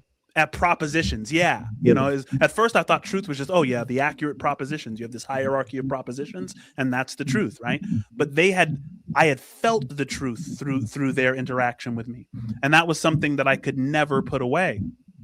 And so I was devastated for a long time as a result. I'm like, man, I had lost my identity in something which is here one day, gone the next, right? It's like you never know what's going to happen to you that leaves you uprooted with respect to your current opinion. And that's one of the reasons I attribute so much greatness to the mind, to a mind like Socrates. When Socrates said, "My wisdom consists in the knowledge that I know nothing," I think what he meant by that is, I have so many epiphanies on a daily basis that the only thing I can accurately predict is that tomorrow's self will consider today's self ignorant. You know what I mean? And so I like to move forward with that assumption that my wisdom consists in the knowledge that I know nothing. I'm not going to attach myself to any of these identities, right? So if people want to identify me as things because it makes me easier to categorize for them, I say, go ahead and do that. So from that experience, what was the major changes that followed according to your theology? It slowly began to erode my Calvinism. There was a lot of feelings of shame about that, like I had failed and I had failed God. A lot of imaginations about hell, and maybe I would go to hell as a result of this, and yet I couldn't take this splinter out of my brain that had been planted there by this religious group. And so that started to, I started to get into psychedelics with my buddy Travis. You know what I mean? I'm ready for some, bro. I'm ready for some goddamn mushrooms. Yeah, buddy. There was just an executive order signed by Trump. Joe Rogan was standing right behind him, and it was like on psychedelic drugs, and that's like today. Oh, I think that's like during this conversation. I was just looking at my phone. It's like, yo, what's Joe Rogan doing standing behind Trump? And it's this psychedelic thing that's supposedly passing now, which is in accordance with what Terrence McKenna wanted all along. Like Terrence McKenna was like, how dare you say that we don't have the rights to expand our own minds, right? Like psychedelics can, they put you in an altered state. Human beings have a fundamental right to an altered state of their own consciousness. Like we should be allowed to see, to have sovereignty of their consciousness. Yeah, man, because like when the default mode network shuts down and the task-centric network shuts down, we deserve to see what that's like, because that can give us some intuition into what reality is really like, Like you and I are not truly separate. Me and Scott are not truly separate. Nell and I are the same thing. And psychedelics can show you that. Where it's like, yo, this is what you want to identify with. Like this is the reality. You know what I'm saying? So I'm excited. That's why I say unity is the actual fundamental trait, which supersedes even consciousness, because I mean, I need to be able to increase my literacy with how to explain that, obviously, but yeah. So I did have some more questions for you. So what are the biggest differences in your perception now that are deviations to Christianity? I am a Christian. Yeah, but not like a traditional average Christian. You have some deviations, right? Sure. Yeah, I have some deviations. I think a lot of modern Christians follow the Apostle Paul more than they follow Jesus. Yep. And I'm not one of those. Yep. So that would be, I think, a major point of deviation. There's a lot of areas where Paul says things, and I'm like, I feel like Paul is missing the mark. Paul says something like, if there are drunkards among you, and if there are people among you who do this kind of sin and that, then keep them out of the faith and don't even sit down and eat with those kind of people. Well, Jesus drank and Jesus partied. You know what I'm saying? Like Jesus drank and he went to parties, John the Baptist didn't. He abstained from those things. But, I feel like Paul and Jesus, and then Paul said, like, if Christ be not resurrected, your faith is worthless. And so because of Paul, a lot of churches believe that what it takes to be a Christian is to believe in the death and resurrection of Jesus. But Jesus never said that was a salvific issue. Even after he resurrected and taught, like Jesus was teaching after he resurrected, and even still then he never said that belief in this resurrection is necessary for salvation. And so where there's a dispute between Jesus and Paul, I side with Jesus, and a lot of modern churches seem to side with Paul. Yeah, modern Christianity, for the most part, is actually Paulianity. Yeah, it is not true Christianity. I've heard that criticism. Yeah, for sure. And what's crazy, man, is like Jesus had the audacity. I said this a couple of minutes ago. I think when I was still in my car, Jesus said, when I was hungry, you gave me bread. When I was thirsty, you gave me water. When I was in prison, you visited me. And they will say unto me on that day, when did we see you hungry and give you bread? When did we see you in prison and visit you? And Jesus said, I will say to them, whenever you did this for the poor, you did it for me. And so that's Jesus essentially saying that there will be people who don't even know who he is, which enter the kingdom, right? They'll just be people who were naturally doing good to others and showing, that they were people who exhibited fruits of the Spirit. So I think a lot of people have kind of, unfortunately, made an idol out of Jesus as a human being instead of embracing what he thought he was, which is a way of being. But didn't Jesus said you got to believe in his resurrection to go to heaven? No. No, he did not. No. I mean, it's like Jesus, taught some radical beliefs, like, loving your enemy and, telling the rich man that it's like, if you want to enter the kingdom of heaven, you have to give up all of your material belongings. Like, I don't see modern day Christians doing that at all. Absolutely. They pick and choose what they want to be literal. I see that as a very standard practice within modern apologetics. Is they like to be the living cipher of what exactly is literal versus What's the other thing besides literal? Figurative, Metaphor. metaphorical. Yeah, Analogy.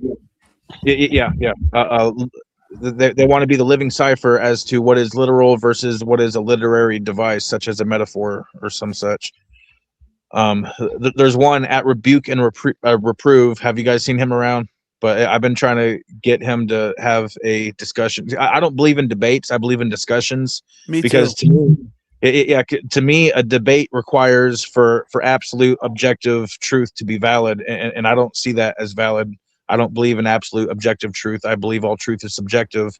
So to me, debate isn't even a real thing. All people are doing is just discussing their perception. I don't believe it's a performance. It's like, and it's just try a show of dominance. It's like you could win a debate and still be wrong. So it's like if you're after truth, like debate isn't that useful.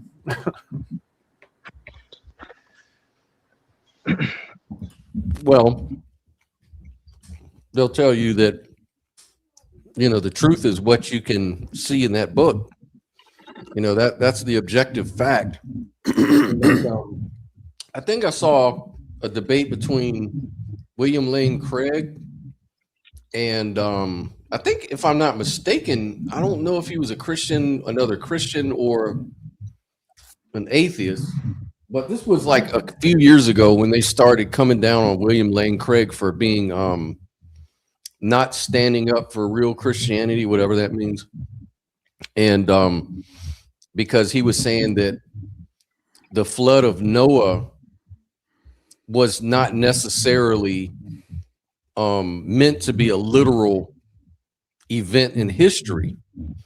But then his opponent was saying, yeah, but Jesus always referred to it in his sermons and telling people it just as in the days of Noah will it be with the Son of Man when I return. And so they went back and forth on that. And so I think the Christian or whoever it was said, it's almost like you're trying to be the authority of who gets to say what parts of the Bible are metaphor and what parts aren't. Like, are you going to say? Yeah, they all do. Like, yeah, and it's like, are you going to say now that the resurrection of Jesus was also metaphor? And it's like a little gotcha moment or whatever. But I think, maybe it is. I don't know. See, my thing is like, what are you doing when you're reading a book? Like, what are you doing when you're watching a movie? Like, what are these things for? You know what I mean? It's like, I'm a horror movie fan, right? And a lot of people aren't horror fan. My wife hates horror movies, so when I watch them, I go watch them by myself. And when looking into the cognitive science about what it is that people actually get from horror movies is you get to interact with an intercategorical threat from a safe and repeatable location. That's what monsters are. Monsters are threats you can't categorize. A zombie is both alive and dead. Freddy Krueger is both alive and in the dream worlds. Like, which one is he? You can't categorize the threat. And we know that we live in our real lives, there are threats that we can't categorize. And so watching those horror films for some of us is like it shows us that we can contend with these intercategorical threats in a safe and repeatable way. So it's almost like flexing a muscle. In the same way, I think the biblical narratives, when you're reading the Bible, you should be looking for tools, because these ancient stories, like, people didn't just carry stories around for no reason, right? Like, these ancient stories, if they got passed down, it's because they were useful. You know what I'm saying? Like, it was useful for survival because it was way tougher to survive thousands and thousands and thousands and thousands of years ago.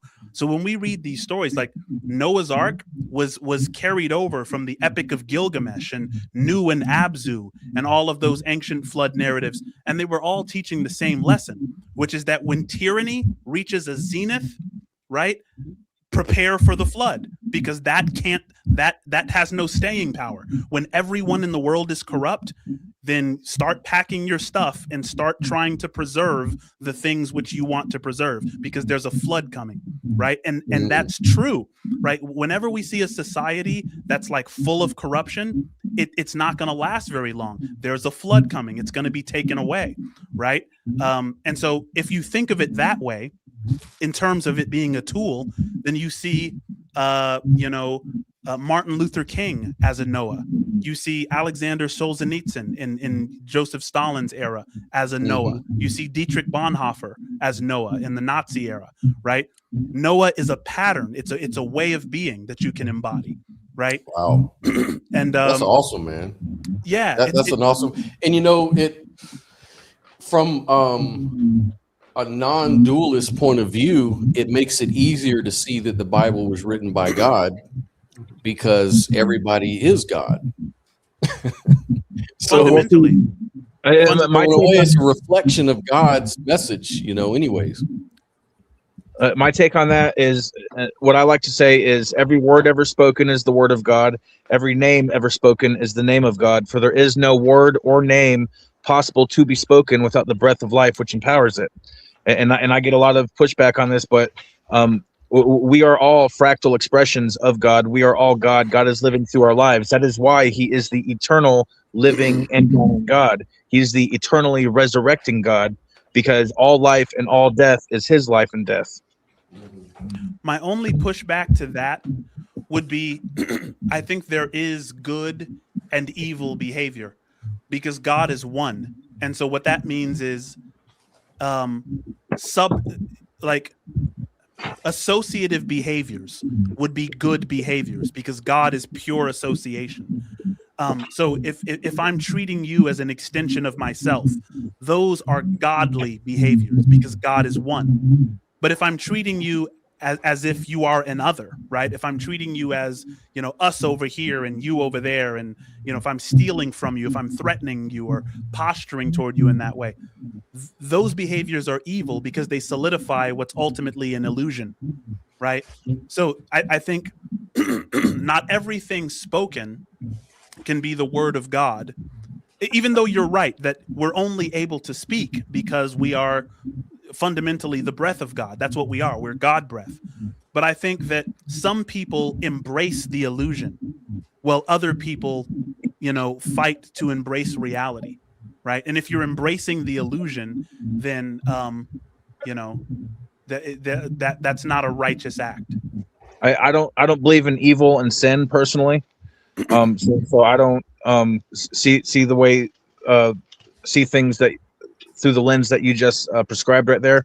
I don't believe in evil and sin, because I believe in a perfect creator. So if the creator is perfect, okay, then the creator is the tree, and the creation is the fruit of the tree. And to say that there is a evil fruit or a sinful fruit is to say that the tree, the creator, is evil and sinful. Now just me personally, I don't capitulate to those perceptions. Now I do say bad, but I make a distinction between bad and evil. Bad or evil requires for objective morality to be valid. So, and I do not believe in objective morality, therefore I do not believe in evil. The way I see it, reality is the pure expression of freedom, okay? And then good and evil are just labels that we as observers put upon that expression. So we are state dependent beings, okay? We require certain states in order to survive and thrive, and anything which challenges or threatens our state, we are going to call that bad, and some people will call it evil. But life feeds on life, okay? And the thing that is getting eaten, they will say, hey, this is bad. But the thing that is eating that thing, in order for it to live, they will say, hey, this is good. But that is just how life is set up. Life feeds on itself in order to perpetuate itself. Sure. Yeah. I agree. I like David Bohm's definition of evil. David Bohm was a physicist. He was the one that, you know, came up with the idea of hidden variables and stuff like that in quantum mechanics. But he defined evil as the result of incoherent thought operating as though it were coherent. So he said, if you think about that in any situation, you see evil. So that's the lack of intentionality, pretty much. Yeah.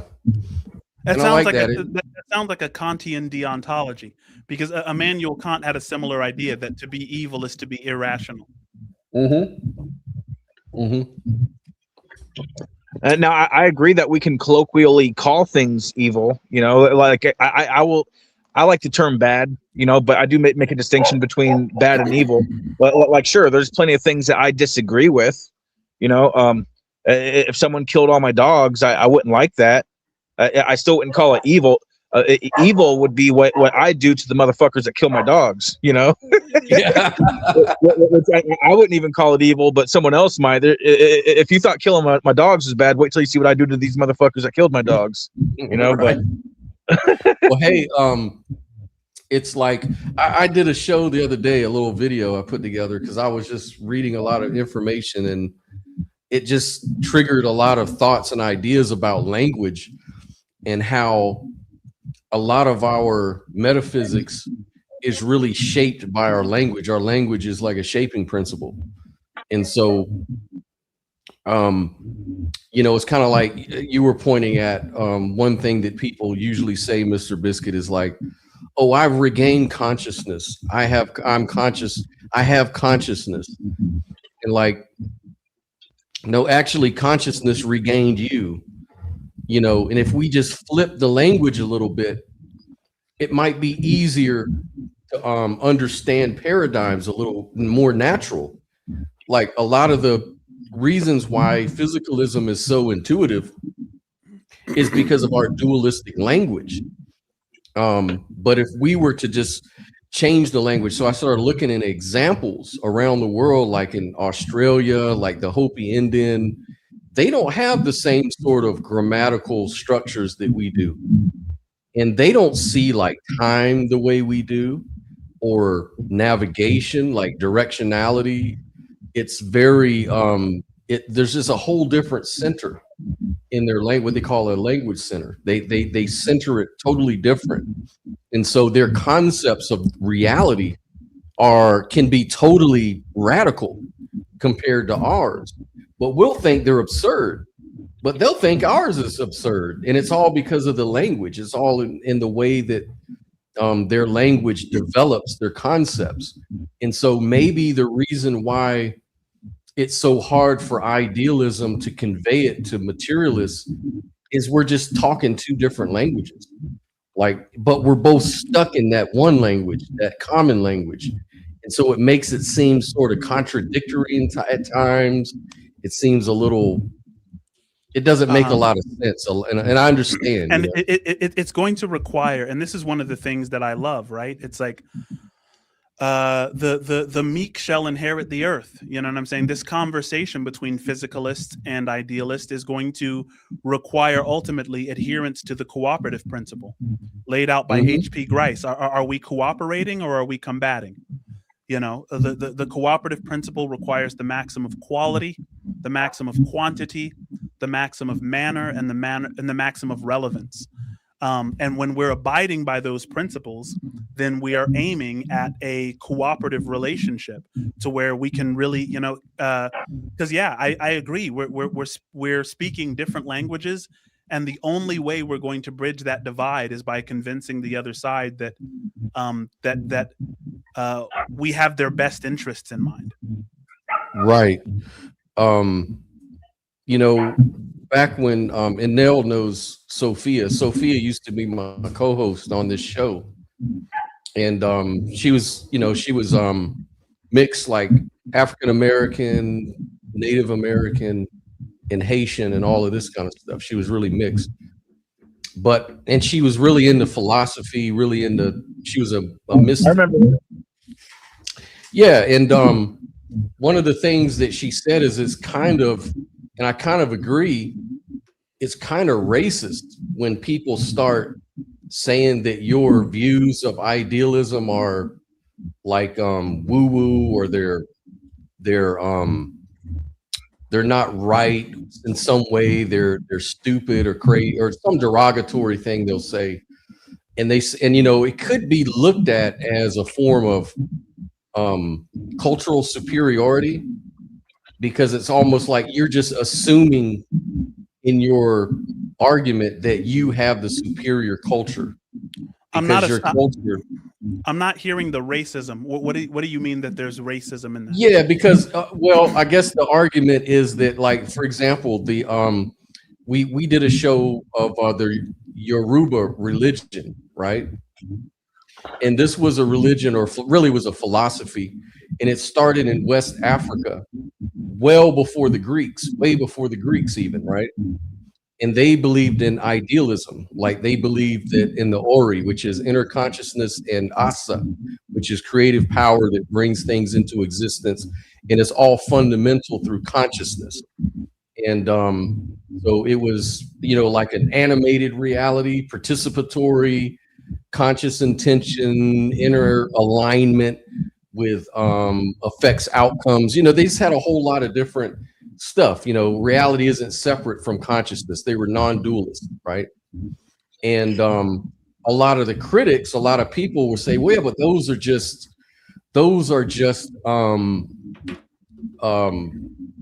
primitive cultural ideas that we can discard. They're no longer applicable to anything reasonable anymore, right? So they went the savage route. Like they're it's like the old savages, you know, type of story, right? But even that sort of culture actually was earlier. They had philosophy, mathematics, writings on atheism versus theism, all kinds of really deep stuff that goes back. You can say the same thing with Hindus and the Indian tradition, you know. It's not like only white culture is the only culture that matters, or it's the only philosophy we should consider, right? And so it could be viewed as a form of racism in a way, that only the white races have it right or something. I think what's his name talks about that. If Garfield. Yeah. If only the white races had it right, it wouldn't be racist to say that. Right. So I mean, it's like for me, you know, it's like, yeah, I don't know, man. Like, there's a lot of people that are looking for a reason to, you know, be victimized. Like racism hardly means anything anymore, which is unfortunate. It's now a term you can throw out to anybody you don't like. You know what I mean? So I mean, there is a possible world where only white people are right. I don't think we live in that world. I don't think that there's evidence that we live in that world. But if we did live in that world, it wouldn't be a racist thing to say. There's a possible world where only black people are right, and Morgan Freeman is God. Yeah, you know, it's you know, it's I don't necessarily think I don't like that argument that it's racist, because it kind of like, it's an appeal to motive fallacy, number one, and number two, it's not even demonstratively true. Like, you can't demonstrate everybody is a racist just because they believe a particular philosophical position. Like, one doesn't necessarily connect to the other, but that argument is made though. And like, as far as like what you say with racism, I totally agree. It's an overused term to where it doesn't mean anything anymore. It's like, and the thing is, look, man, hang on. Like, did you guys have a falling out, Scott? Yeah, we did. Unfortunately, we really did, man. And man, it's kind of sad because I kind of miss Sophia, man. She was funny as fuck, man. I think I saw some of your videos with her. She seemed pretty smart too. Oh yeah, she's very smart, man, and really cool. It's just that sometimes you get into disagreements, man, and it's like some people take it very personal and they get very upset. And it comes to a point where it gets, for some reason, it gets into name calling and derogatory and yelling. And it's like, dude, it's just philosophy. It's okay. You can have your own ideas. Yeah. Like, I don't care. Like, I'm just challenging you to be a challenge. Like, you can challenge me. Like, I'm good with it. You know what I mean? You have to expect disagreements, you know? You can disagree and still be friends. Right. Yeah, that's what I'm saying. Sure. It doesn't Absolutely. have to go that deep, you know? Yeah. Unfortunately, the thing with me too, though, is I suffer from a lot of anxiety in my life. So I just have a problem with anxiety. and I have to really back away sometimes with people if they get too serious with me, because then I start freaking out, and I just have to, like, I'm sorry, I gotta. Well, life's too short for all that shit, man. Yeah, it's like I can't do it, you know. And anxiety shit, yeah. I love you, man, but I'm gonna love you from a distance. That's part of being a man, and maintaining your borders, maintaining your boundaries. You know, because I never want to see myself act out of my own skin. Like, I don't want to start finding myself calling names back and yelling back. Like, that's not me. Like, why would I do that? I used to be very depressed. I used to be very suicidal, and I changed a lot of things about myself. And for anyone struggling with that, you just have to start doing the things you love and start getting rid of the things that stress you the fuck out in life. You know, and that kind of mirrors what you were talking about, where you know something was stressing you out, so you had to get rid of it. Yeah, that's right, man. And we have architect. What is that? I put this. Was that architect of humanity? Scott, what's up? May I hop on the panel? Yeah, I just put the link out there, so it's right here. Click on it. You can jump right in. See, I would say it depends, though, on the sort of depression you're dealing with. Because, I mean, you know, there's situational depression where, you know, there is something causing you to, you know, in the outside world to be depressed. And then there's, you know, clinical depression where it's much harder to treat and, you know, deal with. Yeah, I know. And, you know, you got to know yourself. Like, this is why I'm a non-dualist and an idealist to begin with, I think. I'm trying to manage my life. Like, I'm trying to manage shit in a way that keeps me grounded, positive, and treating others the way I want to be treated. Like, treat the world well.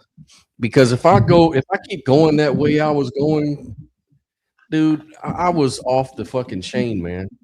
Like, I was too confrontational, too ghetto with people, too stupid, you know? And I know I'm better than that. I'm like, I'm smarter than this. Why am I acting like a fucking teenager fighting with people over dumb shit, over, oh, you stepped on my foot. Oh, man, I was in the club. Someone stepped on my foot. I'm ready to shoot that motherfucker with my gun. Like, why would I want to keep living that way? Like, I'm going to end up in prison or dead. You know, like, that took a level of self-awareness to realize that things were triggering you in a bad way, and to take yourself away from them using whatever means that you needed to do that. You know, so I definitely applaud that. You know, that you had that level of self-awareness. Not everyone has that level of self-awareness. Yeah, man, and it's sad that you cut people off so quick, but I'm doing it to protect not just me. I'm actually trying to protect you too. You know what I mean? Like, I don't mean to sound crazy or nothing, but I'm just saying, like, a lot of the things I do, it's not because I'm being petty. I'm just really trying to look after you right now. Like, not really. I don't want to be that person. Anyways, Max Doubt, what's going on, man? Just hanging out, man. I saw you were live. Yeah, so let me hop on. Yeah, man. Good topic, man. Definitely seems like in some ways, possibly. I think there's some background noise. I don't know what it is, like a gurgling. But it could be me, man. Oh, yeah. Maybe the mic. Oh, yeah. Thank you. Yeah, it's a pretty good topic, man. Objectivity, even possible. Is it? You know, idealism versus the physicalism. I think that, you know, of course, you know, we're emotional beings. If we can learn how to control our emotions a little better, the more objective we can be. So that right there is very, very important. A set of rules and reason why the rules are in position is something that's very important. Like, I don't know if you've ever looked into books by Larkin Rose, Most Dangerous Superstition, The End of All Evils by Jeremy Locke, that they're like kind of anarchist based. And, you know, it makes a good point. Government power itself is a fiction. You know, government is a fictional entity, creates another. Yeah, you know, it creates authority, and then the authority creates a law, which makes, you know, it can make people it's insane, you know, because Nobody benefits from a polluted river, from a polluted sky, from a polluted land. And that tells people, well, the law says you can have this much amount of pollution. It's like, no, no, no, no, no. And that's where I think that the reason and the common sense has to be in the equation, man, definitely. Oh, yeah. You know, we are trained to be good followers from the time we're children. They put us in these indoctrination camps they call school, you know, public school, where they teach us what to think, what to remember, what's important to remember, what's not so important to remember, what values you should have, how you should talk, what language you can use, and what polite society does not like. And this stuff is supposed to go on unquestioned because your grades depend on it. You don't get a good grade by doing independent thinking and research. No, you get a good grade by finding the answer in the textbook that the teacher told you to study by. And so all of your answers should be in accordance with the curriculum that the government has put in place for you. And that's why school system sucks. It's why we, you know, are deficient in that area. You know, no one's really taught to be skeptical. Everyone's just taught to sort of parrot what they've been told, you know, and what we're told to think and teach. And yeah, you're exactly right. And you know, like I had yesterday, or maybe was it yesterday, a day before? His name is Alchemist 369. He studies a lot of out-of-body experiences, astral projection, but along with his views are things like flat earth and denial of certain science that we're taught, you know, in school. And he says that, you know, I was an avid believer in all that, evolution, flat earth, the science, all of this stuff. But ever since I had his enlightenment or his experience of navigating the world, he's come to realize that most people are just believing these things because they were actually just taught these things and indoctrinated into them. But it's so ironic that a lot of these people that are indoctrinated themselves are pointing the finger at people who don't go along with it as if they were the ones who were indoctrinated. Absolutely. What I found how serious do you take your skepticism is what his point was. Yeah, I mean, I've said it before, evolution is possibly the worst religion I've encountered, and because it disguises as science. And the criteria for a religion, belief, instilling a behavior to seek a belonging, we see that with the evolutionary religion, the religion of atheism. You know, it's a belief. People say they believe there's no creator. And I'm not religious. I'm a person that looks for a scientific answer. I know science cannot explain everything. Combined with logic and reason, we can get pretty far. Of course, we're never going to know everything. As I studied more evolution, now when I speak to younger people in the schools, they say they have to say it's a fact to pass. So to get the passing grade, like they grade us like eggs in a supermarket, grade A, grade B. And this creates, I mean, it creates a real problem. People come out with psychosis, with expectations built by the cage of society. So they can't think freely. Now they hit them. And this is something I really always had a problem with in schools. I just noticed it on the elementary school I used to go to. They have the tigers and and all of these sports things. And when I look at sports in schools, it tells us that physical prowess should be held way above any type of intelligence. So creating, and they put so much funding into this. But science shows real science, not evolution, saying, look, technical science. I tell evolutionists, look, if I went by what they believed, they're saying, okay, you need feathers on an airplane to fly. No, we can test it and fly without feathers on the wing of an airplane.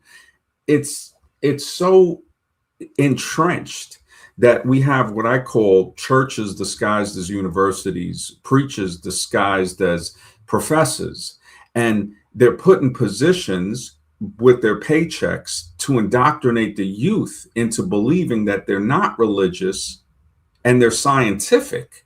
And I asked them, I said, do you even understand the difference between inference and a fact? And most people don't. I'd say, well, if you see somebody going to the beach with a towel, it's logical. You might think that, okay, they're going to go in the water. That's inference. But most of the time, they're not going to go in the water. So we see when they find something like a fossil and they try to tell me, well, this was formed over millions of years. And I say, well, everything in this fossil is exactly the way it looked like it was living if it was pressed into the sediment. You know, that doesn't seem like millions of years. It seems like an exact kind of catastrophe. Now, again, I'm not religious. People will start to say, oh, he's religious. No, I'm scientific. I'm saying these things cannot be formed over such a long period of time without degradation. And we're seeing fossils of water mammals giving birth, fossilized in that position. Animals that are eating another animal, fossilized in that position. So using the scientific method, we would say, no, this happened rapidly. When we look at the Grand Canyon, it would only be logical to think that those layers would be different ages. But when we look at Mount St. Helens, when it erupted in 1980 and over the last 40 years, that we see that, wait a second, within days, it formed sedimental layers. And if somebody would have saw that, not knowing the eruption, they would come back and say, well, this was 1 million years to take this, to make this layer. And we say, no, this took days and we were able to witness it. Coal is not formed in millions of years. They have railroad structures from hundreds of years ago, where the bottom part of the pillars are created into a low rank of coal, showing that pressure alone might be able to create coal. We see many examples in front of our face, but the schooling system, like you said, it indoctrinates people so hard that they think junk food is okay to eat, which is the beginning of a problem. If a person, what you put in your body is going to affect how you think, how you act. If you're feeling healthy, you're gonna think better. You're not going to. It's just the idea that if you learn about something and you say you understand something, you should really understand it, you know. And I think that a lot of people really don't understand a whole lot of things they say they do, mainly because of consensus and because of in-group, out-group dynamics and stuff like that. Evolution is one of those big conversations. I'm not even that well versed in biology and stuff like that to really discuss it. I'm one of those people that needs to do their homework, but I would just say that, yeah, it would not surprise me at all. Nothing really surprises me. Like if they turned around and then the consensus totally changed and said, actually, you know what, man? Evolution was wrong. We were wrong about all the things. We were wrong about all of it. In a way, it would be kind of like, you know, wow. But in another way, it'd be like, well, I'm not really that surprised. Like, it's kind of like when people talk about miracles. Like I was on this one Christian show, right? And they were talking about, oh, but Scott, look at this case here. And they showed me this Christian miracle. This proves that the Abrahamic God is real, because look at this miracle. She prayed to Yahweh, and then, you know, she recovered from this cancer or whatever it was, almost, you know, amazingly quick and all of this kind of stuff. Doctors called it a miracle, and I looked it up. But the thing is that there was problems with the story. Number one, it was anecdotal and nobody signed off on anything they were claiming. But beyond that, even if it was true, even if all that, it wouldn't really be all that impressive for me. I guess because of my worldview is that I've embodied non-dualism and idealism so much. None of that shit bothers me or makes me like, ooh, wow, there's a supernatural. Like, it doesn't really bother me, you know?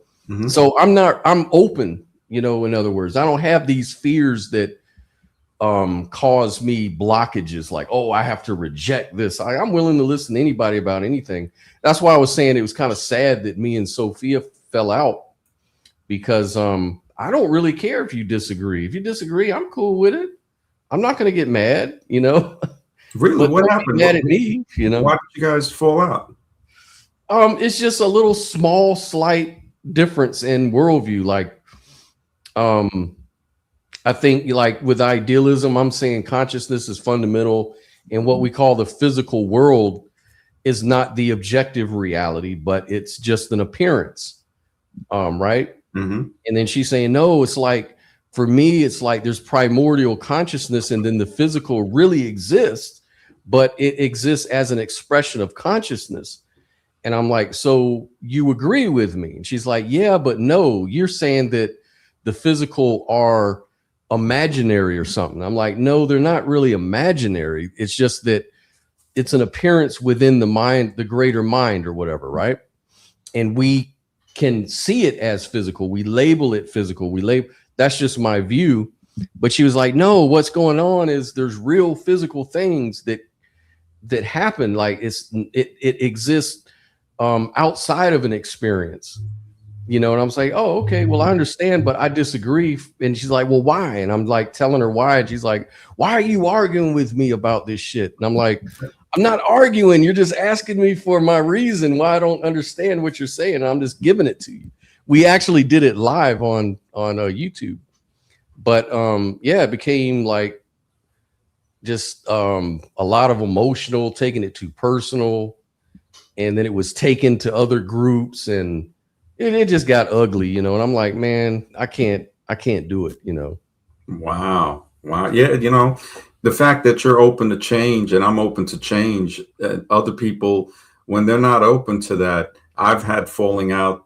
Really, I think it's basically them falling out with me, because I always welcome them back. And I say, look, I love studying, learning, and that's what got me into researching and going into ancient civilizations. I want to know where we come from. The more I search, the more questions I have. And I do see that consciousness logically and reasonably seems to precede the physical. It's like, you know, making a cup to get water from a lake. You're not going to make the cup if there's no water. The water comes first. And it kind of like the consciousness would be first. Some religions look at it as a spirit verse, and then it coalesced matter to, you know, hold. Right. And this is exactly why I don't take the physical, and I would include all events like evolution and stuff like that. Even if the entire story of evolution is logically coherent and it's traceable and it's all makes sense, it still isn't true. You know what I'm saying? If idealism is right, it's only true within that framework, within that interpretation, or within that model. But it's not true as a metaphysical fact of reality itself, because on idealism, everything is just consciousness. So it doesn't. So where does that fit in with that? It's like, is that really how we're going to see it? I don't think that really works like that. But even within the framework, like you said, there's problems you can point out, like ancient civilizations. They find civilizations that are older than once expected. You know, there's a lot of stuff I'm sure we could go into, but I'm just saying that regardless of what you say, if evolution is true, like it's like Donald Hoffman. Donald Hoffman promotes this interface theory of consciousness, which is like idealism, right? And he uses evolutionary game theory to get there. So he uses evolution as a framework to say that you can't really trust evolution, because evolution itself teaches you that we did not evolve to find truth. We evolved in order for fitness payoffs. And actually, the creatures who gravitated towards more true things were the ones that didn't survive at all. Right? It's the ones who believed in the useful fictions. Those are the ones who carried on to spread their genes throughout the generations. Right? And so that's sort of self-refuting though, because it's like, well, where does that leave the theory of evolution? If you can't trust, if we evolve to not know truth, then how do we know evolution is true? How do you even know that claim itself is true? You know, that's a and good he says, well, that's where you transcend it through mathematics. And so he's done simulations. So they've done like simulated game theories that show the same thing. So we've got like all this corroboration through that technique to show that, you know, humans didn't evolve to know truth. Therefore, evolution isn't true. Therefore, there's some other fundamental thing that it's pointing to. So even space-time itself is doomed. It's like it's not really fundamentally real. It's an emergent property of something even deeper, something called understanding, you know, or consciousness or something like. He calls it a network of cognitive agents is what creates reality. And really interesting stuff. So there's all kinds of ways you can go with that. You know, none of that stuff would surprise me though, either way. Yeah, that's pretty deep. I mean, even mathematics on the genetic scale, when I presented to people and I said, well, you could just do an easy experiment about amino acids forming a protein, say 20. When you look at that forming by chance to make a protein, which usually it's more, maybe 100, say 65, you're looking at 10 to the 20th power. So you're looking at, you know, you're going beyond a trillion, a quadrillion, you're going into 100 quintillion possibilities to where it's improbable. And that's just forming a protein, not the lipid, not the cell wall, not the nucleus. So you look at it and you say, this is, the number's so small, it's almost equivalent to zero. So nothing's impossible, but this is extremely improbable. And not to mention things that cannot form by chance. Blood clotting. You need 12 major factors. If one's missing, the organism bleeds to death. You look at the right hand and the left hand. So you're looking at mirror images. You look at the male and the female. There's so many things to present that you would say, wait a second, evolution, this is just so unscientific. And it's not just the science of logic or reason. It's mathematics that disproves it. You know, people have single-celled organisms, but there's no 2 or 3 or 4 or 5-celled organisms. They just magically jump it to hundreds and thousands of cells, you know, telomeres with thousands, tens of thousands of amino acids, where when you get into these numbers that are so large, if you try to go by chance, you say to yourself, this doesn't make sense. Logically and reasonably, I tell people, okay, a spoon, a regular spoon from a kitchen drawer, you will never see that form in a billion years because it hasn't, you know, as they claim the earth is billions of years old. So something, you know, we could say like a skateboard, which has moving parts, but we go even simpler, a spoon.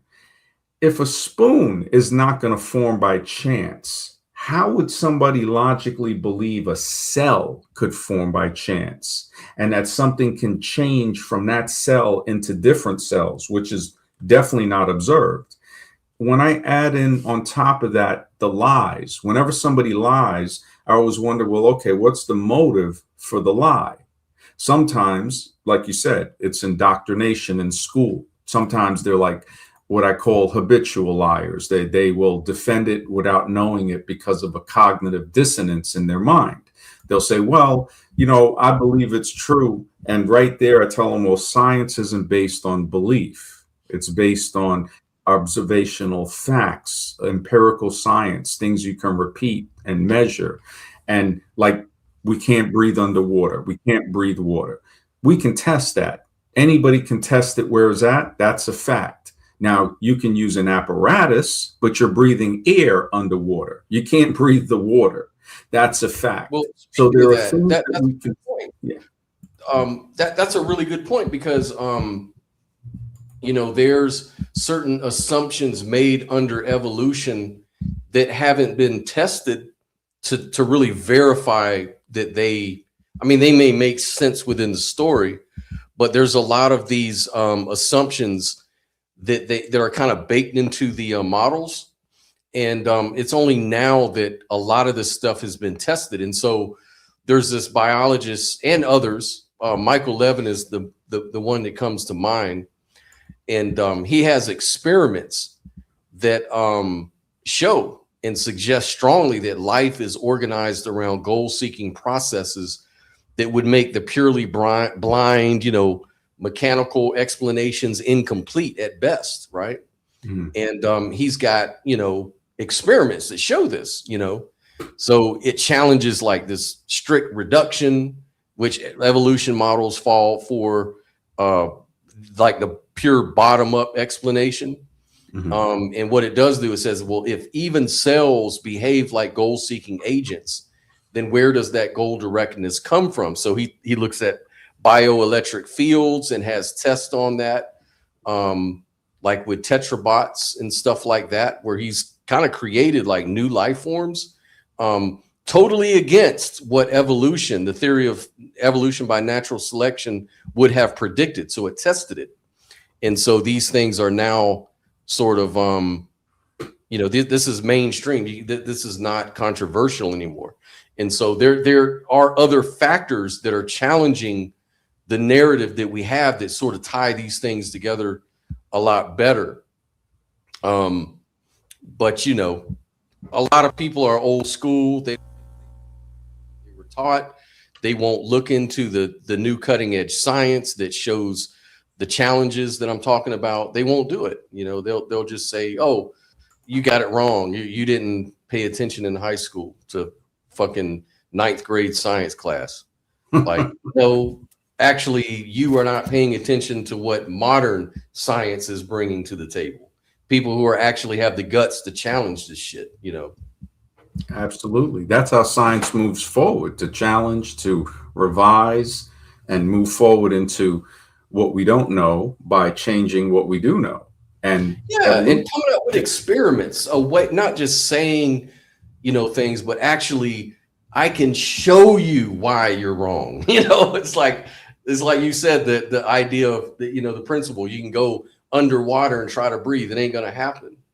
Exactly. Like you can demonstrate this shit, Or somebody who can't swim. You can encounter, say, even a whole tribe of people that can't swim, and they could have a belief that, no, you can't swim. And you can prove to them, yes, you can. If look, this way, you can float, you can swim. And even if none of them are able to do it, it's still showing that one person can do it, and it is possible.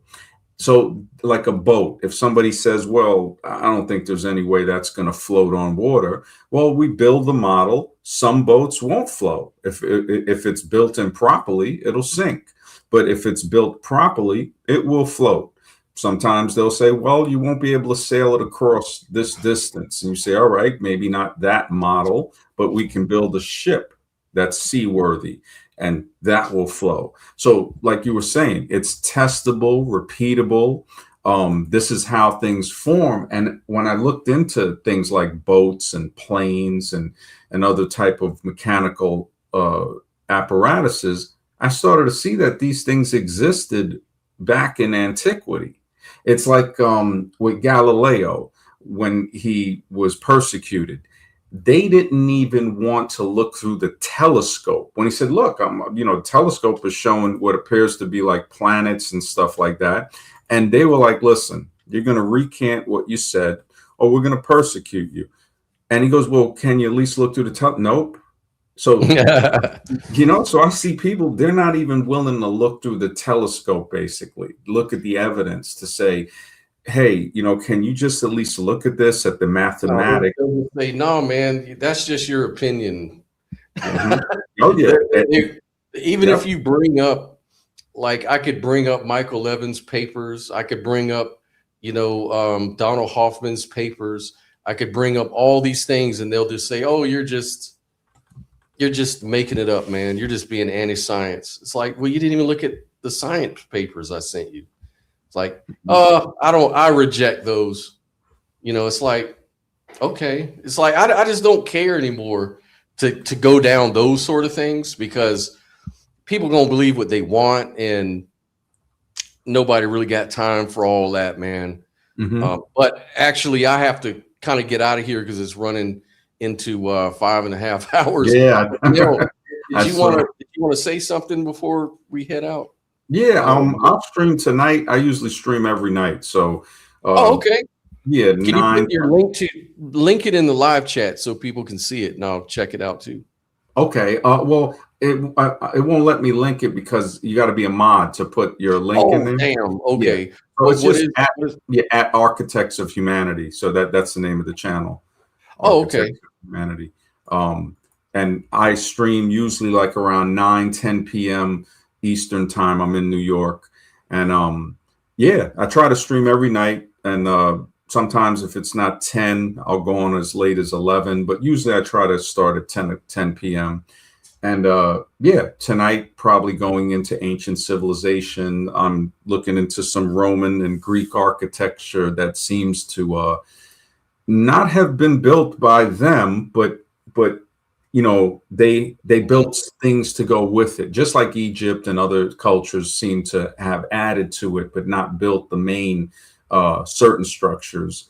And that's fascinating stuff, especially in relation. I've heard a lot. I mean, I don't know, but there's a lot of people that talk about, like, you know, you talk about all these UAPs and you know, biologics, you know, other biologics. They don't say they're necessarily aliens, or they could be like another civilization that has been around a lot longer than us. Maybe they live in the ocean or some shit. But yeah. Well, you know, you got a really good point there, because the Ons, which are spoke of in many ancient civilizations, have drawings of people with what appear to be fish heads, you know, like a helmet, and then the fish back going down the back. But it looks like a humanoid wearing a fish costume.